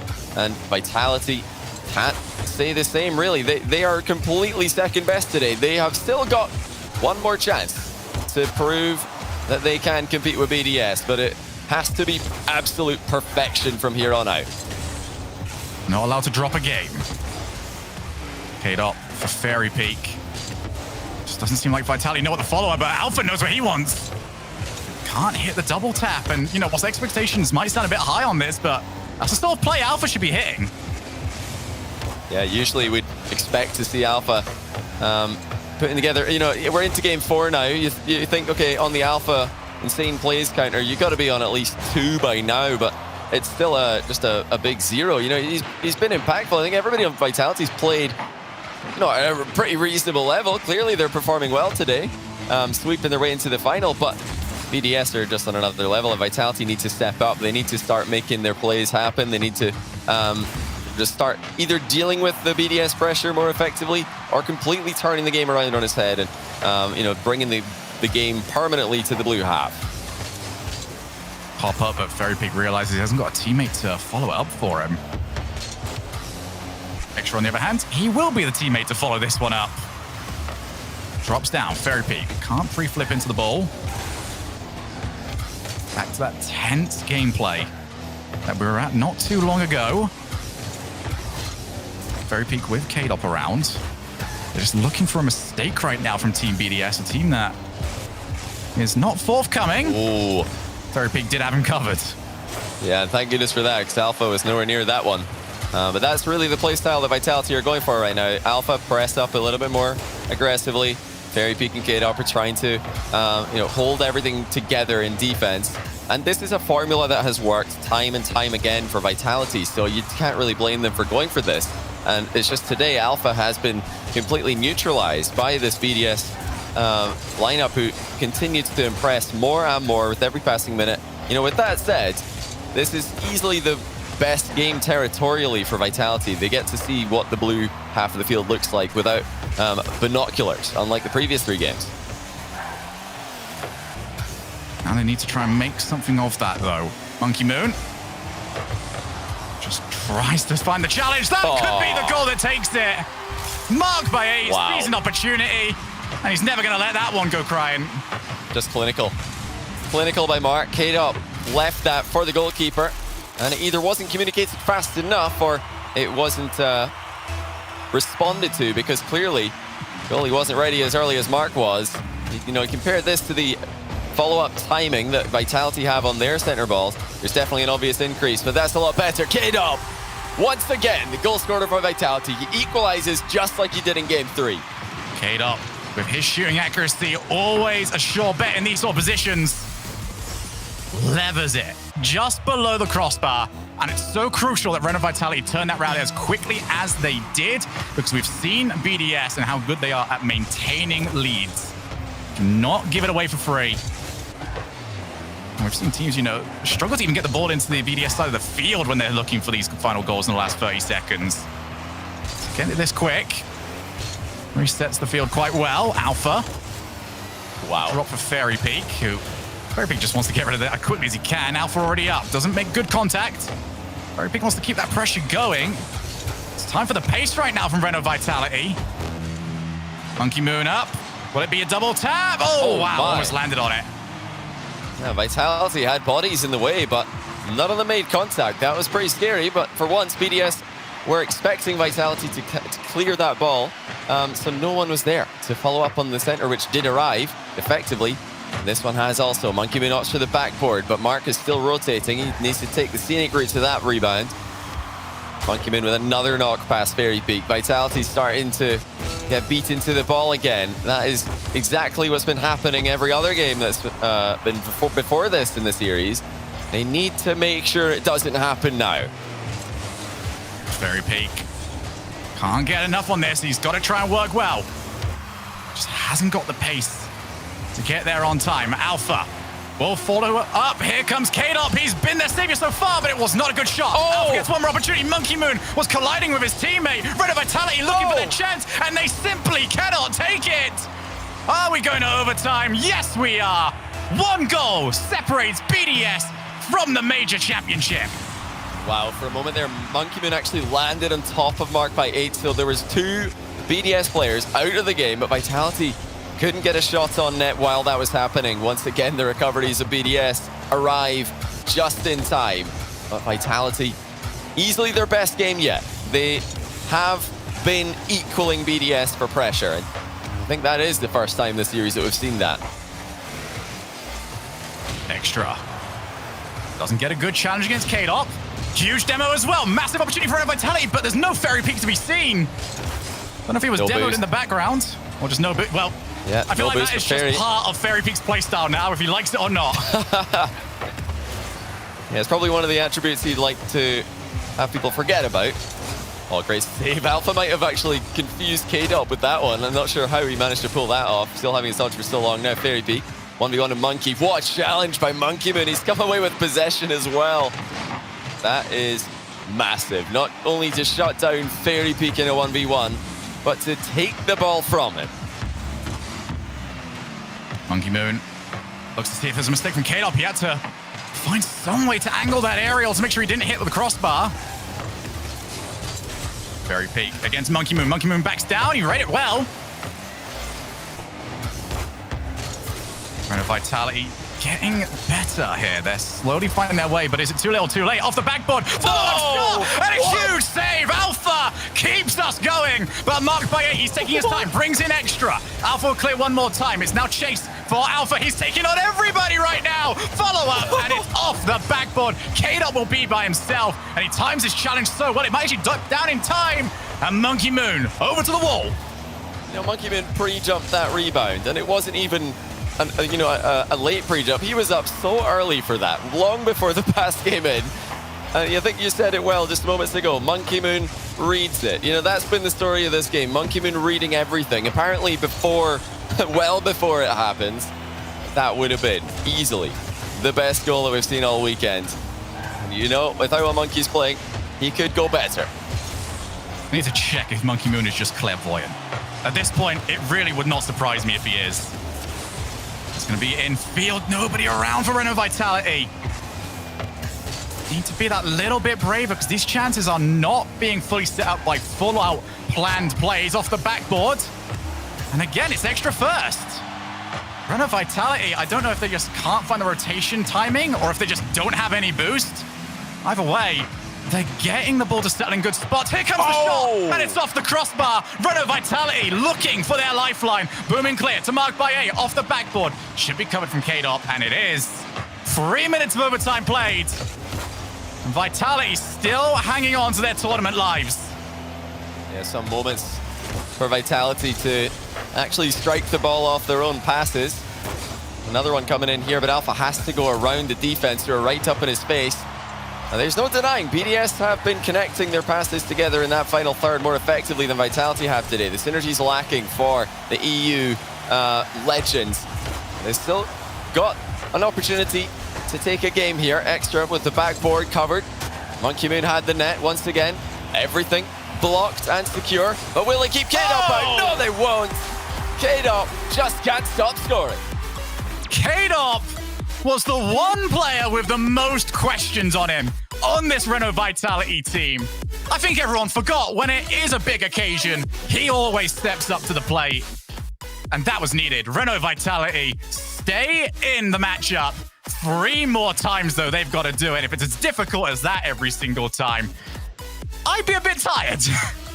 Definitely. Well, you know, K-Dop's had a huge performance offensively. He is just hitting the target. He is hitting the target hard, and that is keeping BDS from having any chance to save these shots, no matter how organized their defense is, no matter how fast they recover and get back into position.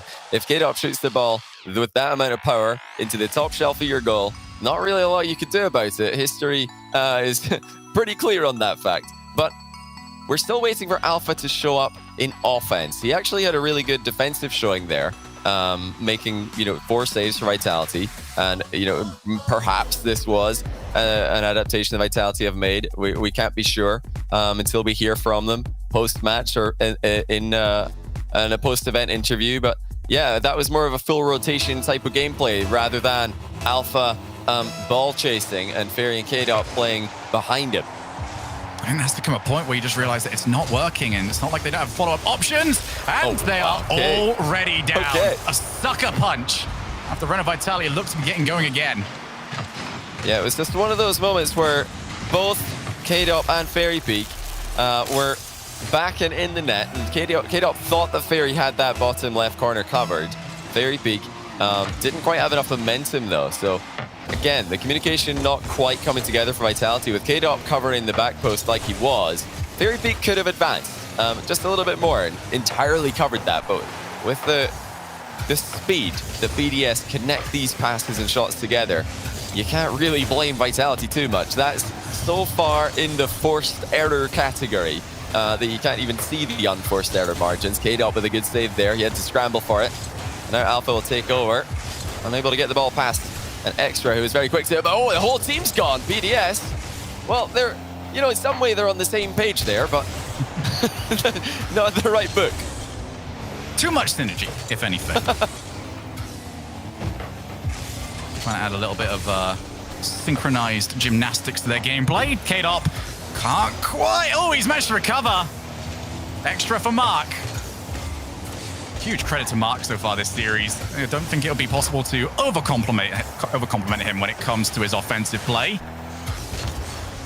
Finding the mark every single time as it is now back to the midfield. Fairy Peak looks to trap it. He's on 2 boost. That is pretty much the maximum. he has been allowed. Talk about how good these players are in the air, how mechanically gifted players like Fairy Peak and Alpha are. Can't do it when they're on nothing. Monkey Moon might give them no chance, but Alpha again steps up to the plate defensively. A huge second save. Now they need to keep out a third. And Fairy Peak recovers to the backboard. Reno Vitality still down by 1, but they needed to keep that out. Yeah, big plays from Alpha in defense once again. You know, he is just as good in defense as he is offensively. It's just that we don't often get to see him defend because Vitality attack constantly in 99% of their matchups. This is the only one where that's not the case. And Vitality relying on Alpha in a different way than we're used to seeing. Here is Alpha. Oh, he gets it! Okay. And I thought from that position that the defender might have it. Alpha just makes it a little too tricky. Yeah, that's what we've been waiting for, Shogun. Immediately pounces on it. And that was a bit of a careless touch by Monkey Moon, no denying it. He didn't want the ball to chip that far off the back wall, probably aiming for a position that won't be immediately strikeable. But Alpha, from the position that we ended up in, yeah, he can hit that ball pretty hard on target without wasting any time. So mission not accomplished by Monkey Moon with this soft clear. Back to 1-1 again. Same as last game. K-Dop flicks again, just too early, but it's another bump. They are finding the target with these bump plays so far. I have no idea what is going on. All right, there we go. Alpha. It was another one. Fairy got bumped as well, so he just landed beside the ball and thought, is somebody going to come and take this? Because I don't want it. Oh, it's going to be right into K-Dop again. Well, Fairy Peak, he wanted that one. And it is the goal scorer, showing up every single time that Vitality need him late in the series. And it's certain that they do have more than a lifeline now. What a read as well from K-Dop. Dunks that ball in. A lead now for Reno Vitality. And a lead that they have to hold on to. Hug it tight, boys, because you need to keep this for 2 more minutes. Maybe add to it. Follow up from Fairy Peak, but Monkey Moon scrambles it away. Team BDS will keep on firing. They will keep on prodding for that one mistake, but they might have to do it even quicker. Here comes Alpha. And Mark by 8, very aware of the danger. Wants to take it by himself, and K-Dop just waits for it. Another confident play from Vitality in offense. That's what we wanted to see from them. That's what you love to see from them, that 3-man offense. Just like last game, we're not seeing Alpha just try and make solo plays. The full team is showing up, and they're starting to trust each other to make these passes into the middle. No more late arrivals, and that's a great piece of coverage there. Difficult knock-on, and with how fast BDS attacked that position, Vitality knew, okay, we have to pop this as early as possible, and you've got to get it to safety as well. Alpha beats 2 to the ball down the line. It's going to be Monkey Moons to play with, but pretty tricky to control that. Look at him inviting the 50-50. He wants Vitality to overcommit. K-Dop will leave it for Alpha. Flip reset, a heavy first touch. Looks for the pinch shot. Wow. Alpha might finally have the wheels turning. And if they did look for a style change, I think relying on him less is allowing him to prioritize the chances he is getting more. Here we go yet again. Alpha, another flip reset. He's got to force the challenge afterwards, though. He's either going to need to beat the player, which is not working, or he's got to get a challenge to allow K-Dop or Fairy to move in. Yeah, I love that. You know, it's quite simple, really. You can make the comms extremely efficient for switching between these strategies. You just say Alpha ball chase, okay, Alpha rotate, and that's really all it is. It's like a toggle, and they've toggled them into rotation mode right now, and it seems to be working. Just 20 seconds left for BDS. The moment they signed him, they found a brand new option setting in the game. Didn't know what it did, and then they saw that Alpha was playing differently whenever they started clicking on it. Here comes Monkey Moon. Maybe the last chance here for BDS. It's clipped on his way to hit the ball. Alpha will power the ball. Might be even a setup for a second goal here. Extra good catch. Alpha can get to him either. Monkey Moon wants the ball on, but K-Dop, no nonsense. Half the reverse sweep complete. And Reno Vitality have got the blood flowing. 3-2 now. You know, you can always trust K-Dop these days to get the ball onto the ground when it reaches 0 seconds and Vitality or whatever team he's on have a lead. You know, he didn't used to be very sure about these kind of plays, but then some wise man just told him, K-Dop, on 0 seconds when you're winning, the entire ground is the goal, and then it clicked for Kato. He thinks, oh, I can do this. Like shooting at the goal, yeah, that is exactly my thing. So as soon as you see him playing up for that, you're like, yeah, BDS chance, it's over. Kato just gonna score another goal, isn't he? He's even scoring when he's not scoring, is what I'm saying. That's the TLDR version. Yes, 0 seconds is basically a very large game of drop shots. Except you get the whole field. You do whatever you want with it.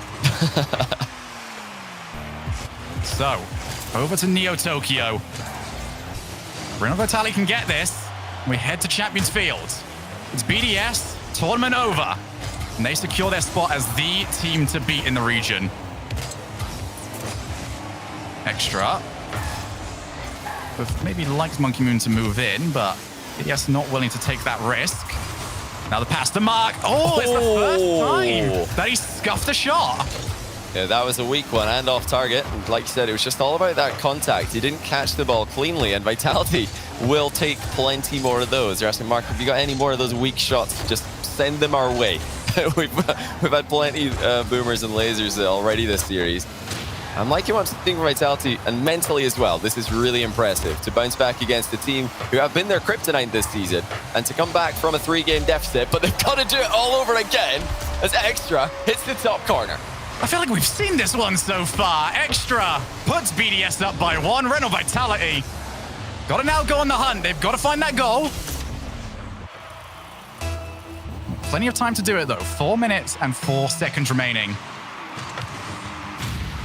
Huge demo off the kickoff. Alpha, he doesn't win the challenge, however, and it's now a scramble back. And marked by 8, couldn't win it clean enough to put in that second goal. Now K-Dop, he's got no support really, so plays for territory. Alpha, who does he have around? He's got himself. That's all he needs. Into the midfield, and Monkey Moon was not looking too great with his positioning. Run of Vitality, and for all we can say about them, they don't want to send that third ever. That third is planted in the midfield. You know, one great aspect of this series is these little slow-motion aerial battles between Fairy Peak and Monkey Moon. I think that's the 3rd time that they've both just been floating on either side of the ball, waiting for the other to move out of the way. K-Dop escapes the demo and makes a save at the same time. Vitality are having to play this game so intelligently while keeping the mechanics in check. BDS still lead, and this has been a bit of a failure territorially compared to the last game. Now K-Dop finds Alpha in the final third. Oh, that is a beauty. What a pass. K-Dop's been scoring all day, but look at the outplay and the assist.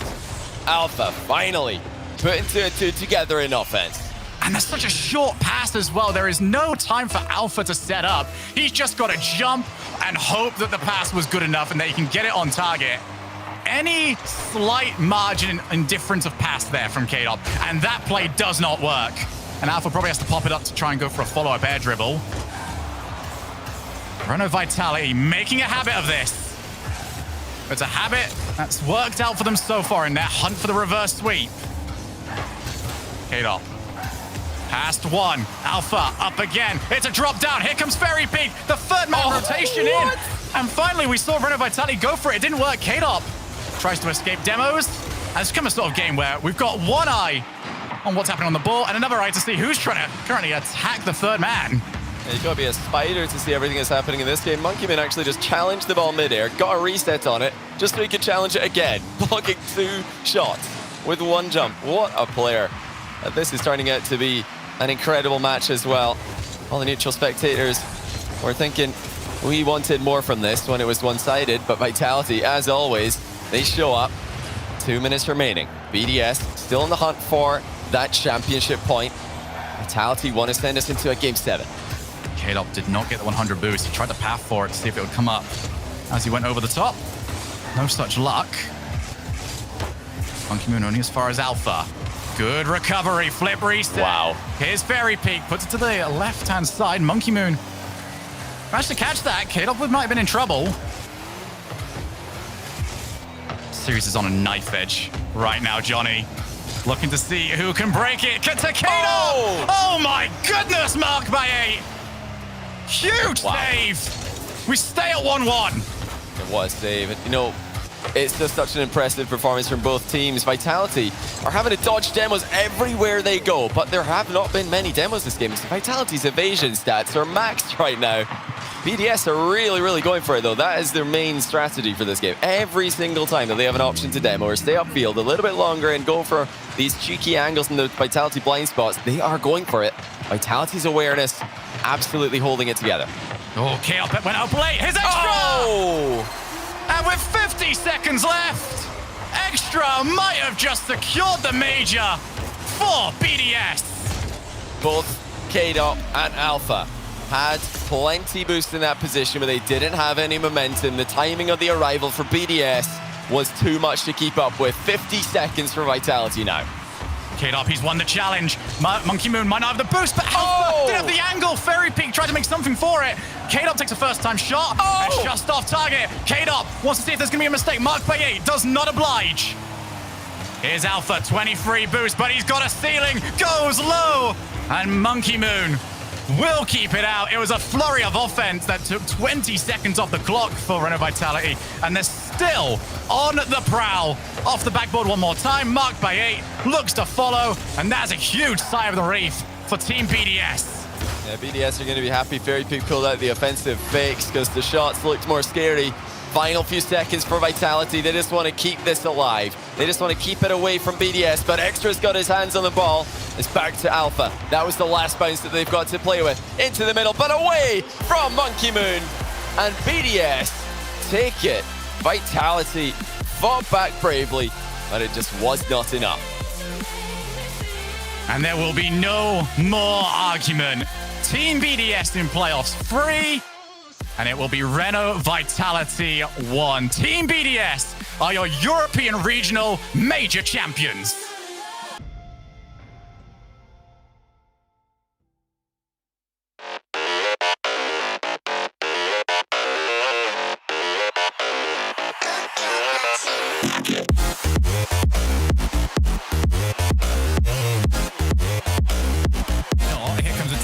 Make it 2. Shot wasn't quite on target anyway, and Rodiki dives on in. Devo beat by himself against Extra, looks for the backboard, double tap attempt, off the crossbar, followed by Mark.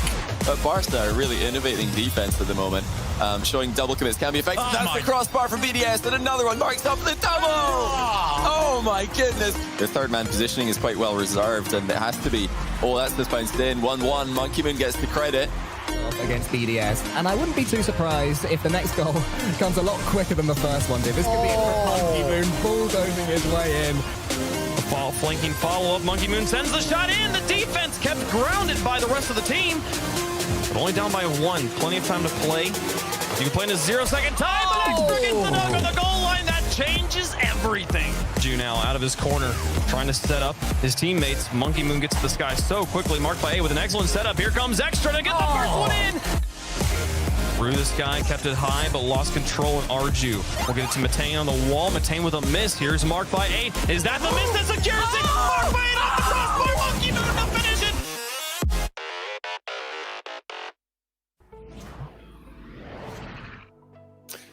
Well, it seemed like that it was almost there for Vitality. They almost had that comeback, but we know how hard it is to do a reverse sweep in a best of 7. And BDS does come out your victor just at the end their way, but still close of an attempt for Vitality. I'm sorry for leading you guys astray. Yeah, come on.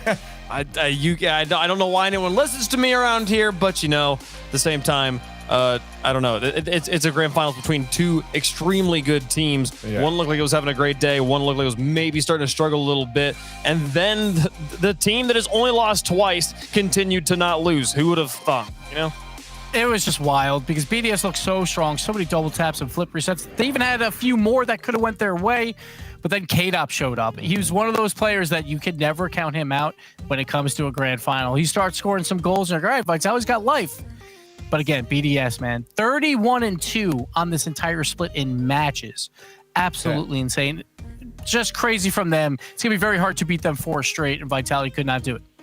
That's a mind-blowing stat like record to have. These guys are good, and this is why we said before too. I brought up the point before Wave started putting his magic words on me, was that BDS their series will be close, but they always manage to come through. They always know how to switch it up mid-series and flip it around. And now to congratulate them on their win, Extra is here to talk about this one. Extra, congratulations on winning the major. Thank you. Thank you so much. Well, you look like you're stressing out over there, man. I'm like super tired. I want to sleep. You earned a nap time. Yeah. All right, so we have to talk. Split 1 again, 31-2. You win 2 regionals and the major. Do you think that you guys could do that again in split 2 or split 3? Yeah, definitely. All right. Gibbs, obviously, we're BDS. Can we rewind? Can we rewind just a little bit here? Got a crowd. Hey. You love to see it. Oh my. Brilliant. Oh yeah, my no, that was look at him run away still. Yeah, sorry for these guys. That's all right. No, we love to see that. You love to see everyone just supporting each other. That's a moment to celebrate. I don't know if you'll be getting a nap quite yet. I'm sure everyone's going to want to jump right into restaurant now. So. Yeah, fair enough. Exactly. Get a hearty meal and then pass out. But yeah, man, like, talk to me about that potential comeback situation, though, man. That must have been stressful too. What happened that Vitality started to come back? I think we got scared of winning at some point, and then Vitality just like used this as a I don't know how to say it, like a powerful strategy to win 2 games, but we came back again, so that's good. that is good. I don't think I've ever heard of the afraid of winning. We don't. Yeah. This match is so good. We don't want it to finish. Yeah. That's so brilliant. Do you get bored of these interviews at this point because you guys are winning everything? You got to come here every single time and talk to us. I think I'm gonna buy like some English teacher for my teammates so they can do some interviews soon, because like I come here every time and yeah, I switch it up sometimes. That's brilliant. Just before we let you go, Wave, you have any questions you want to ask him before we let him go? I don't want to hold him up too long here. I want to let you sleep as well, man. Just my brain keeps going back to that Galaxy Racer match. 4 minutes of overtime in Game 7. Nobody expected that match to be that close. How good is Galaxy Racer? It's a very good team. Like, we struggle against them a lot. So pretty sure they're gonna come back next split. Well, I'm looking forward to the prophecy to be told, but for now, you earned a break. You guys crushed through it. An incredible record on the entire split, but there's another one to look forward to. But for now, you guys get to relax for a little bit, enjoy the victory, and I gotta say one more time, Extra, congratulations, and share that message with the team with. Thank you, guys. I love you guys. See ya. And there's Extra from BDS, your fall major champions. Just, you could see it. The second Gibbs, he came on camera, he's like, oh my God, we finally got the victory. What a split from them. Again, 31-2. And now we're playing more Rocket League than we ever had. So it's even harder to dominate like that. But to win 3 out of the 4 tournaments and obviously winning that major, they're going to have a huge point lead going into split 2. And they can rest a little bit easy because their world championship hopes are looking pretty good. Well, let's reminisce on the day because Europe is now done for the fall. We'll just take a look back at the bracket. We started off with a lot of very quick matches. You know, the prophecy at the beginning, Wave, was that BDS and Vitality would crush through, and Vitality's run was a little bit quicker, but, you know, we did see some cool matches, and you mentioned Galaxy Racers as well. Yeah, to me, the story of the day after the team going an entire split, only losing 2 matches. That is clearly the story of the day. But like the next story specifically today was Galaxy Racer and how well they played in the quarterfinals, the matches they were able to put up, the goals, the stylish goals, so many goals, especially from Matane. That player was so excellent, even into that pressure Game 7, 4 minutes of overtime. He looked so strong. Ultimately, they weren't able to come out with the victory there, but I have such exciting hopes for watching Matane play in the future. You guys got a bright future. And this is why we have this new format where it's completely wide open. Because before, we would have never seen that team of Galaxy Racer playing against the very best. They would have been down playing in that rival series trying to get a spot. But now, literally anyone can make a splash, and we saw it today. But again, some of these teams like Endpoint found themselves, even with a loss, still good for points. Let's take a look at the points leaderboard now that it's all over. All these points will be used for the Worlds. You want to keep getting these points. They earn double points. Look how big those numbers are getting. So look at the points from BDS. That is 94% of what they could have possibly gotten throughout the entire split. That's how dominant they were. They have almost a 400-point lead on Vitality. So if Vitality even won another regional, they still wouldn't catch BDS at this point. It is absolutely nuts, the massive lead both those teams have, BDS and Vitality, then the field. But look at Endpoint, look at Galaxy Racer. When you show up in a major, you get some points, and they are now in the run, and they are in that top 6 with Vodafone Giants and Barca really close, only 10-point difference. So it's going to be a race down to the wire. Wait, just looking at these. Sorry, I was going to say, looking at these, do you feel like we're seeing a bit of a shift on which teams we're going to see in that top talks? That was the thing I was going to point out. I was like, I think it's so exciting that in a format like this, we see a shifting in a region that we've always talked about being the deepest region in Rocket League. Europe, the place where you expect the top teams just to stay dominant. There's how are the lower level teams going to be able to compete with a team that is this well refined? And to see teams like Galaxy Racer really making those leaps in the standings, it gives me excitement and hope. I'm just so pumped to watch the rest of this region to see what's going to happen. I don't know. This BDS team at the beginning of the season, I would have never put to be 400 points above Vitality. So anything can happen right now, even in Europe. Well, it seems like we also, we talk about these points, but there's also money that they were playing for. Let's just kind of take a look at the leaderboard here across and see what these teams have won. Because this was a chunky finals.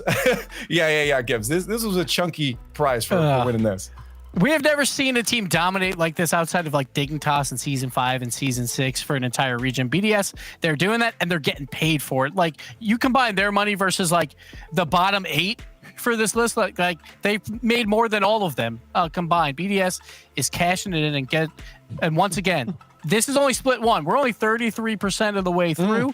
And then there's a world championship where $1 million is on the line. Yeah, this isn't even the end. That's the crazy thing. So many tacos. That's the one thing on your mind. Dude, well, then maybe think about it. I'm hungry right now. Okay. Maybe okay. Well, then we'll let you go. Europe is now done. We have North America tomorrow. I'm gonna get some final thoughts from you guys. Gibbs, now that we're done 3 regions with only North America left, how's it been so far for you?